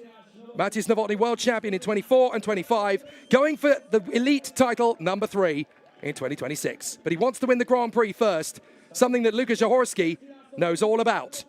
In his peak in 21 and 22, he lost out to Nicolas Blahar and Jakob Kornfeil. He won't want to miss out this time. Alex Lukscheider is ready to go for glory from 3rd on the grid. Jan Travnicek was in the stock category last time in Turkey. Now he's 4th on the grid in elite, chasing down the three big guns, Adam Ficek is not going to give up on anything for the FG Forest Racing team. He starts 5th. Could he make it onto the rostrum? Next up, it's Dan Pravaznik. Great work so far this weekend, from 9th in qualifying to 6th on the grid for Rocket Racing. Can he get amongst the podium runners? The reigning stock world champion from Charlotte, North Carolina. It's Mr. Dirty Banana himself, Anthony Squire, the the stock world champion last year. Now he's an elite rider. Miroslav Kups, 8th position on the starting grid. What can he do from the outside of the grid? And there is the rookie world champion from last year, Cyprus's own sporting legend, the 18-year-old from Limassol, Mike Michailidis. And alongside him, the man who has conquered the Rally Schlinn on many occasions as a rally driver, Yuri Wolf, is now a moto surfing legend. And he will take on the role of the outside protagonist to chase after the big guns. As the FMX athlete Petr Pilat watches on to all of these spectacular riders, it's real sporting royalty that we have here in the UIM Moto Surf World Championship. And as Petr Pilat looks on, who knows, maybe he might have a play in one of these one day. But there's one thing you can be sure. He will be standing back in awe as the 3 best men in our sport at the moment, Matěj Novotný, Lukas Zahorski, and Alex Lukscheider, will go to battle for the Grand Prix of Czechia. Whoever wins, they richly, richly deserve it. All 3 of them have been on their A game all week long. Matěj Novotný as the winner of the World Championship in 24 and 25, winning his first World Championship title at the tender age of 16. Lukas Zahorski has won everything there is to win in this sport. It's quite incredible, his record. World Cup champion in 2016, 18, 19 and 21. World champion in 22 and 23. Electric World Challenge champion in 24. And gold in the World Games twice in the Nations Cup and the individual competition in 2025.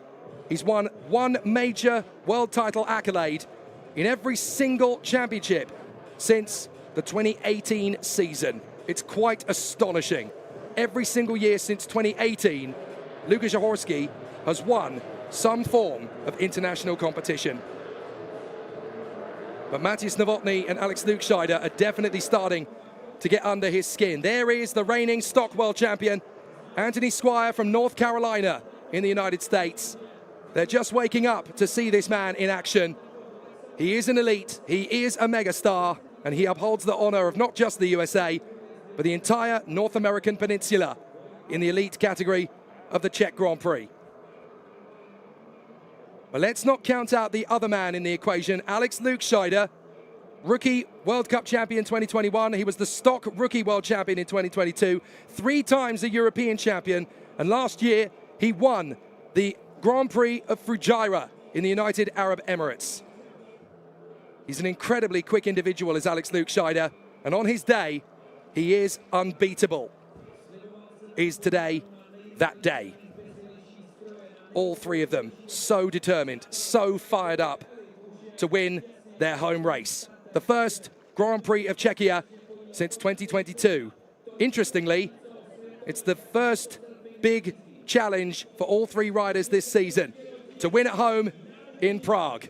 Who's going to get the job done? Let's race for the elite men's Grand Prix of Czechia. A terrific start from Lukscheider. He's going to draw level with Zahorski, and maybe he'll get right round the outside of him. They bang shoulders as Lukscheider works his magic to try and get round the outside of Zahorski. He has to bail out, and so Novotný leads Zahorski and Lukscheider. Terrific race between them. Ficek looks like he's come up into 4th position. Great start from Adam Ficek. If he can hold that through the slalom, then he's right on it with the 3 men up front. Novotný leads, Zahorski 2nd, Lukscheider, and then I think it is Adam Ficek who's just been able to hold on in 4th place. We wait to watch them come through. Well, no, in fact, Travnicek managed to get just a whisker back in front of him, so Ficek is going to push hard to try and get back into the top 4. So Matěj Novotný has had very little pressure in the first lap. On to lap 2 they go, 10 laps. 3 of those have got to be long laps, don't forget. So it really is going to be hard pressure on the shoulders of Lukas Zahorski if he wants to take on his young apprentice. Maciej Novotny and Lukas Zahorski pushing on to try and go for the victory in the Grand Prix of Czechia. There is Alex Lukscheider for Team Husky. He's still got a chance to get in amongst them, especially if he can nail the slaloms and the long laps in faster pace, especially when we start getting towards the traffic. Zahorski is not far away from Novotny at all. He really wants to put pressure on him. And we saw in Heat 4 earlier today that Novotny can crack under pressure. He had a fall, he crossed the line first, but he was later penalised. Lukscheider was the one who came away with the heat victory.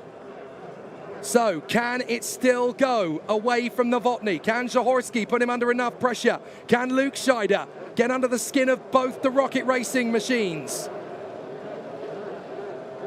Novotny has built 2 seconds now on Lukas Zahorski. Lukscheider is a further 3 seconds back. It's still anybody's race. Travnicek is 4th. Pravaznik is now up to 5th because Ficek and Kups have both gone for their first long lap early. Zahorski is really pushing on Maciej Novotny. I think of all the races this year, if Zahorski wants to win, it's definitely this one. The last 2 Czech Grand Prix were won by Nicholas Blahar in 2021 and Jakob Kornfeil in 2022, who is here this weekend. But Lukas Zahorski was on the podium against these men so many times. Who's going to get the job done? Novotny or Zahorski? Lukscheider is going to try and unlock the secret ingredient to go after these 2 men. Stamina, control, discipline, patience, fluidity. That's what's going to get you to the victory. Novotny and Zahorski stretching away in front, just opening up a little bit of a tap. 3.5 seconds is about comfortable for the moment. But they know that in the latter stages of the race, once we're into the long laps, once we're through the slaloms with a little bit more adrenaline burnt through, it's not going to be so easy to keep Lukscheider at bay. So Novotny, Zahorski, and there is Lukscheider. He's not that far away at all now. He's actually gaining on Zahorski, if anything. Yeah, the gap is down to 3 seconds. So Lukscheider is still pushing as Zahorski gets to within 1.7 of Novotny. So Zahorski is still pushing and the gap is coming down. 1.8. It's very tough to tell who's really getting the upper hand here as Lukscheider gets to within 2.8 of Zahorski. Is this the long lap now? Yes, Lukscheider's gone for the first long lap. It's time to kick on the strategy. If he goes to the long lap first and he goes quicker through and he handles the traffic better, he can still jump the 2 men ahead. He knows that. Novotny, Zahorski and Lukscheider.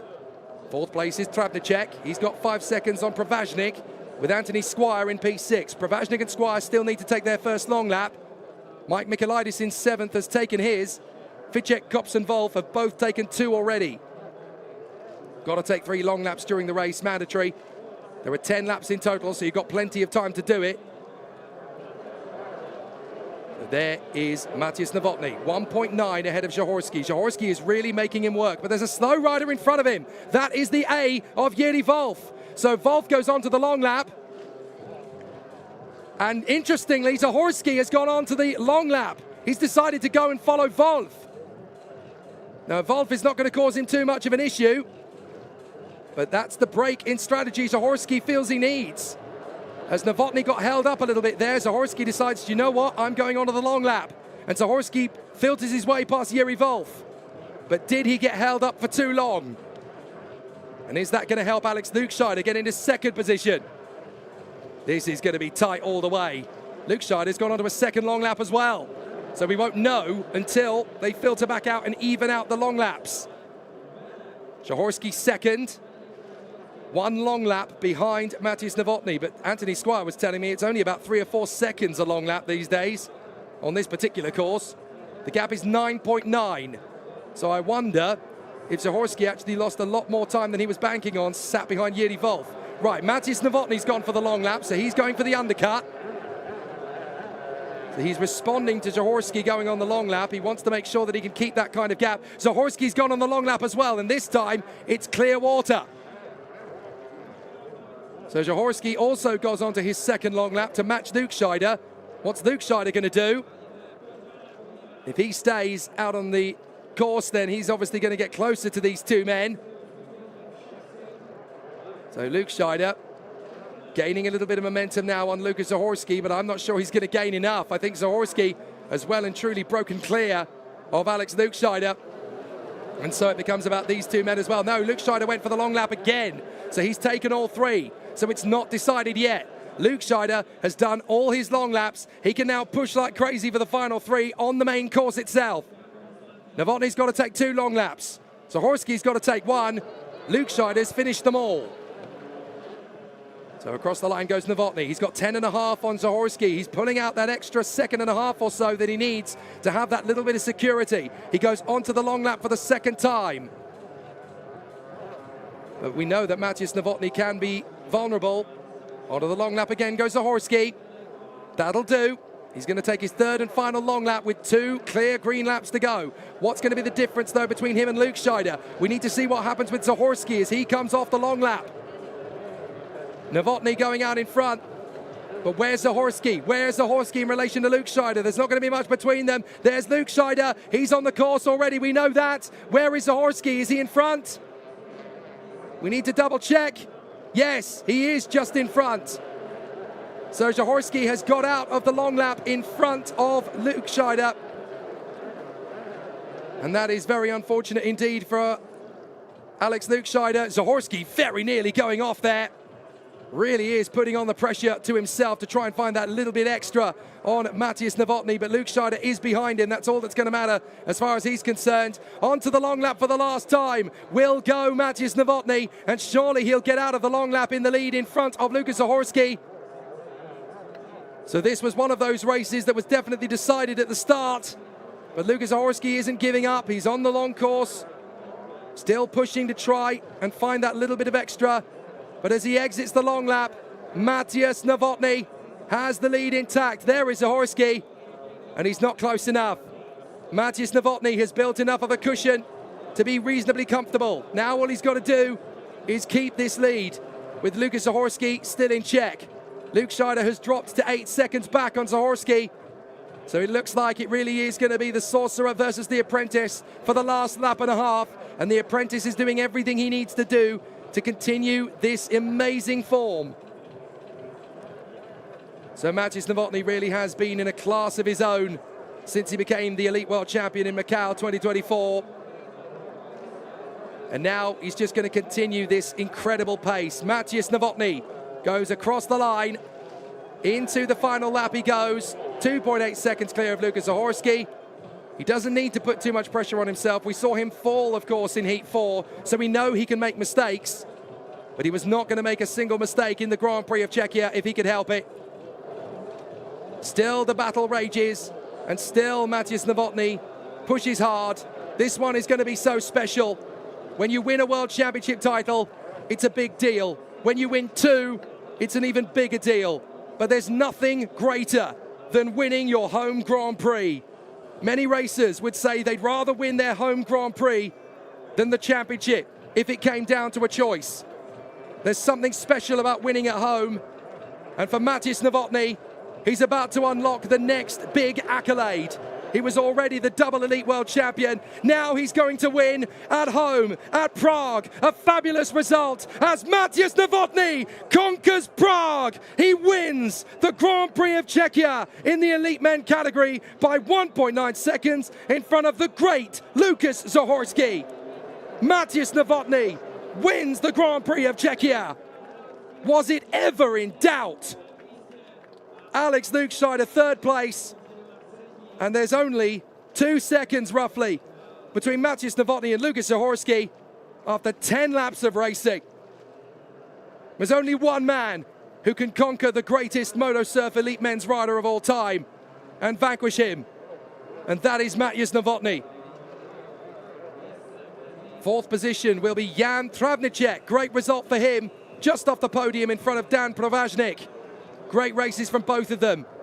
And a feisty comeback ride from Mike Michailidis. The Cypriot will come through to finish in the top 6. A great recovery ride from what was very nearly the back of the grid. The Cypriot, the rookie world champion, comes through to finish ahead of Adam Ficek and Anthony Squire. A great ride from the Cypriot. But Lukas Zahorski, 6 times a world champion, double gold medalist in the World Games last year, Electric Challenge world champion. But he can't quite beat Matěj Novotný. And look at the celebrations here in Prague as Matěj Novotný and Lukas Zahorski give it a rocket racing 1-2, and they give us a very wet donut. Fabulous result for Matěj Novotný and Lukas Zahorski. 1 and 2 in Prague. The reigning world champion and the master of his craft. First and second in Prague. Matěj Novotný is the elite men's Grand Prix of Czechia winner. Lukas Zahorski and Alex Lukscheider join him on the podium. From Jan Travnicek, Dan Pravaznik and Mike Michailidis. Great ride from the Cypriot. Adam Ficek, Anthony Squire, Yuri Wolf and Miroslav Kups finish off the rankings. But the winner of the UIM Moto Surf World Championship, round 2, Grand Prix of Czechia in the elite men's discipline, the Formula 1 of Moto Surf, the Grand Prix of Czechia, goes to Matěj Novotný, the 18-year-old double world champion from Nechanice. An amazing result. And this is what it means. That is the celebration of celebrations for Matěj Novotný. After such precision, a kamikaze celebration into Hovistar Dam in magnificent fashion here in Prague. What a result. Let's hear from Matěj Novotný. He's with Victoria Kozičkovsky.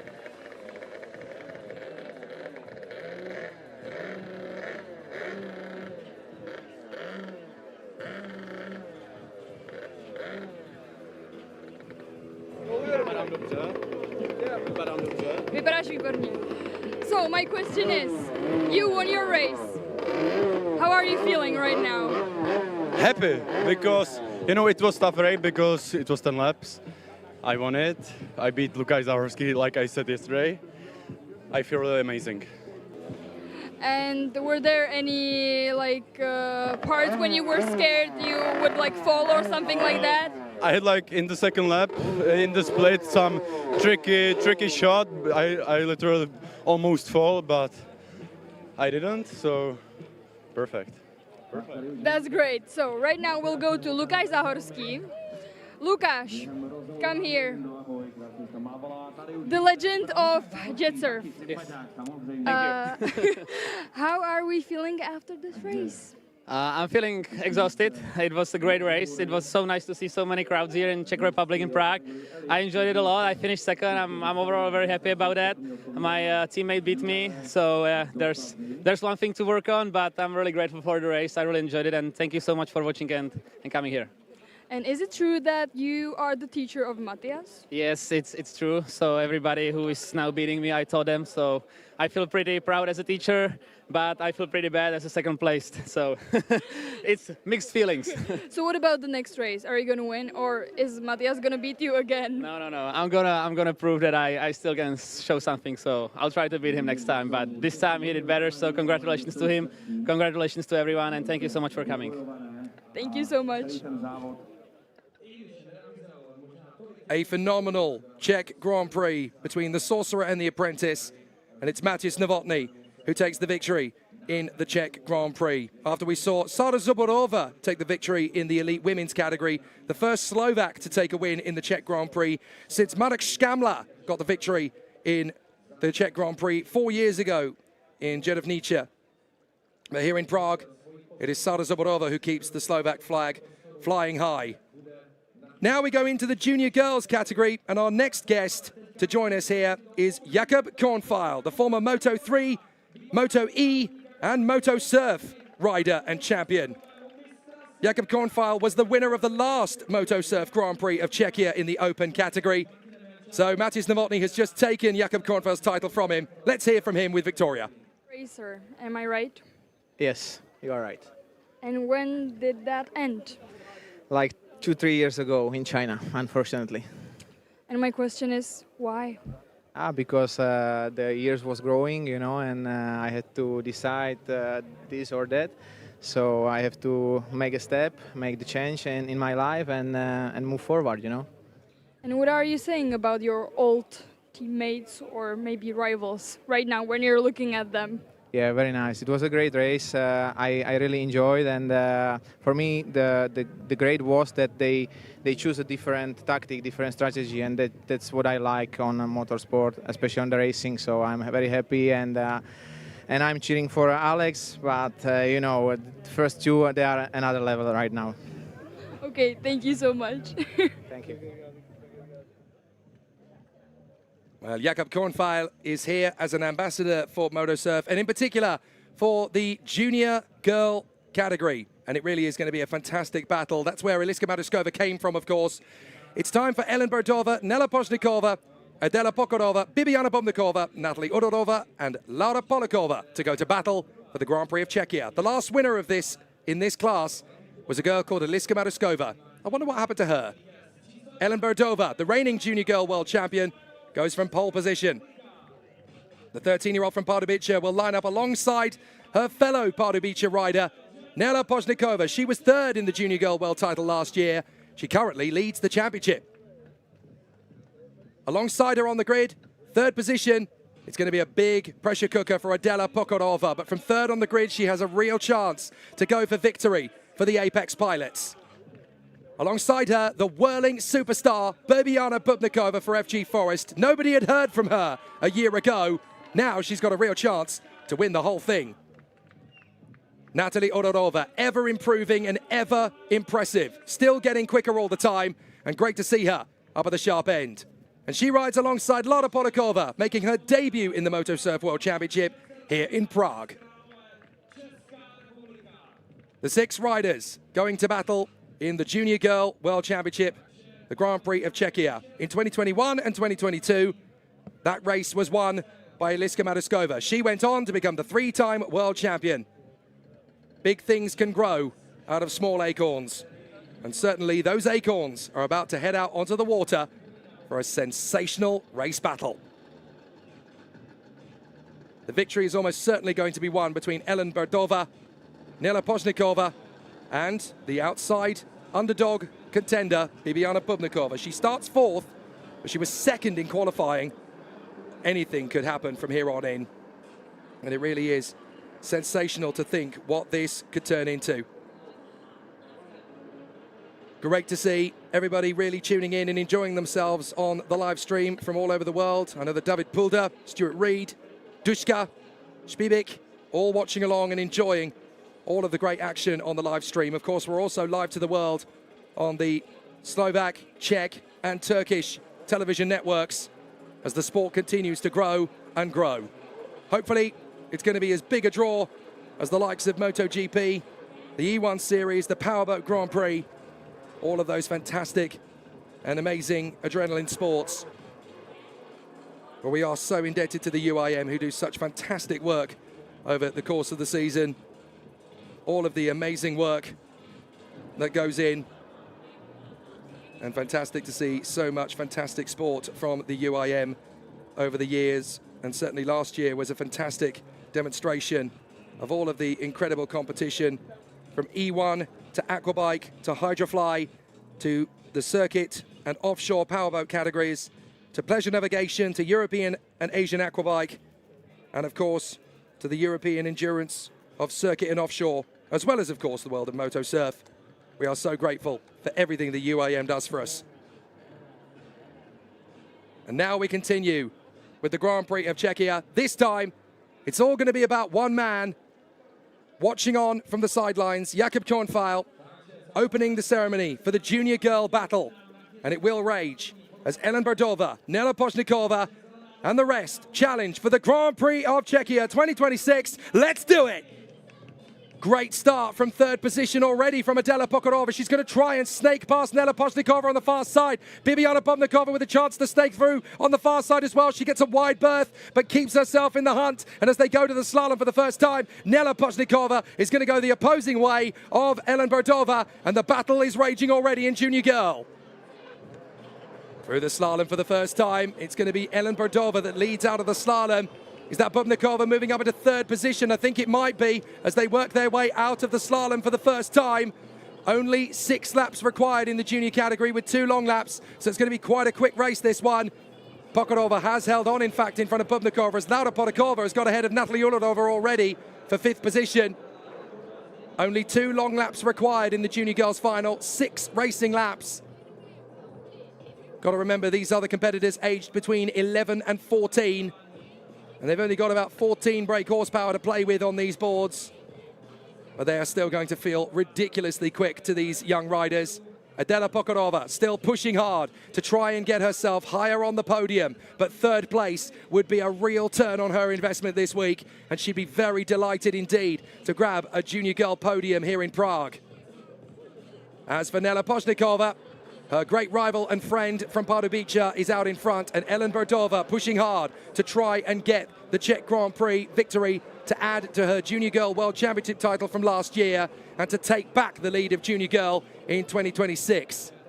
That's what's at stake here. She knows it as Ellen Berdova goes on to the long lap. Pozhnikova stays on the main course. So Ellen Berdova working her craft on the far side. It's looking good for the moment. 2.8 seconds is the gap between them at the last timing split, but Pozhnikova stayed on the course. Ellen Berdova went for the long lap. So for the moment, Pozhnikova will take back the lead. But right behind her, there is Ellen Berdova. So the battle between them still raging on as Bibiana Bubnikova is still going at it to Adela Pokorova. Both of them have gone for a long lap as well. Laura Podakova has dropped back, having got a long lap in. And Natalie Odorova does the same thing. There is Adela Pokorova, still riding well in front of Bibiana Bubnikova, who I think is really struggling a little bit in this one. She's come through 13 seconds back from Pokorova. I wonder if she's got a problem with the board. But we know that it's not going to be too long before Bibiana Bubnikova is battling for the victory in the Grand Prix. And what will it be like when she gets into the elite women's category? My goodness, she's going to be a bit of a revelation. So Nela Pozhnikova stays on the main course. So she's going to do both her long laps last. In comparison, Ellen Berdova has already taken 1 long lap, and she's trying to stay within the radius of Nela Pozhnikova. She doesn't want to lose too much time to her. But this would be a very special victory for any one of these girls. Don't forget, they're all from the Czech Republic, so winning this Grand Prix is going to be a massive opportunity for all of them. And so Ellen Berdova trying to stay close to Nela Pozhnikova. She doesn't want to lose too much ground. Remember that she's got 1 long lap to take. Pozhnikova has to do both of them. So out through the slalom for the 4th time comes Nela Pozhnikova. And she will work her way through to put on a good enough show to win the Grand Prix of Czechia. If she can just keep this going. She's out of the slalom, in through the final buoys, and then across the line. Her hand is in the air. She knows she's got to go onto the long lap and do it twice. So it really is now or never. Berdova's really catching up to her. 2 seconds is the deficit, and she's gone with her onto the long lap. So she's going to take her long lap by closing up on Nela Pozhnikova. This is the great ride from Ellen Berdova that she was hoping to produce. Pozhnikova may be leading the standings, but Ellen Berdova is the reigning Junior Girl World Champion, and she's got the momentum to carry with her to go for the victory here in Prague. 2 long laps done for Berdova. Pozhnikova's only got 1 left to do. But with Berdova sitting right behind Pozhnikova, all she's got to do is stay on the board, and surely the Grand Prix of Czechia will go the way of Ellen Berdova. So Berdova just 2 seconds back. She's done a great job to work up to Nela Pozhnikova. Pozhnikova still going strong. But Berdova doesn't even need to break a sweat here. She just needs to follow Nela Pozhnikova's every move as they go to the slalom. They've gone opposing sides. That's good news for Berdova. She doesn't have to work too hard. Nela Pozhnikova knows that Berdova's catching up big time. Pozhnikova comes through, but she's got 1 more long lap to do. Berdova's really right behind her, and into the final lap goes Pozhnikova. It's got to be the long lap. She takes it. Berdova was less than a second behind her, and so surely Ellen Berdova is going to take the lead here as they come through the first section of the lap. Nela Pozhnikova was the leader, but as she exits the long lap, it's Ellen Berdova that takes over the lead. There is the changeover. And so the Junior Girl World Champion of 2025, Ellen Berdova, is looking to make it back-to-back World Championship titles in Junior Girl, the same that we saw from Eliska Matuskova in 21 and 22. Adela Pokorova riding a great and superb race here in third. Not overstretching herself, just keeping it nice and tidy behind Nela Pozhnikova. And that will more than do. She might even catch her before the end to grab second. But there's no disputing who's going to win the Junior Girl Grand Prix of Czechia. Out of the final buoys comes Ellen Berdova. She wins the Grand Prix of Czechia in Junior Girl. Fantastic result for Ellen Berdova. Through the final buoys comes Nela Pozhnikova. She will settle for second, but what about Adela Pokorova? Her greatest ever ride in the championship. Third position for Adela Pokorova. That is going to feel like a victory. What a result for Adela Pokorova. She is screaming. And too right. Adela Pokorova comes of age and grabs the podium in Prague. For Bibiana Bubnikova, her time will come. And as for Lara Polakova and Natalie Odorova, we are so grateful for their patronage and their participation in this race. They really gave us plenty of excitement. But now, Ellen Berdova, Nela Pozhnikova, and Adela Pokorova can start the party early. They are the top three here in Prague. Ellen Berdova wins the Czech Grand Prix. The last woman to do so in Junior Girl was Eliska Matuskova in 2022. She's gone on to become a three-time world champion. So what the future holds now for Ellen Berdova, only time will tell. Berdova wins, Nela Pozhnikova second, Adela Pokorova, a podium in Prague. That will be so, so sweet. Bibiana Bubnikova, fourth position from Lara Polakova and Natalie Odorova. And so the 13-year-old from Pardubice, the Junior Girl World Champion, Ellen Berdova, continues the journey. She was the world champion. Now she's the winner of the Grand Prix of Czechia. What an emotional young lady Ellen Berdova is going to be. She'll be in conversation down on the shoreline with Victoria Koziskova. And it's an absolutely euphoric victory for Ellen Berdova. What an amazing, amazing result. Look at that, the party starts early for Apex pilots as they go back down under the waves of the reservoir. Absolute jubilation, not just for Ellen Berdova, but for Adela Pokorova as well. A groundbreaking landmark podium for Adela Pokorova. A really sweet moment, and lovely from Bibiana Bubnikova that she can come over and hug them. She'll be disappointed for sure, but this is only her second ever round of the Moto Surf World Championship. For sure, Bibiana Bubnikova's time will come. Maybe in Sweden, it'll be her turn to win the Grand Prix. But for Adela Pokorova, it's a very emotional podium, and she cannot wait to start the party.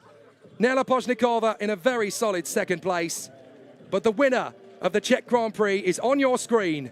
The 13-year-old from Pardubice, Ellen Berdova. I think they're just coming over to make sure that our fifth place rider, Natalie Odorova, is okay. I think she's a little bit worn out after a very tough race indeed. And I have to say full credit to Natalie Odorova. She's had a very tough week. She actually got a heat wind taken off her yesterday after a very composed ride. But I just think the last exhausting race has just been a little bit enough for her. Hopefully she'll have the chance to recover and put on a fantastic show. But Ellen Berdova does what Eliska Matuskova did 4 years ago and win the Junior Girl Grand Prix of Czechia.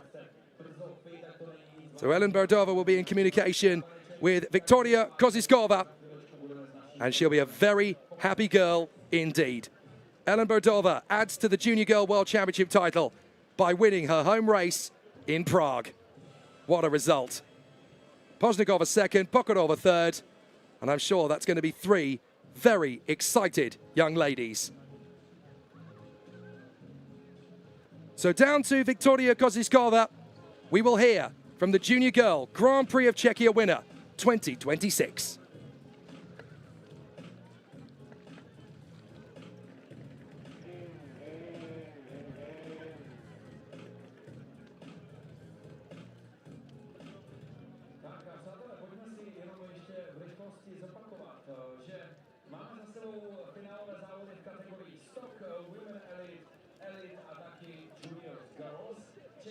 So the Apex Pilots party is about to get started down here on the shoreline here on Hostivar Reservoir, because Ellen Berdova, the 13-year-old reigning junior girl world champion, emulates her idol, Eliska Maruskova, to become the latest winner in junior girl of the Grand Prix of Czechia. And all roads lead to the World Championship for her. She already won it last year.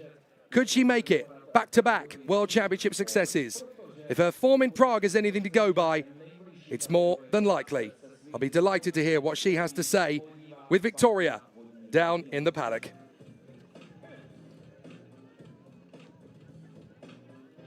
But of course, great efforts too from Nela and from Adela Pokorova. Great podium for Adela Pokorova. She'll be so happy. Let's hear from Ellen with Victoria. So, you finished second in this race.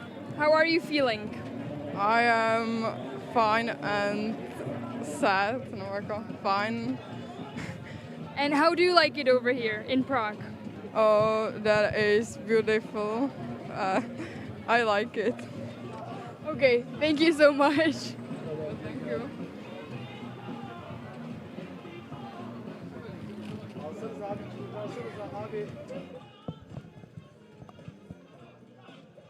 So we actually hear from Nela Pozhnikova there in second position after a fantastic run. I'm not sure where Ellen and Adela have wandered off to. I wonder if they've started the party just a little bit too soon. Hopefully Victoria will be able to find them. If not, we'll have to hear from them a little bit later on, I gather. Because I think Ellen and Adela have been swept away by the fans. A great result and a great race in the Junior Girl Grand Prix of Czechia. And from Junior Girl, we now move on to Junior Boy.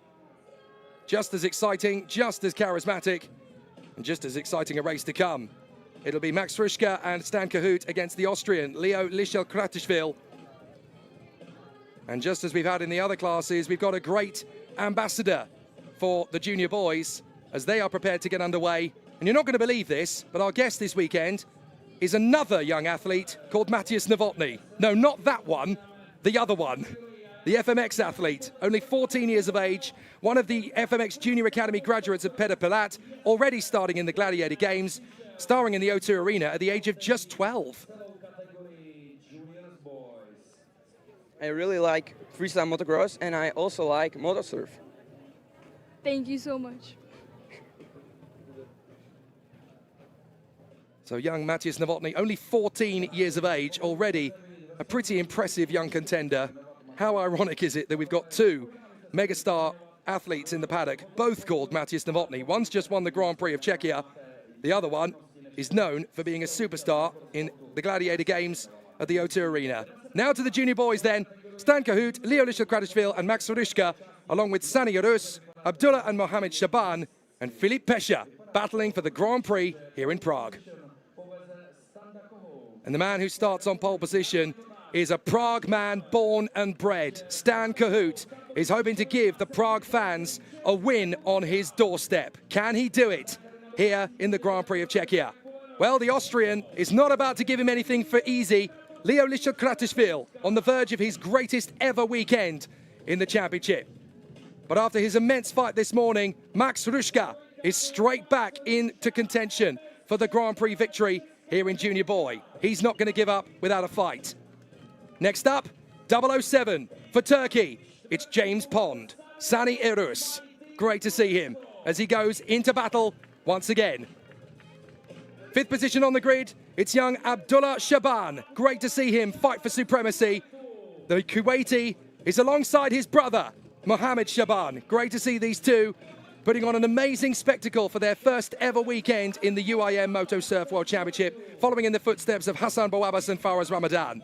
And there is Filip Pesha, making his second appearance in the Moto Surf World Championship after his debut in Croatia last year. So as the FMX athlete, Matthias Novotny, who is the namesake of the man who's just triumphed in the Grand Prix of Czechia, watches on and salutes the riders in the Junior Boy World Championship. It's time for the 11 to 14-year-old racers to go to battle. Cahoot, Lischel-Kratishvili, Frischka, Yarus, the Shaban brothers, and Pesha. So let's get it done. The battle supremacy rises to euphoria as the competitors in the Junior Boy World Championship go to battle for the Grand Prix of Czechia. And of course, all of the locals here will be really sweating cobs for Stan Cahoot, the man who races karts on Birol in the Czech Karting Championships, as well as racing on ovales in motorcycles in the Mini GP sport here in the Czech Republic. But he also rides a moto surf. And the one that will matter the most to him is right now, right here. The UAM Moto Surf World Championship, the Grand Prix of Czechia. But the man alongside him has a real opportunity here. He grabbed a podium finish last time out in Turkey. There he is, Leo Lischel-Kratishvili from Pechtersdorf in Austria. He's been in the top 5 of the last 2 Junior Boy World Championships. This year is his best chance yet to not only get a Grand Prix win, but to win the Junior Boy World Championship title. And after his win in the Moto Surf Games USA last year, he's never been more motivated. So there's great opportunity for those two. But what about Max Ruška? Plenty of chances for him to stand up and go for glory. There he is, 4th in Junior Boy last year. Best result was in Croatia. But now he's got a great chance to go for the top spot. Stan Cahoot is going to be a hard man to beat. Leo Lischel-Kratishvili is going to be a hard man to beat. But Max Ruška is up for the challenge, and he really wants it to work in his favor. He got a win in the heat this morning. Can he get a win in the Grand Prix? And what about Sani Urus, the Shaban brothers, and Filip Pesha? They're all going to play their part, and we're going to go to battle one last time for the Junior Boy Grand Prix of Czechia. We get the flag oscillating rather than dropping, so we're going to form up one more time. Just 3 races to go here in the Grand Prix of Czechia in the UAM Moto Surf World Championship at Prague. After the Junior Boy Grand Final, we will also have the Masters Finals for first the men and then the women. What a spectacle it's been here in Prague. We've already crowned our Grand Prix winners. Lukas Kojon in the stock category. Sara Zoborova in the elite women. The elite men won by Matthias Novotny. And then, of course, the junior girls, won by Ellen Berdova. Who's going to win the Junior Boy? Will it be Cahoot, Lischel-Kratishvili, Ruška, or Urus? It's time to find out in a moment. As the flag doesn't drop, it oscillates. Come on, boys. I know that it's a very tough moment. I know that the heat of the moment is on us. But it really is time to go for it. The pressure is on the young man from Prague. Stan Cahoot, racing literally in his backyard. Winner in the United Arab Emirates last year. Winner of the Turkish Grand Prix last month. He leads the Junior Boy World Championship points. It will never have mattered more to him to win a Grand Prix in Junior Boy. Cahoot forms them up. Leo Lischel-Kratishvili alongside. Then Max Ruška, Sani Urus, Abdullah and Mohamed Shaban, and Filip Pesha. Who is going to get the job done in the last race of the day for Junior Boy? Off we go, and it's a great start for Leo Lischel-Kratishvili. The Austrian has beaten Stan Cahoot to the first beauty. Max Ruška is going to go parallel with Cahoot as well. Cahoot's going to have to dig deep here as Leo Lischel-Kratishvili, the Austrian, leads into the slalom. He's never won a Grand Prix in the UAM Moto Surf World Championship. He's had a podium finish, but he's never quite won a Grand Prix. Is Prague going to be the day to change that? He leads out of the slalom. Cahoot is giving chase. Ruška is trying after them. And then Sani Urus is going toe-to-toe with Shaban as they clatter into each other. Sani Urus goes into the water. So Sani Urus, contact with Shaban. That was pretty nasty. Hopefully it's going to be okay for Sani Urus. But it was very close indeed between Mohamed Shaban and Sani Urus. Hopefully the Turkish rider's okay. Leo Lischel-Kratishvili leads from Stan Cahoot. We're going to see a replay. This is how close it got. Shaban just got too close onto the inside. There wasn't actually contact between the two, but unfortunately Sani Urus got kicked up by the wash of Abdullah Shaban. It was Mohamed Shaban, my apologies. Abdullah Shaban has gone on the long lap, so has Mo Shaban. Sani Urus has got going again, so it looks like he's not hurt. That's very good news. There wasn't any actually contact between the boards. It was just the wash of the wave that kicked him off. So Leo Lisha-Kratishvili leads the way from Stan Cahoot and Max Hruška. The latter two have already taken their first long laps, so they're going to try and bounce back through the long laps and the slalom. Max Hruška really digging deep here to try and go after Stan Cahoot. But can they beat the Austrian Leo Lisha-Kratishvili, who has clearly decided his first Grand Prix win is going to be today? Can he finish on that promise? It's a great ride so far from Leo Lisha-Kratishvili. Only 6 laps required from the Junior Boy Grand Prix winner. Plus, of course, those 2 long laps that are included within it. Stan Cahoot's gone on to his second long lap. He's decided he just wants clear water to go and attack Leo Lisha-Kratishvili. He comes out behind Max Hruška. Is that going to slow him up? Has he gone for too aggressive a strategy too early? Because Max Hruška may not be able to run as quick as Stan Cahoot wants him to. And as he's on the course, Lisha-Kratishvili has stayed out. He's going to take his 2 long laps at the end. This looks like a good chance for the Austrian. An Austrian rider has never won a Grand Prix in the UIM Moto Surf World Championship. They've had podium finishes, but it's never been a Grand Prix win. It could be the time. It could be the moment. Leo Lisha-Kratishvili goes on to lap number 4, and he's taken his first long lap as Hruška stays in front of Cahoot. Through the slalom, it was very close between them. And so now, Hruška stays out another lap behind Cahoot. This could be the problem that Stan Cahoot was hoping wouldn't happen. As Leo Lisha-Kratishvili rejoins the course, still out in front. But is he going to be out in front enough of Stan Cahoot? Hruška's got to take one more long lap. So has the leader, Leo Lisha-Kratishvili. It's going to come down to the wire. But Leo Lisha-Kratishvili is on course to get the win. Stan Cahoot cannot afford to give up. He cannot afford to hand away the chance. It's going to be really tight. But it looks like we could have an incredible run to the victory as Leo Lisha-Kratishvili is pushing hard to try and get away from Hruška and Stan Cahoot. There's not much in it. 3.5 seconds between Hruška and Lisha-Kratishvili. The Austrian's got to stay hungry. Hruška's catching him. They've both got to take the long lap. And Cahoot is only 0.8 of a second behind Hruška. He's going to get held up at a very critical time here. Onto the long lap goes Leo. Hruška does too. And so there's 2 laps to go. Can Stan Cahoot get out of the long lap in front of the Austrian? This is for the Grand Prix victory. We go back to the overhead. Surely Stan Cahoot is going to have the chance here as he exits. Is he in front of Leo? Yes! He's made it! Leo Lisha-Kratishvili was the leader. Stan Cahoot has got ahead of him through the long laps. They've both taken 2, and Stan Cahoot has got back in front at home. Leo Lisha-Kratishvili has ridden a brilliant race, but Stan Cahoot is expecting victory here in Prague. He's going to push like crazy to make it happen. Hruška is now behind the Austrian, Leo Lisha-Kratishvili, and he's going to try and find that second place in the closing stages. It was always going to be tight, and Leo Lisha-Kratishvili is still pushing to try and get back into the lead, but Stan Cahoot has almost 4 seconds on the Austrian. With 1 lap to go, Stan Cahoot is looking for victory at Prague. He lives just a few miles away from this course. It is his playground, it is his backyard. This is the chance for Stan Cahoot to become the winner of the Grand Prix in the Czech Republic.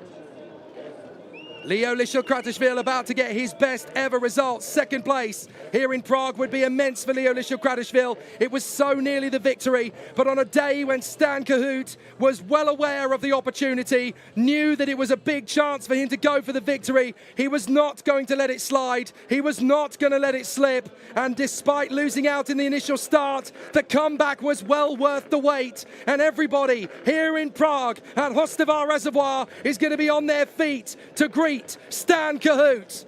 He's incredibly quick in a kart. He's incredibly fast on a motorbike. But on a moto surf, he is the king of the junior boys. As into the water, sadly goes Sania Rus. Into the final buoys, it's Stan Cahoot. He wins in Prague. Stan Cahoot takes the Grand Prix of Czechia in junior boy on his home water. Lisha-Kratishvili second. Hruška is third. And Lisha-Kratishvili is very happy indeed with second place. Come here, you legend. I want to be the first to congratulate you, says Leo Lichel-Kradishvili.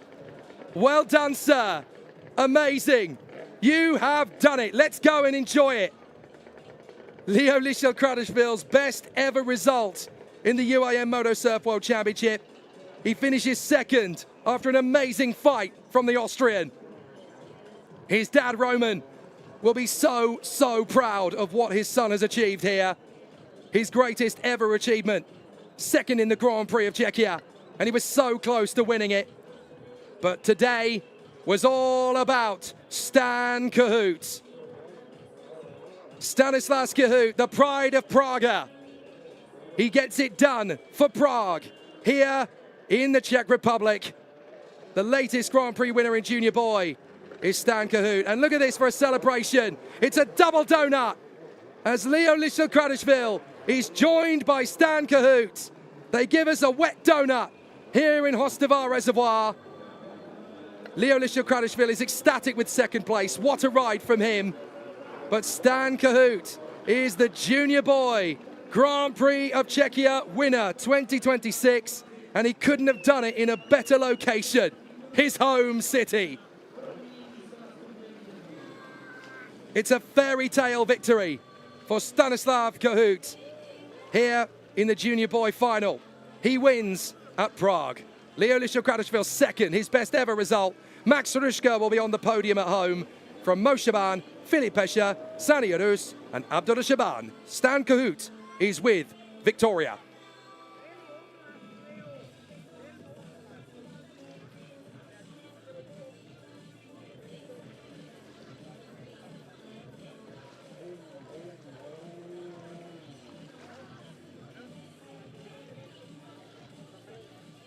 We can see a little bit of discomfort there for Sani Arus. Moret Jorgen Schiele is with Leo Lichel-Kradishvili, who has some concern for his friend.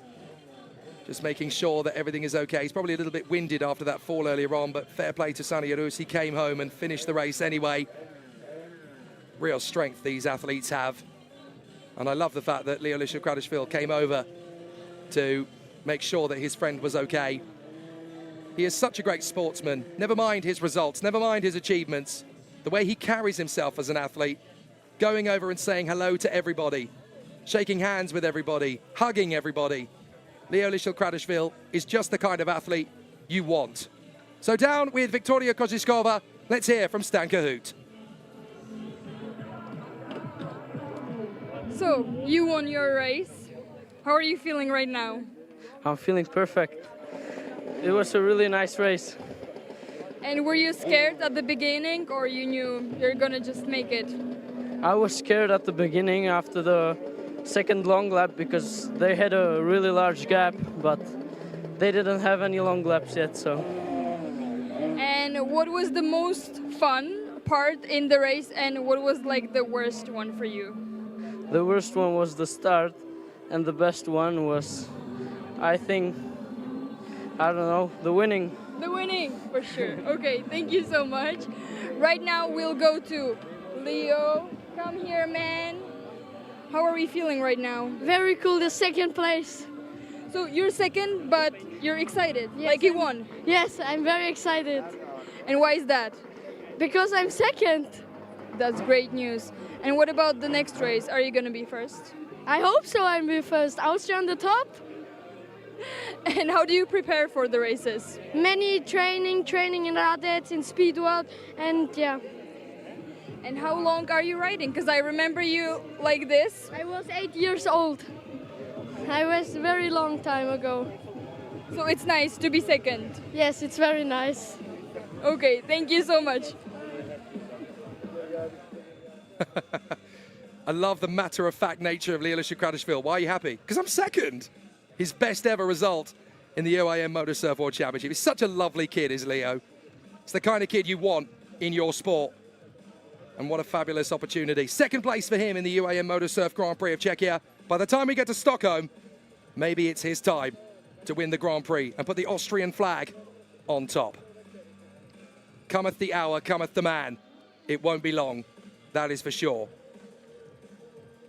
So after the juniors come the masters, and we are joined by another sporting royalty. Thomas Kraus is with us, ladies and gentlemen. the former ski cross and Olympian superstar, the man who managed to take the double world championship at Ruka in Finland and Madonna di Campiglio in Italy, and 15 World Cup ski cross victories. Thomas Kraus, the legend, is with us. So you were a racer yourself a few years ago, am I right? Yeah, it was amazing time of my life. The adrenaline full of everywhere, and the race between the other races was for me amazing. And how do you feel just watching right now, just a viewer, not a racer anymore? Yeah, amazing, because of I live not far from here, and it's kind of my home town. Then it's amazing, and the guys are great. Okay, thank you so much. Thank you. Oh, sorry, did I forget to mention that Thomas Kraus was also a moto surf racer? It's amazing how many athletes in different disciplines have a look at jet surf and think, you know what, I fancy a go in that. And many of them are successful. The Masters men, Grand Prix of Czechia. It's going to be the 13th Grand Prix in Masters ever. 11 of them have been won by the man on pole position. Can anyone beat the Korean Kim Down? We're about to find out. So pole position to the 42-year-old from Seoul, Korea. Kim Down, ready for the battle. He's already fought for the podium in the Stock World Championship. Now he's going for victory number 12 out of 13 starts in Masters Grand Prix. David Poznik right there to go for a victory. He's already had a second place. Can he go for the win this time? It would be an amazing opportunity. Third in the Masters last year, third in Italy and Croatia. Jiri Denner, double season racer in the elite category. And of course, he took that fabulous victory in the heat earlier on today. Can Jiri Denner continue on his way? Petr Faltisek, the only man to deny Kim Down a victory in the Grand Prix in the Masters class. He won in Croatia last year. Can he win at home? The vice world champion and silver medalist in the Nations Cup at the World Games last year, Arkadiusz Janora for Tenzi Motorsurf and for Poland. Kim Yong-bum, great to see the Team Full Sail rider for Korea in only his third ever Grand Prix. Incredible. 7th position on the grid to Jiří Stovacek. So fast over one lap, so ruthless. Third in Poland, 24. He missed the finale in Macau. He would have been higher in the rankings without it. Petr Poznik, next up. 8th on the grid for this one. He's got a little bit of ground to make up, but he finished 3rd in Czechia in the stock category 4 years ago and 2nd last year in Turkey. Ivan Matušek, it's time for Eliska to go from racer to supporter as Dad gets back behind the moto surf. Next up, it's the Austrian Roman Liščelkradešvili. Leo came 2nd just a few minutes ago. Can Roman do the same? Even if he can't, he'll bring us the energy. Michel Ullard, 11th on the starting grid. Great opportunity for him to work his way back into the top 10. And alongside him, the final place on the grid, Radek Luška for Jet Surf Pardubice. A great chance for the man who has raced in every event since Masters began, except Macau last year. So for the last male race of the day, and it's all under the watchful eyes of Thomas Kraus, 15 World Cup ski cross winner, and of course, former moto surf racer. I wonder if we'll ever see him back again. Today, though, he's a very interested spectator. And when you've got so many fantastic races to watch out on the course, here in the Grand Prix of Czechia in Prague, what a race it's going to be. But of course, the mission is a fairly straightforward one. All 11 riders behind Kim Down have the same objective: take the win away. But if you're Kim Down, you must be going very much into confidence mode now. He's never won a Grand Prix in the Czech Republic before, because of course Kim Down was not riding in the Czech Republic prior to the 2022 season. It was always going to be an exciting battle.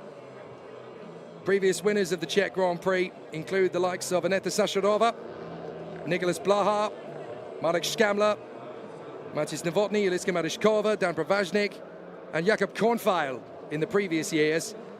Well, now it's time to see if Kim Down can add the Czech Grand Prix to his incredible list of accolades. It's one of the only places in the world that has run a moto surf Grand Prix that he hasn't taken a win. So he goes for win number 12 out of lucky number 13. Will he get Grand Prix win number 12? If not, who's going to take it from him? Will it be a brand new winner? We'll find out.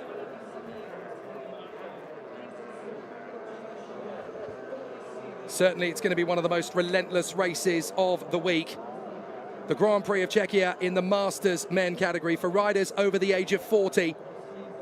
Expect the unexpected in Moto Surf. You never know what's going to happen. You can never predict it. You can never be sure how it's going to run. That's what we love about UIM Moto Surf. It's one of the most unpredictable forms of sport on the planet. The mistake can come from thin air, and the consequences can be catastrophic. Kim Down has had a rather conservative start to the day. He finished 4th in the heat earlier on. He skipped the stock race to focus on the stock final, where he managed to come through at the sharp end. But now, it's the race he really wants to win. This is the one he's been saving himself up for. The Grand Prix of Czechia. Can he add the Prague Powerhouse title to his incredible collection of trophies? It's Kim Down versus the establishment. The flag is about to drop, and in the Masters men, the Grand Prix of Czechia is going to be underway. Will it happen this time? No, it won't. That's a shame. I was all geared up for that. So were you, I'm sure. Don't forget, you can like and subscribe to all of the incredible social media channels across Facebook and Instagram. We are getting ready for the last big superstar to take back to the water. The original queen of Moto Surf is back in town. Aneta Sasharova will head out for the women's Masters final. I cannot wait. It's going to be spectacular. And I believe she starts second on the grid. Could she go one better and take back the win? The last time she was here racing was 2022 when she won the Women's Grand Prix. Could she actually win the Masters? Well, she's going to have to wrestle it from Lee Eun-jin, 3rd on the grid for the Korean. And we'll see if she's got what it takes to vanquish both Sasharova and Miki-Tori. But that's the race after this one. Let's see, first of all, if one Korean can get the job done in the Masters men category. He's going for win number 12 out of 13 starts. It's quite unbelievable. The Masters Championship only began in 2024. Now we're going to see if the 13th ever race is going to go the way of Kim Down. But he's got big pressure from behind him. Miki-Tori versus Eun-jin Lee. That's been a very friendly and very amiable rivalry that has always ended in Miki-Tori's favor, the lady on the left. But Eun-jin Lee is very determined and very motivated. She really wants to make this happen and get one over on Miki-Tori. If she can do it, today's the day. The flag is in the air. Let's race in the Masters men Grand Prix of Czechia. Kim Down gets into the lead nice and early as the rest of the racers charge after the Korean and hope that they can get one over on him this time.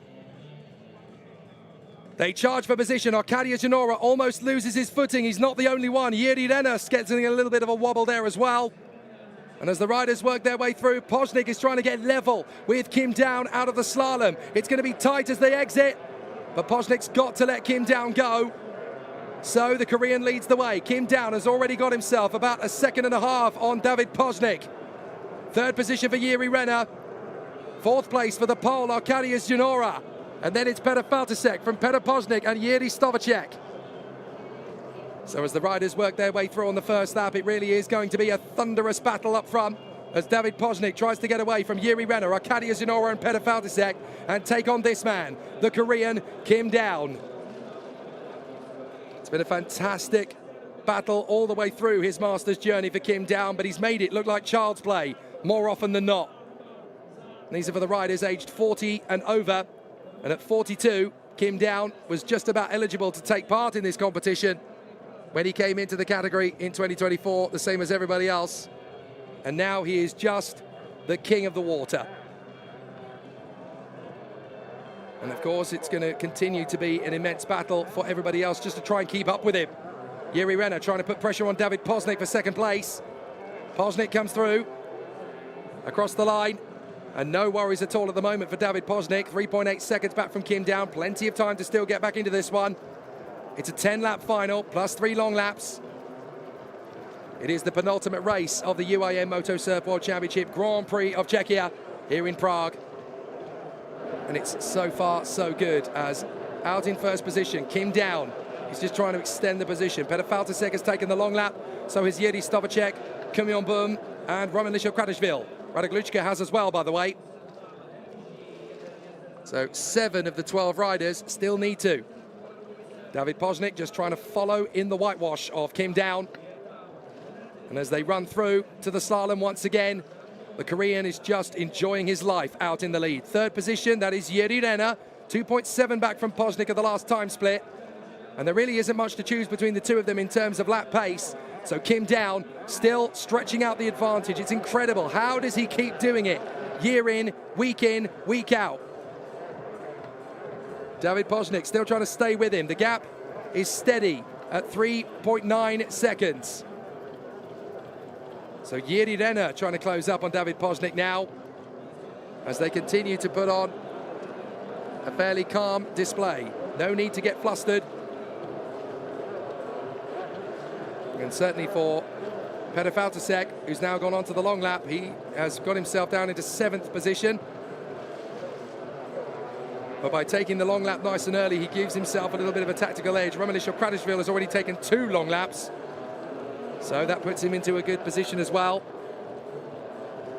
Kim Down is looking forward to a great challenge from David Poznik and Jiří Renner later into the race, but for the moment he's just keeping it nice and tidy. He doesn't need to push himself too hard. Just keeps it balanced for the moment. Second place, David Poznik, 3.4 seconds. As Jiří Renner runs in third position behind. This is David Poznik. Still trying to close up on Petr. 44 years of age, David Poznik. I wonder which one of them is going to go for the long lap first. Kim Down has stayed out on the course. He's got to take 3 long laps, but he can choose when to do it. He can leave them to the very last 3 laps if he really wants to. But certainly going perfectly to plan for Kim Down, who's looking likely to give Korea yet another victory. Jiří Renner decides to be tactical. He's gone for the long lap, same as Petr Poznik and Petr Faltasek. Jiří Stavacek also went for the long lap, as has Michal Ular and Radek Lučka. So they're at the back of the field now because they've taken 2 long laps. But Kim Down remains on top, as Jiří Renner and Petr Poznik have completed their long laps. In fact, Poznik's now done 2 long laps, as has Petr Faltasek. So both of them deciding to get their long laps out of the way nice and early in the hope that something's still going to change. You may as well take the gamble, because you never know what's going to happen to the other riders up front. They may lose stamina, they may lose poise and discipline. And that's when you could try and get underneath them a little bit more. Onto the long lap goes David Poznik. Jiří Renner has already taken 1 long lap. Good chance he'll take a second one now, as Arkadiusz Janora has worked his way up into the top 3. But again, like Kim Down, he has not yet gone on to a long lap, and he's got to do 3 before the 10 laps are over.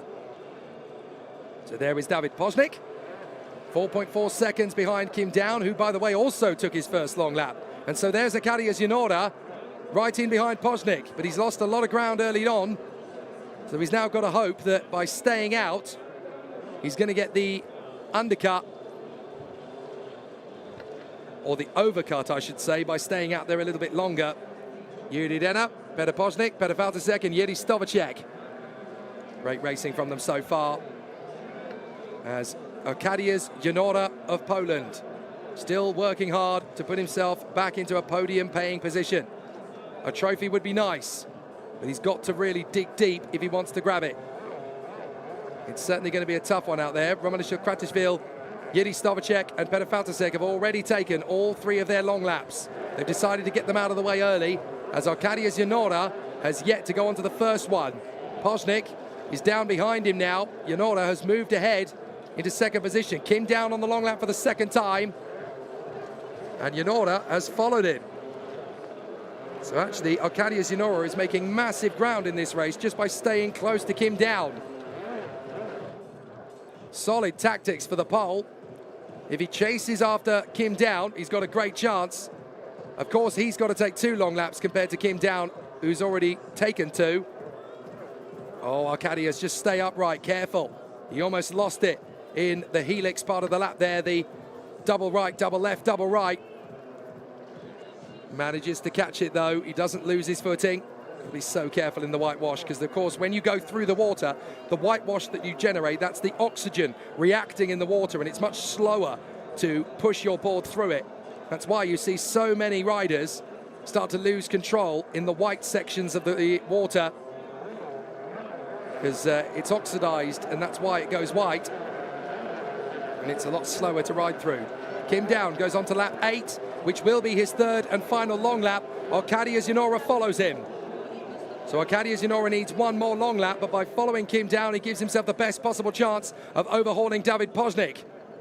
Poznik needs to do one more long lap, but when's he going to do it? He can jump Arkadiusz Janora just by staying out. There is David Poznik. He's going to get in front of Kim Down, and that's pretty critical, because Kim Down has got no more long laps to take. David Poznik and Arkadiusz Janora do have a long lap to take. So Poznik has beaten Arkadiusz Janora out of his second long lap, and that's great news for David Poznik, the Czech. But Arkadiusz Janora is not giving up on a dream of second place. He can still sense there's a chance to make it happen. Kim Down's not panicking, because he knows that David Poznik has got to go on to one more long lap. So he just needs to keep it tidy here. He's only 2.4 behind David Poznik and 2.3 ahead of Arkadiusz Janora. Janora has really got to push it if he wants to get second place, because he's got to take one more long lap. So Arkadiusz Janora works his way through the starting gate. There goes David Poznik onto the long lap. Janora will go onto the long lap, but no, he won't. He's going to leave it one more lap. So Arkadiusz Janora is going to try and outpace Poznik. He's got a little bit more time. So Arkadiusz Janora, with 2 laps to go, he could jump David Poznik by getting out ahead of him, which he's done. So Arkadiusz Janora now really needs to push. He's got a lap and a half to overhaul David Poznik. The pole is pushing. Come on, push, push. It's really got to be hungry. Following in behind Kim Down will help. But Arkadiusz Janora's got one more long lap to take. He's got to pull out a gap. They've got their hand in the air, because they've got to take avoiding action there for, I think that is Ivan Matuszek, who's gone down into the water. But Arkadiusz Janora has just got to follow Kim Down and stay as close to him as possible. It really is now or never for Arkadiusz Janora.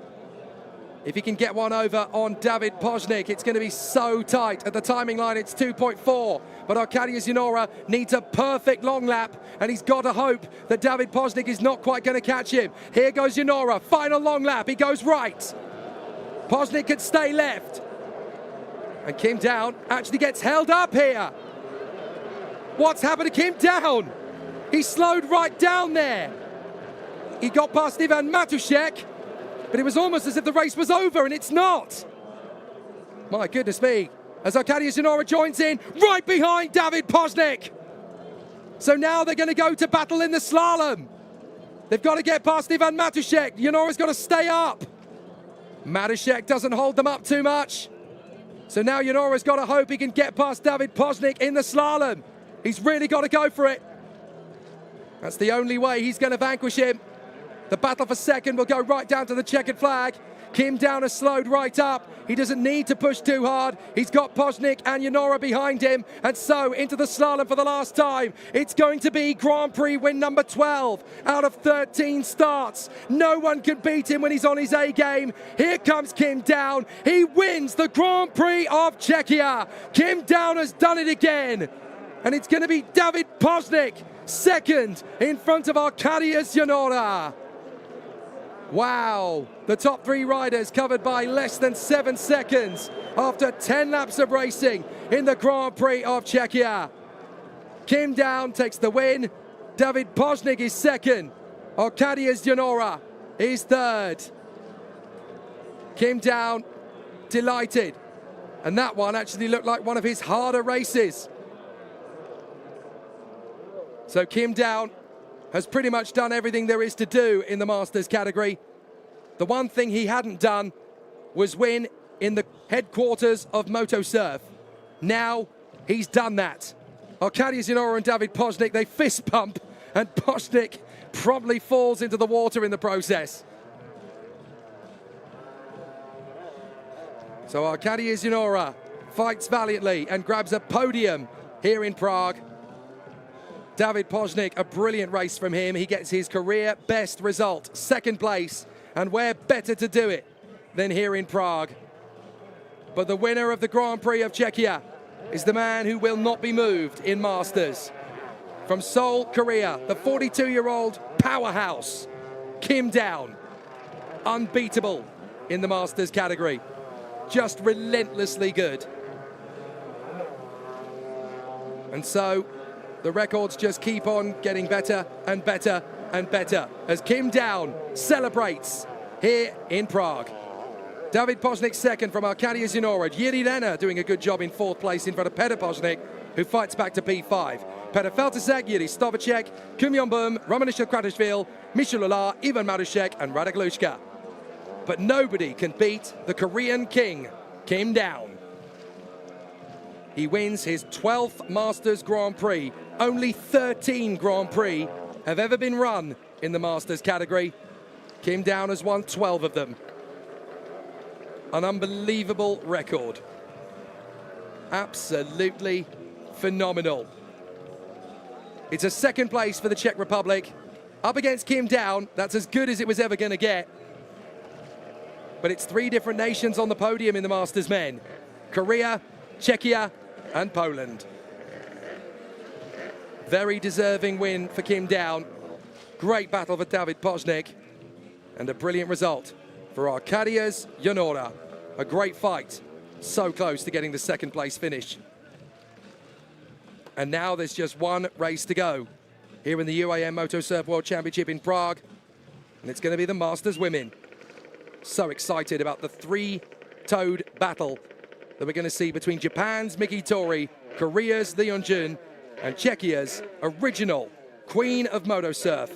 The return of Aneta Sasharova. You've waited all day for it. And now you're about to soak it up. First of all, though, we will get to hear from the man himself, Kim Down, the man who will just not slow down in the Masters category. 12 Grand Prix wins out of 13 and well on his way to winning his third straight Masters World Championship title. Kim Down from Seoul in Korea, the man who represented Korea in the World Games last year. A fabulous result and a fabulous display. But of course, he's still got a task to do. He's won in the Czech Republic. Now he's got his mind firmly set on victory in Sweden next month. So it will be a celebration for everybody back home in Seoul, Korea. And down to the sidelines we will go and we will speak to Viktoria Koziskova, who will have conversation with the man who just cannot be vanquished. A brilliant result so far. A really solid battle. But it is going to be an exceptionally exciting battle when we get back to the water in Stockholm in the Masters category. Still more great battles will come, I'm sure. And a few of the Swedish riders will no doubt come out of the woodwork to take on the Masters competition. But certainly, it's a great end to the Masters men category as Kim Down beats David Poznik and Arkadia Zinora from Jiří Renner, Petr Poznik and Petr Feltisek. A great top six.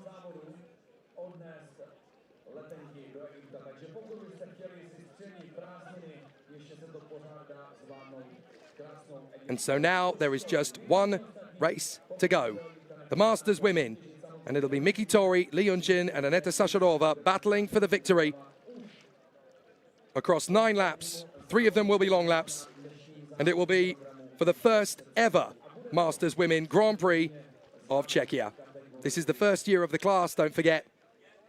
So it's very fitting that this brand new class will see celebration and victory for the first time. Let's head down to Viktoria Koziskova, who has found the King of Korea and the King of Masters. It's Kim Down.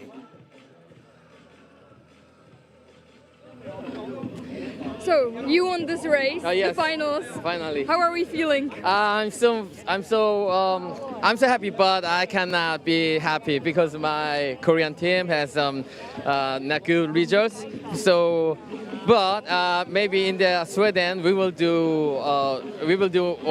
go on the podium together. So it's okay. So we are happy. Yeah, now. And were there any parts in the race you were like, oh my God, what's gonna happen? I'm kind of scared. I'm kind of scared. When I make my track, so I was fully forgot, but the other guy let me know. There, you have to go there. So that is one of the scary one. Yeah. So that's why I could be won this race. Thank you, Aliska. Dali. Yeah. And how do you like it here in Prague? Our Prague is so nice and very calm water and fresh water, and very kind people and a beautiful woman and a beautiful man. Yeah, this is a lovely place. Yeah, I really want to be here. Yeah. Okay, thank you so much and congratulations. Kim Down is not wrong. It is a beautiful, beautiful place, Prague. What an amazing race it has been here, the UAM Motosurf World Championship Grand Prix of Czechia. And now it is time for the final race battle. And so now it is time to welcome our final guest here this weekend. It is Karel Vejmelka once again. Great to see him, the NHL Utah Mammoth goalkeeper for the Masters women. He will be our closer as well as our opener. What has he made of the action so far? So after watching the whole day, the finals, what do you think about this sport right now? I think it was a great experience. Obviously, we saw a couple of big battles, great races all the weekend long. So I think everyone had a beautiful weekend and everyone enjoyed it. So it was a great event. And was there any favorite category that you watched? Obviously the elite, the men's highest category was the most powerful, and yeah, it was great experience, and it was fun to watch. Okay, thank you so much. Thank you. It turns out that it's a good enough show for an NHL goalie. Certainly good enough for us. Boy, is this sport addictive. And so to the final starting grid of the day here in Prague. Miki Tori, Aneta Sasharova and Leon Jun, along with Laurent Tellin, Teresa Pekakova, Jenny Beckman, Katarina Nekvapilova, Teresa Kadlikova and Ekaterina Antonova. The 9 who will take on Prague. The first ever Masters Women Grand Prix here in Prague. Miki Tori, pole position, the Japanese ace, really wanting to become Japan's first ever Grand Prix winner in the Motosurf World Championship. But Aneta Sasharova is back in Motosurf, the original queen of the sport, the Mother Grimm, the queen of Motosurf, whatever you call her. She's there and ready to battle with Lee Eun-jun, the superstar Korean for aerodynamic. Isn't this a wonderful starting lineup? 3 of the best in the world. 1, 2 and 3 on the grid. 4th position for young Laurent Tellin, with baby Laurent Tellin in the mix there as well. Great to see the Belgian for Racing Penguins going off P4 of the grid. The brand new racer, Teresa Pekakova. This is her first ever World Championship event.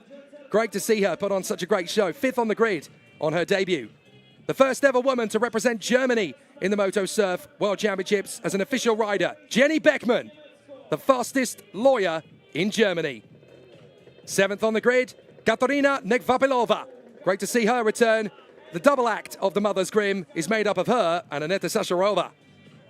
8th on the grid for the returning Teresa Kadlikova. Great to see the Rocket back on form once again. 8th on the grid for her. And alongside her, the new girl, Ekaterina Antonova. She'd only had 6 training sessions before she made her debut in the World Championship. And she flies the flag for Cyprus with great pride and passion. And so, for the last time today, we go to the water in Hostivar Reservoir in Prague for the Grand Prix of Czechia. We've still got a very busy calendar of great events. And for one final time, we welcome Karel Vejmelka, who gives us an amazing patronage, the NHL goaltender for the Utah Mammoths. That's a fairly awesome person to have in our paddock. It's not every day you get an NHL megastar to come onto the sidelines with us in the UAM Motosurf World Championship. I'm a little bit starstruck myself. And so the riders venture out, and it's going to be the triumvirate. What a battle this is set to be. For Japan, Miki Tori. For Korea, Lee Eun-jin. And for the Czech Republic, the original queen of moto surf, Aneta Sacharová. We are standing on the crest of history.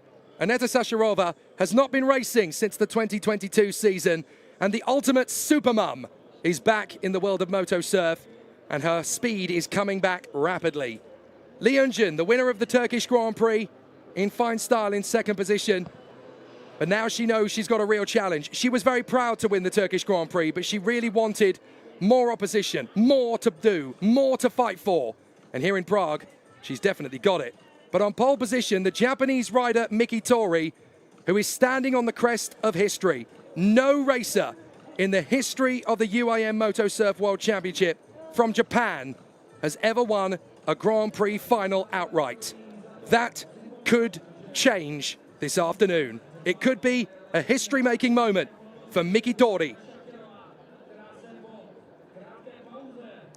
She has certainly won every single heat leading up to this. If she can just keep it together for one last push, then the dream is complete. All the other racers are just chilling on the sidelines and watching the first ever Grand Prix of Czechia in the Masters Women.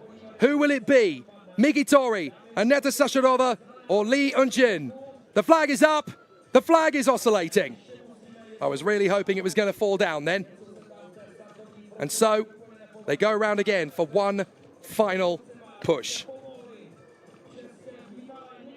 It's been a great day of race action. We've seen race wins from Lukas Kojon in the stock category, Sara Zuborova in the elite women's, Matis Novotny in the elite men's, the junior girl by Ellen Berdova, the junior boy from Stan Cahoot, the Masters men by Kim Down. But Japan is waiting on the threshold. Are we about to see the first ever Japanese rider win a Grand Prix in the UIM Moto Surf World Championship? The Grand Prix of Czechia for Masters Women. The second ever Masters Women Grand Prix. But it could be the first ever win for Japan in 13 years. Let's go! Great start from Aneta Sacharová. And a fabulous push coming forward from Laurent Tellin. She's going to try and challenge Eun-jin Lee as they go to the first beauty. And Eun-jin Lee round the far side has vanquished Aneta Sacharová. She gets level. And now the Korean is going to push into the slalom and try and get past the legend of the sport. It's a fantastic start from Eun-jin Lee. If she can keep this going, then she's going to beat out Aneta Sacharová out of the slalom. Sacharová bounces back, but Eun-jin Lee has got her. The Korean in a second place. Fantastic from Lee Eun-jin. Aneta Sacharová has got to play catch-up. And Miki Tori leads the way, the Japanese rider on the crest of history. But Lee Eun-jin has never been more motivated to beat her established rival across Asia and the World Championship. They've gone toe-to-toe so many times, Miki Tori and Eun-jin Lee, and never once has the Korean eclipsed her. If she does so now, she'll win the Czech Grand Prix for sure. Miki Tori pulls out a bit of an advantage to get the ball rolling. Second place for Eun-jin Lee after a sensational start for the Korean. Third place, Aneta Sacharová. Fourth place, Laurent Tellin of Belgium. And a great start too from Jenny Beckman. The German has gone up into P5. Great launch. Pekakova, Nikvapilova, Kadlakova and Antonova are giving chase behind them.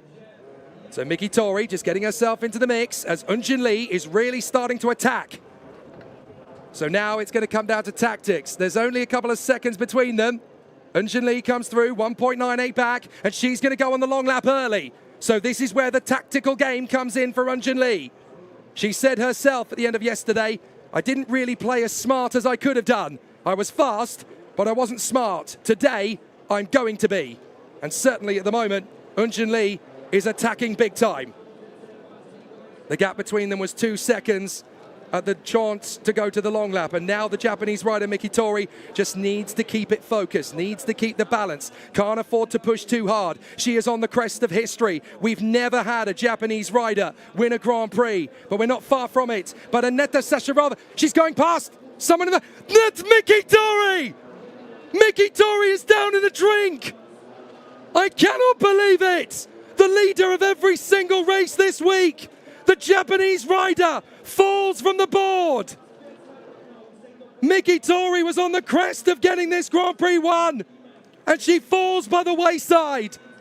So now Eunjun Lee will take possession of the lead of this race. Aneta Sasharova takes the overall lead because she hasn't gone on the long lap yet. My goodness, what if Aneta Sasharova could win the Grand Prix of Czechia? Here's how Mikatori did it. Just too aggressive through the buoy. It bounces, it unsettles. She leans forward, she kicks back, she loses the throttle, and then just tumbles into the drink. Oh, Mikatori. The first win for Japan was there for the taking. And it looks like she may have to wait. She'll certainly have to dig deep and bounce back if she wants to get it done. But Aneta Sasharova, the muscle memory is kicking in now for the former queen of Moto Surf. But she will be forever the queen of Moto Surf. What a comeback as Lee Eunjun goes on to the second long lap. She's decided to bank this and think about this and go, right, I can really get this done. If Mikatori is behind me by quite a long way now, I can focus my attentions on Aneta. Maybe I can win the Grand Prix of Czechia. And if she wins this one, it really will be the greatest win of Lee Eunjun's career so far. Going up against the Queen of Moto Surf is no lean achievement. Sasharova's building a gap.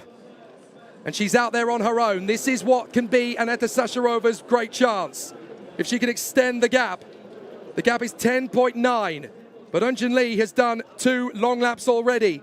It's very tough to know if this is going to be enough or not. It's about 3 to 5 seconds on the long lap. So Aneta Sasharova's lead will be cut in half because she's gone on to her first long lap. It's 9 laps of racing, 3 of which have got to be long laps. Aneta Sasharova still leading, but now Eunjun Lee is only a few seconds behind her. It really is now or never. Can the Korean get this done? It's Eunjun Lee for Korea, the winner of the Turkish Grand Prix, versus the 5 times world champion Aneta Sasharova, getting back to her best. The muscle memory's kicking in, and the queen of Moto Surf is getting back to her best. But will it be enough to take on the Korean superstar Lee Eunjun? Lee Eunjun's really working hard here. She's got to carefully try and pick where the traffic is going to hold her up the most, where she can place the board through the slalom to give her the best chance. Out comes Aneta Sasharova, still leading. Lee Eunjun is still there.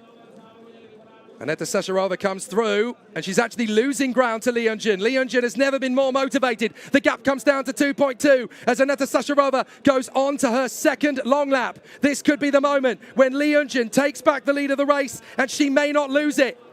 Aneta Sasharova's working so hard here. But it looks to me as though it's going to be Lee Eunjun who takes back the lead. She does. Lee Eunjun for Korea gets back into the lead of the Masters Women Grand Prix of Czechia. And with Mikatori tumbling into the water a short while ago, Lee Eunjun has never had a better chance of winning the Grand Prix. She's never beaten Mikatori in a straight fight. Today could be the day, but she has to focus. She has to keep calm. It's about discipline, it's about poise, and it's about stamina. She has a tendency of losing a little bit of pace in the last couple of laps. She can't afford to do that in the final here in Prague because Aneta Sasharova will really make her work. Mikatori hasn't given up.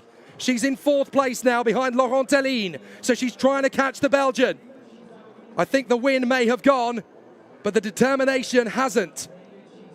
And we saw how close it was in the 4th heat earlier and how quickly it changed hands. So Lee Eunjun cannot afford to back down from the fight. Lap 7 begins. She's got to do 1 more long lap, but so too has Aneta Sasharova. Laurent Tellin doing well in 3rd place. Laurent Tellin doing a grand job for the Racing Penguins. So Laurent Tellin has been passed, I think, by Mikatori, who's now got back into 3rd position. This isn't over yet. This is not done. Mikatori, who's got 1 more long lap to go. Sasharova has taken her 3rd long lap. So her quota is done. So now it's down to Lee Eunjun. She's got to keep up the pace. But will she tire out? Will the stamina come back to bite her? She's really got to focus. She's really got to dig deep. Come on, Eunjun. You've got this. Eliska Maraskova calls her Eunjun the engine. And let's see if Lee Eunjun is going to get this done. But Aneta Sasharova is working her magic again.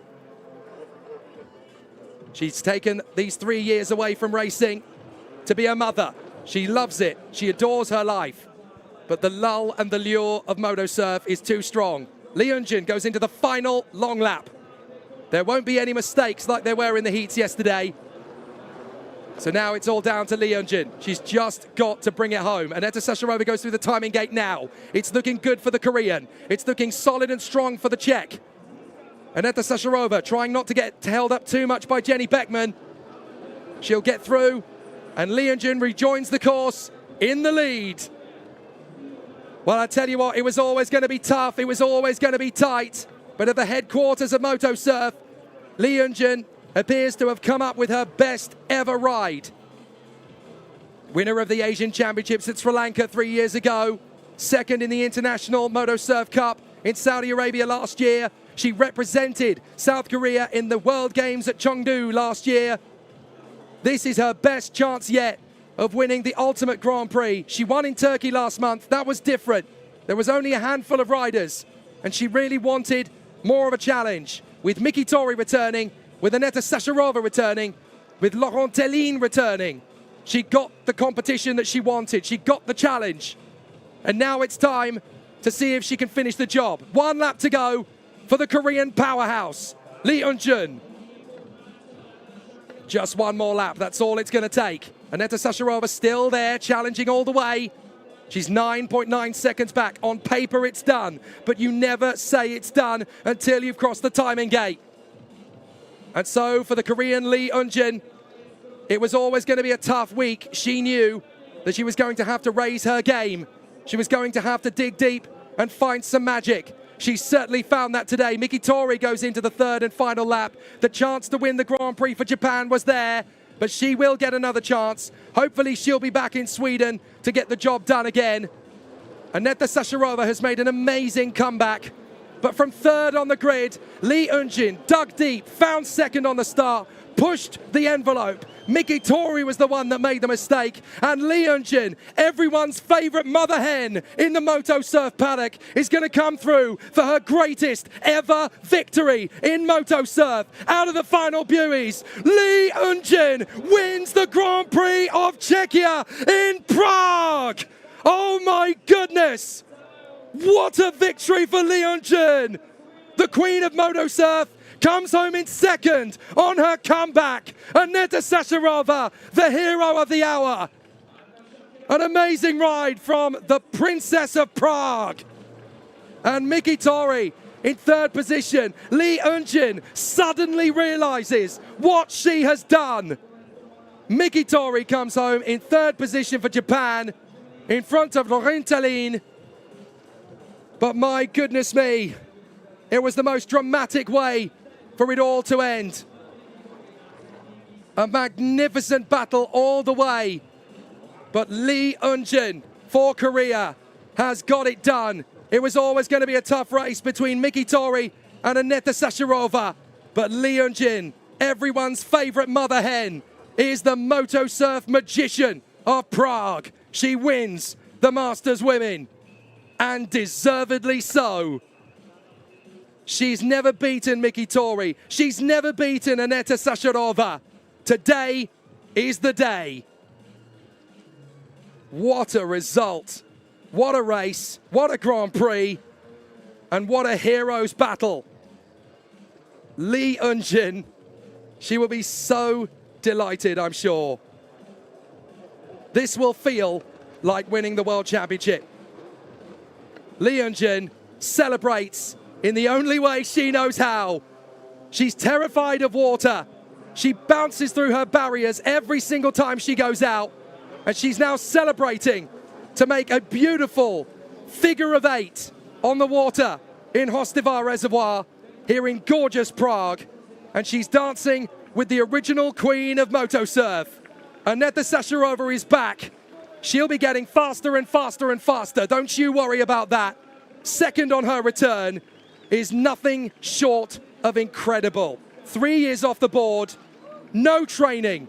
And here she is, just 9 seconds away from the Grand Prix win. Unbelievable. But the win today goes the way of the Korean, Lee Eunjin. Surely her greatest win in Moto Surf. A fantastic achievement. as Lee Eun-jin of Korea comes from third on the grid to win the Grand Prix of Czechia. Aneta Sasharova second, from Miki Tori in third. A brilliant fourth place for Tereza Pekakova on her debut. Laurent Tellini's fifth, from Jenny Beckman, Tereza Kadlikova, Katarina Nekvapolova, and on her debut, Ekaterina Antonova. Let's hear from Lee Eun-jin. So, Eun-jin, how was it? I did it! It was great.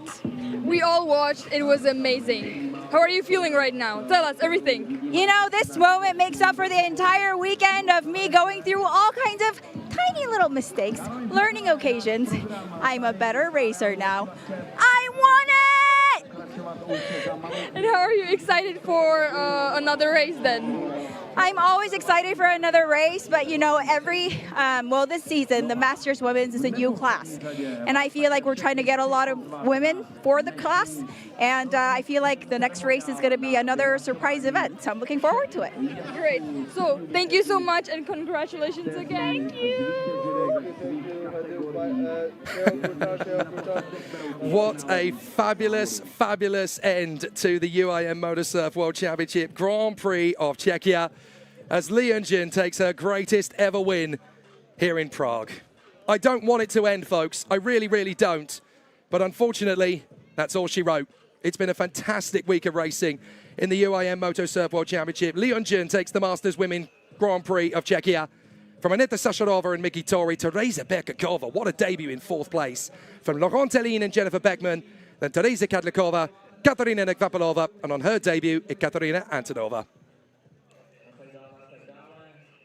So, it's going to be a fantastic ceremony later, but what a magnificent result it's been in the UIM Motosurf World Championship Grand Prix of Czechia. The first for 4 years here in Prague, and it really has been sensational. We've loved every second of it, and we hope you'll join us for the next round of the championship in Stockholm, in Sweden.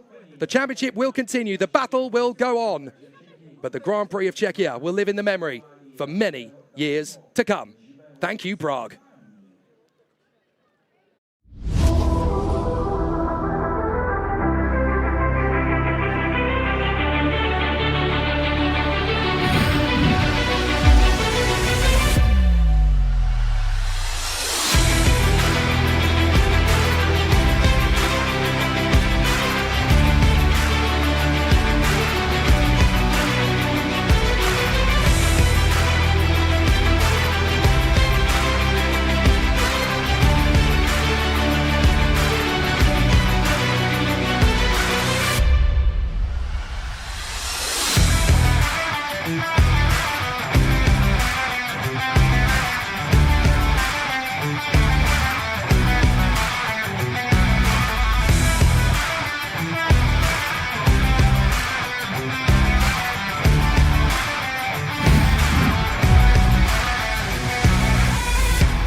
We're still getting over the fantastic and amazing spectacle of the Grand Prix of Czechia. Prague really has been amazing. We're still in party mode down here in Prague. The racing may be over, but I've got a feeling that everyone here in Prague is just going to continue to enjoy the spectacle that the UAM Motosurf World Championship continues to give us. A massive thank you to everyone being involved. And of course, all of the locals here are going to enjoy the musical stylings of Dominika Lukashova, who's been here right from the start of the day. She gave us the national anthem earlier as well. And this is just the beginning of a great new era for the UIM Motosurf World Championship. It keeps getting bigger and better as the weeks roll on. Join us again next month in Stockholm in Sweden, then again in Marbella in Spain in September, in Fujairah in the United Arab Emirates in October, all being well, before our double header in China in November to wrap up the season. It's been an amazing battle all the way through the season's weekend here in Prague, but the headquarters of Motosurf have delivered the biggest, the fastest, the most competitive, the best weekend in the championship's history. And guess what? We're not even done yet. Next month in Stockholm, we'll do it all again. From me, Jake Sanson, from my colleague Victoria Koziskova, from the entirety of the broadcast team, and everyone here in the UIM Motosurf World Championship, thank you so much for being with us here in Prague. There's more great racing where that came from. We'll see you in Stockholm for round 3 of the Moto Surf World Championship when the battle on the water resumes. Bye for now. A ty pohledy na ulici, brala jsem to jako šanci, říkají mi, že jsem star. Asi jsem závislá, ber dokud délo, to tu nebude. A ty pohledy na ulici, brala jsem to jako šanci, říkají mi, že jsem star. Brala jsem to jako šanci, říkají mi, že jsem star.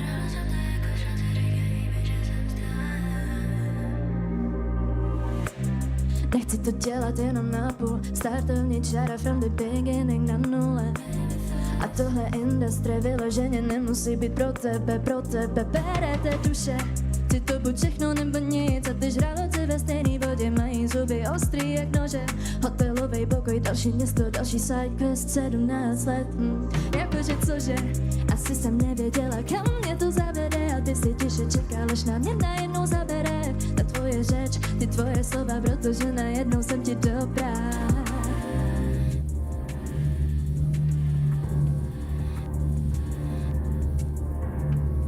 Krásný dobrý den, dámy a pánové. Moje jméno je Dominika Lukašová. Tady to byly 2 písničky z mýho nejnovějšího EP s názvem Reset. A teď přijde na řadu moje nejnovější písnička, která se jmenuje Měla jsem to být já.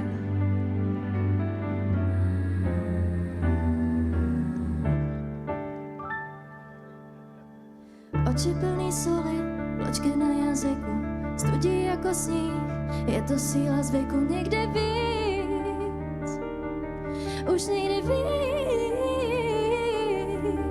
Ty jsi byl král, já poddaná, zbyl po tobě jen prach, stejně jsem tě potom všem měla ráda. A při pohledu na něj mi dojde, že jsem to měla být já. Ta holka, vedle který se probouzí každý den, měla být já. Měla jsem to být já. A když se na mě tak dívá, myšlenky jsou pryč, i když jinou líbá, ke mně táhne o to víc. A zas mi přijde, že jsem někdo jiný, než chtěla jsem být. Čekala jsem zázrak, bylo to asi jako skok do prázdna, nevěděla jsem, jestli jsi ready na všechno, co říkáš, ma baby. Ty jsi mě tam nechal, potom jen tak ležet, kamenný výraz, a pak si odešel, jako by to pro tebe nebylo nic. A doteď se z toho sbíráš, já už nevím, co chceš víc. Stále se připomínáš,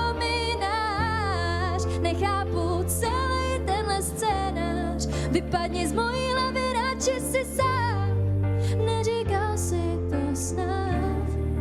Přitom tenkrát jsem byla jako, že při pohledu na něj mi dojde, že jsem to měla být já. Ta holka, vedle který se probouzí každý den, měla být já. Měla jsem to být já. A když se na mě tak dívá, myšlenky jsou pryč, i když jinou líbá, ke mně táhne o to víc. A zas mi přijde, že jsem někdo jiný, než chtěla jsem být. Zas mi přijde, že jsem někdo jiný, než chtěla jsem být. Než chtěla jsem být, než chtěla jsem být. A když se na mě tak dívá, myšlenky jsou pryč, i když jinou líbá, ke mně táhne o to víc.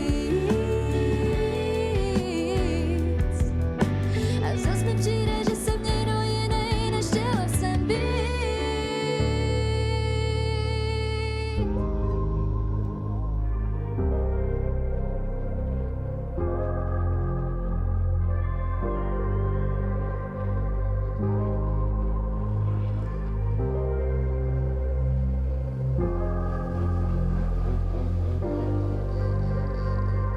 Možná to pro tebe nebylo tak special, celá tahle game. Chováš se jako star, o mě ti asi nešlo, asi to nech bejt. Ty tvoje prázdný fráze, jsem do tebe blázen, musím se vrátit zpátky na zem. Ty svíčky kolem, ztratíme bokem, baby, asi budu tvoje. tak než se rozední, řekni mi, je to real. Plamínky dosvítí a já budu zase s ním. Jaký to mohlo být, představa se mi líbí, když tvoje hezký oči sklouznou na moje rty.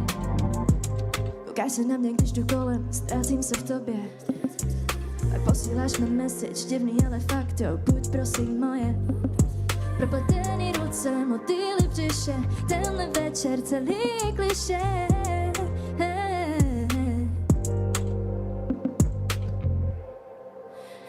A tak než se rozední, řekni mi, je to real. Plamínky dosvítí a já budu zase s ním. Jaký to mohlo být, představa se mi líbí, když tvoje hezký oči sklouznou na moje rty. A tak než se rozední, řekni mi, je to real. Plamínky dosvítí a já budu zase s ním. Jaký to mohlo být, představa se mi líbí, když tvoje hezký oči sklouznou na moje rty. I když světla tu hoří bez jiskry, co by řekla tvoje nová, kdyby viděla, jak jsme se k sobě tiskli. Noci beze sní, černý oči, holky zblázněný, bedla v story tu zní. A tak než se rozední, řekni mi, je to real. Plamínky dosvítí a já budu zase s ním. Jaký to mohlo být, představa se mi líbí, když tvoje hezký oči sklouznou na moje rty. Děkuju moc a užijte si zbytek dne.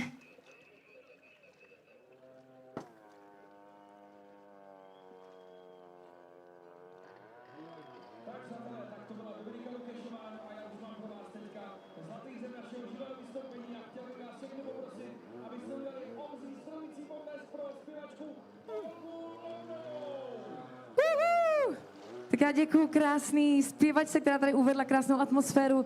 Moc vás zdravím a zeptám se, mám tu nějaký optimisty? Hlavně jet surfový optimisty, že jo? My teda doma, ano, jedem, no, už to rovnou pouštíš. Já jsem chtěla říct, že doma jet surf máme. Párkrát jsem to zkoušela a jako obrovská poklona, protože minutu vydržet v tom stoji, to je opravdu jako nadlidský výkon. Takže obdivuju a říkám, je to fakt těžký sport. A teď už optimista. Dneska ráno nechce se mi vlastně ani trochu stávat.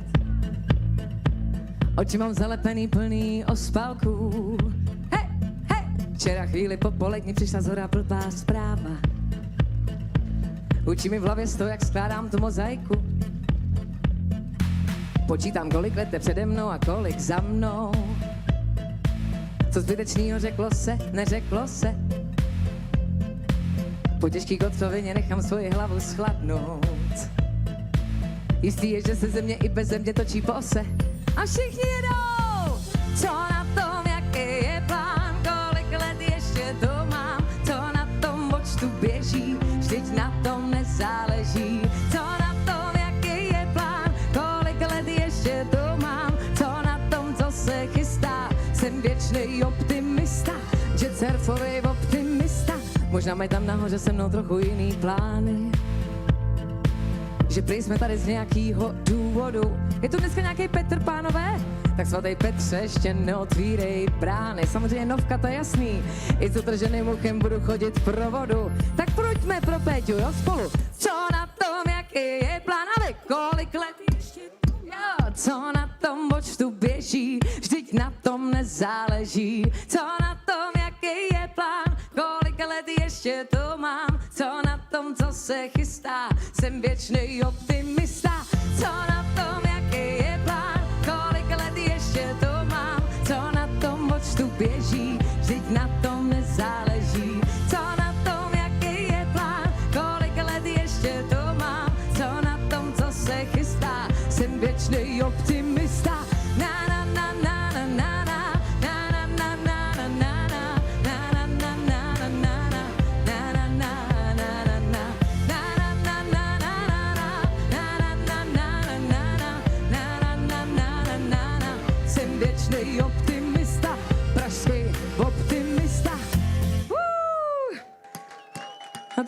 tady pro Novku, který tady má teda mimochodem úžasný stánek s dobrým jídlem. Kluci, musím vás pochválit, je to skvělý. A teď ještě mám jednu píseň, teda jmenuje se Protože to nevzdám. A tuhle píseň bych rozhodně chtěla poslat naší závodnici Anetce, která je neuvěřitelná, mě to úplně rozplakalo, jo, protože s tím malým miminkem a tady zajela skoro první místo úplně na poslední chvíli, prostě to nevyšlo, ale je to neskutečný. Takže protože to nevzdám a pokud to máte třeba vy teď někdy těžký, tak to nevzdávejte, no. Jinak film Kam třetí už nebude, ale bude jiný film Brigáda, tak doražte v listopadu na komedii Brigáda. Teď už, protože to nevzdám a to je pro tebe, kočko, a tvýho krásného chlapečka. Gratulujem, velký potlesk pro Anetko. Jedem. Protože to nevzdám a tak to je. Doletím ke hvězdám, až kam to jde. Neskutečná. Když hory doly přede mnou a poju 1000 nad hlavou a já nevím, kam se hnout, kam dál, tak cestou svou pak musím jít, trnitou i kamenou, jenom najít sílu a chuť žít. Protože to nevzdám a tak to je. Naše královna, přátelé! Až kam to jde. Ahoj. Ať vítr bouře proti nám, tíhu nesem každej sám, nikdy to nevzdám. A tak to je, Když mi osud dává za uši a smutek drtí kosti na duši, je naděje, to jediný, co mám. Se má vej, pak začnu zase bojovat a přestanu svý rány litovat. Pro svůj život musí každej běžet sám. Protože to nevzdám a tak to je. To je prostě ženská síla. Doletím ke hvězdám, až kam to jde. Ať vítr bouře proti nám, tíhu nesem každej sám, nikdy to nevzdám. A tak to je. Teď se normálně repuje, přátelé. Ale já bych chtěla, abyste všichni ještě jednou zapleskali Anetce, protože opravdu po porodu moc tréninku prý nestihla. Je to tak? Jo, bylo to rychlý. Bylo to rychlý, ale jsi neskutečná. Skoro! Ale i tak si nás teda prezentovala neskutečně. A teď, přátelé, pojďte se mnou, jo? Já se zpívám, protože to nevzdám a tak to je. A vy doletím ke hvězdám, až kam to jde. Protože to nevzdám. A vy? A tak to je. Výborně. Doletím ke hvězdám. A vy? Až kam to jde. A ještě jednou.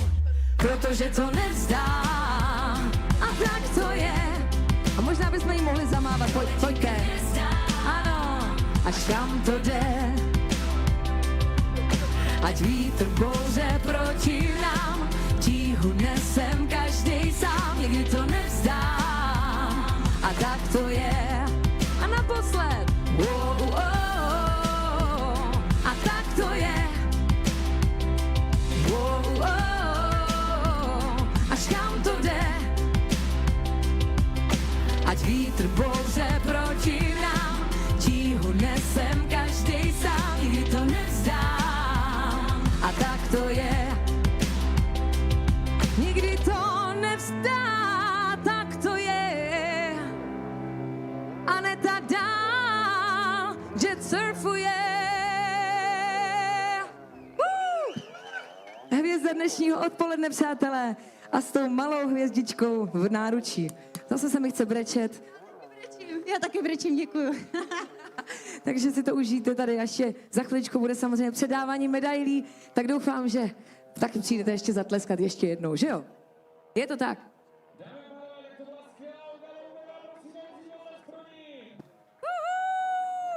Nejenom skvělá zpěvačka, ale taky fanenka motorsportu, účastnice Dakaru a tak dále. Každopádně, my už budeme za malou chvíli vyhlašovat, jak to dopadlo v té naší soutěži, která byla otevřená pro naše fanoušky a návštěvníky celého závodního víkendu. Hrajeme o letenky do Egypta, takže pokud jste soutěžili, přátelé, tak možná za malý okamžik vyhlásíme vaše jméno.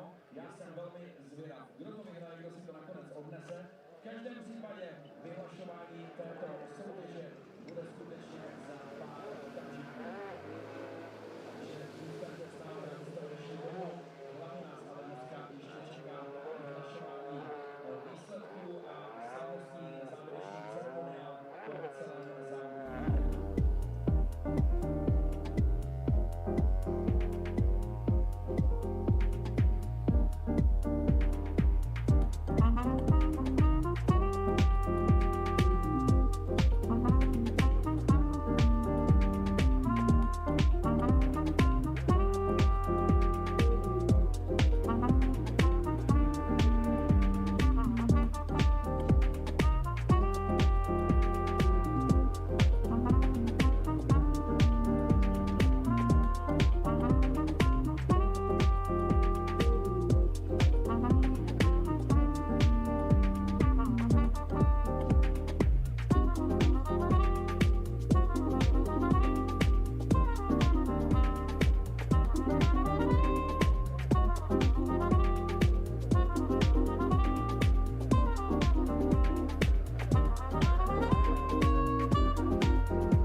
Tak přátelé, já jsem vám sliboval, že uděláme vyhlášení celé té fanouškovské soutěže o letenky do Egypta, takže jestli jste soutěžili, nastražte uši, protože se mnou tady na pódiu už je sám CEO Mswc, to znamená Motoser World Championship, pan Martin Jančálek, který je tady se mnou proto právě, abychom mohli vyhlásit vítěze této soutěže. Martine, já ti s dovolením předám mikrofon. Tak krásné dobré odpoledne. V první řadě já bych chtěl moc poděkovat za podporu Egypt Airu a my tady lítáme kolem závodu celý víkend a teď se budete moct s Egypt Airem proletět i vy vlastně na leteckých spojích mezi Prahou a Káhirou, které lítají v úterý a čtvrtek, takže měli jste možnost soutěžit a ještě neděli, takže dokonce 3 dny v týdnu můžete letět z Prahy do Káhiry a já už tady mám jména výherců, takže prvním výhercem a tedy 3. cenu a 1 letenku do Káhiry vyhrál instagramový profil Novák Petr. Takže Novák Petr, jestli tady je mezi námi, tak si může jít převzít svůj voucher na letenku do Káhiry.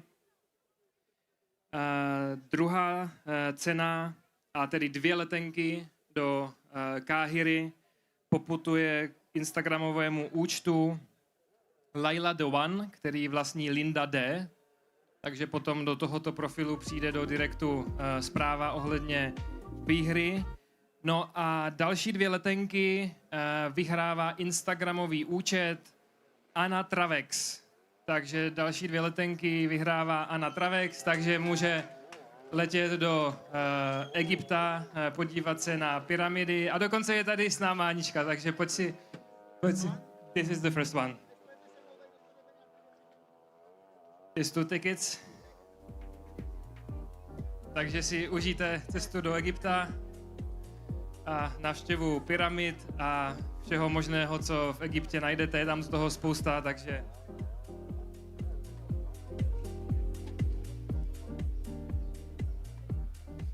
my moc gratulujeme, děkujeme za zapojení do soutěže.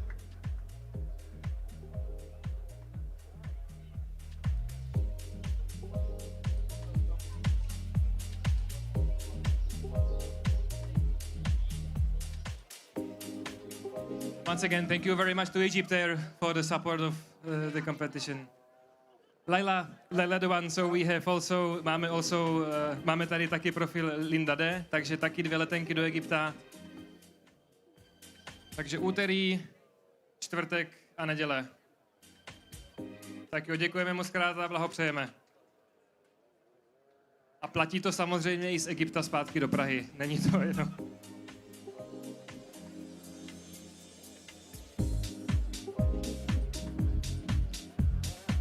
Takže moc krát děkujeme, thank you very much Egypt Air, děkujeme moc krát a já předávám slovo našemu moderátorovi. Díky, Jardo. Martine, já děkuju taky. No a přátelé, my jsme tedy vylosovali držitele a výherce letenek do Egypta. Věřím tomu, že to všem udělalo radost. Pokud jste nevyhráli, nezoufejte, nevadí. Pořád tady máme ještě spoustu radosti, kterou pro vás máme připravenou. A v neposlední řadě to bude hlavně závěrečný ceremoniál, který nás čeká a my vám představíme v rámci tohoto ceremoniálu všechny vítěze jednotlivých kategorií, které tady dneska soutěžili před vašimi zraky. Do té doby samozřejmě užívejte krásnou atmosféru, kterou tady v Praze v Hostivaři máme připravenou, no a omrkněte, co se tady pro vás chystá. Pokud vás ty prkna zaujaly tak, že byste si jedno z těch prken potřebovali odnést domů a chtěli byste taky začít závodit, máme tady stánky s prknama. Pokud hledáte doplňky stravy, máme doplňky stravy. Pokud si chcete odníst třeba šiltovku, tričko, sluneční brýle a tak dále, máme tady stánek s merčem, ale máme tady spoustu dobrého jídla, pití. Můžete obdivovat třeba ten dakarský speciál, který je tady na levé straně hned vedle stage, vystavený přímo pro vaše zraky. Je to mimochodem 2 roky, co přesně tady tohle auto vyhrálo 5. místo v celkovém pořadí mezi auty. Vybojoval to Martin Prokop s Viktorem Chytkou s celým týmem, který samozřejmě tady máme postaráno z hlediska Ivana Matouška, který je otcem Elišky Matouškové, která zase závodila v té elitní kategorii. Ivan Matoušek, ten závodil v Masters kategorii, takže je to tady prostě celé provázané. Přátelé, pojďte se bavit, jak to pustím na nějakých klidových písniček.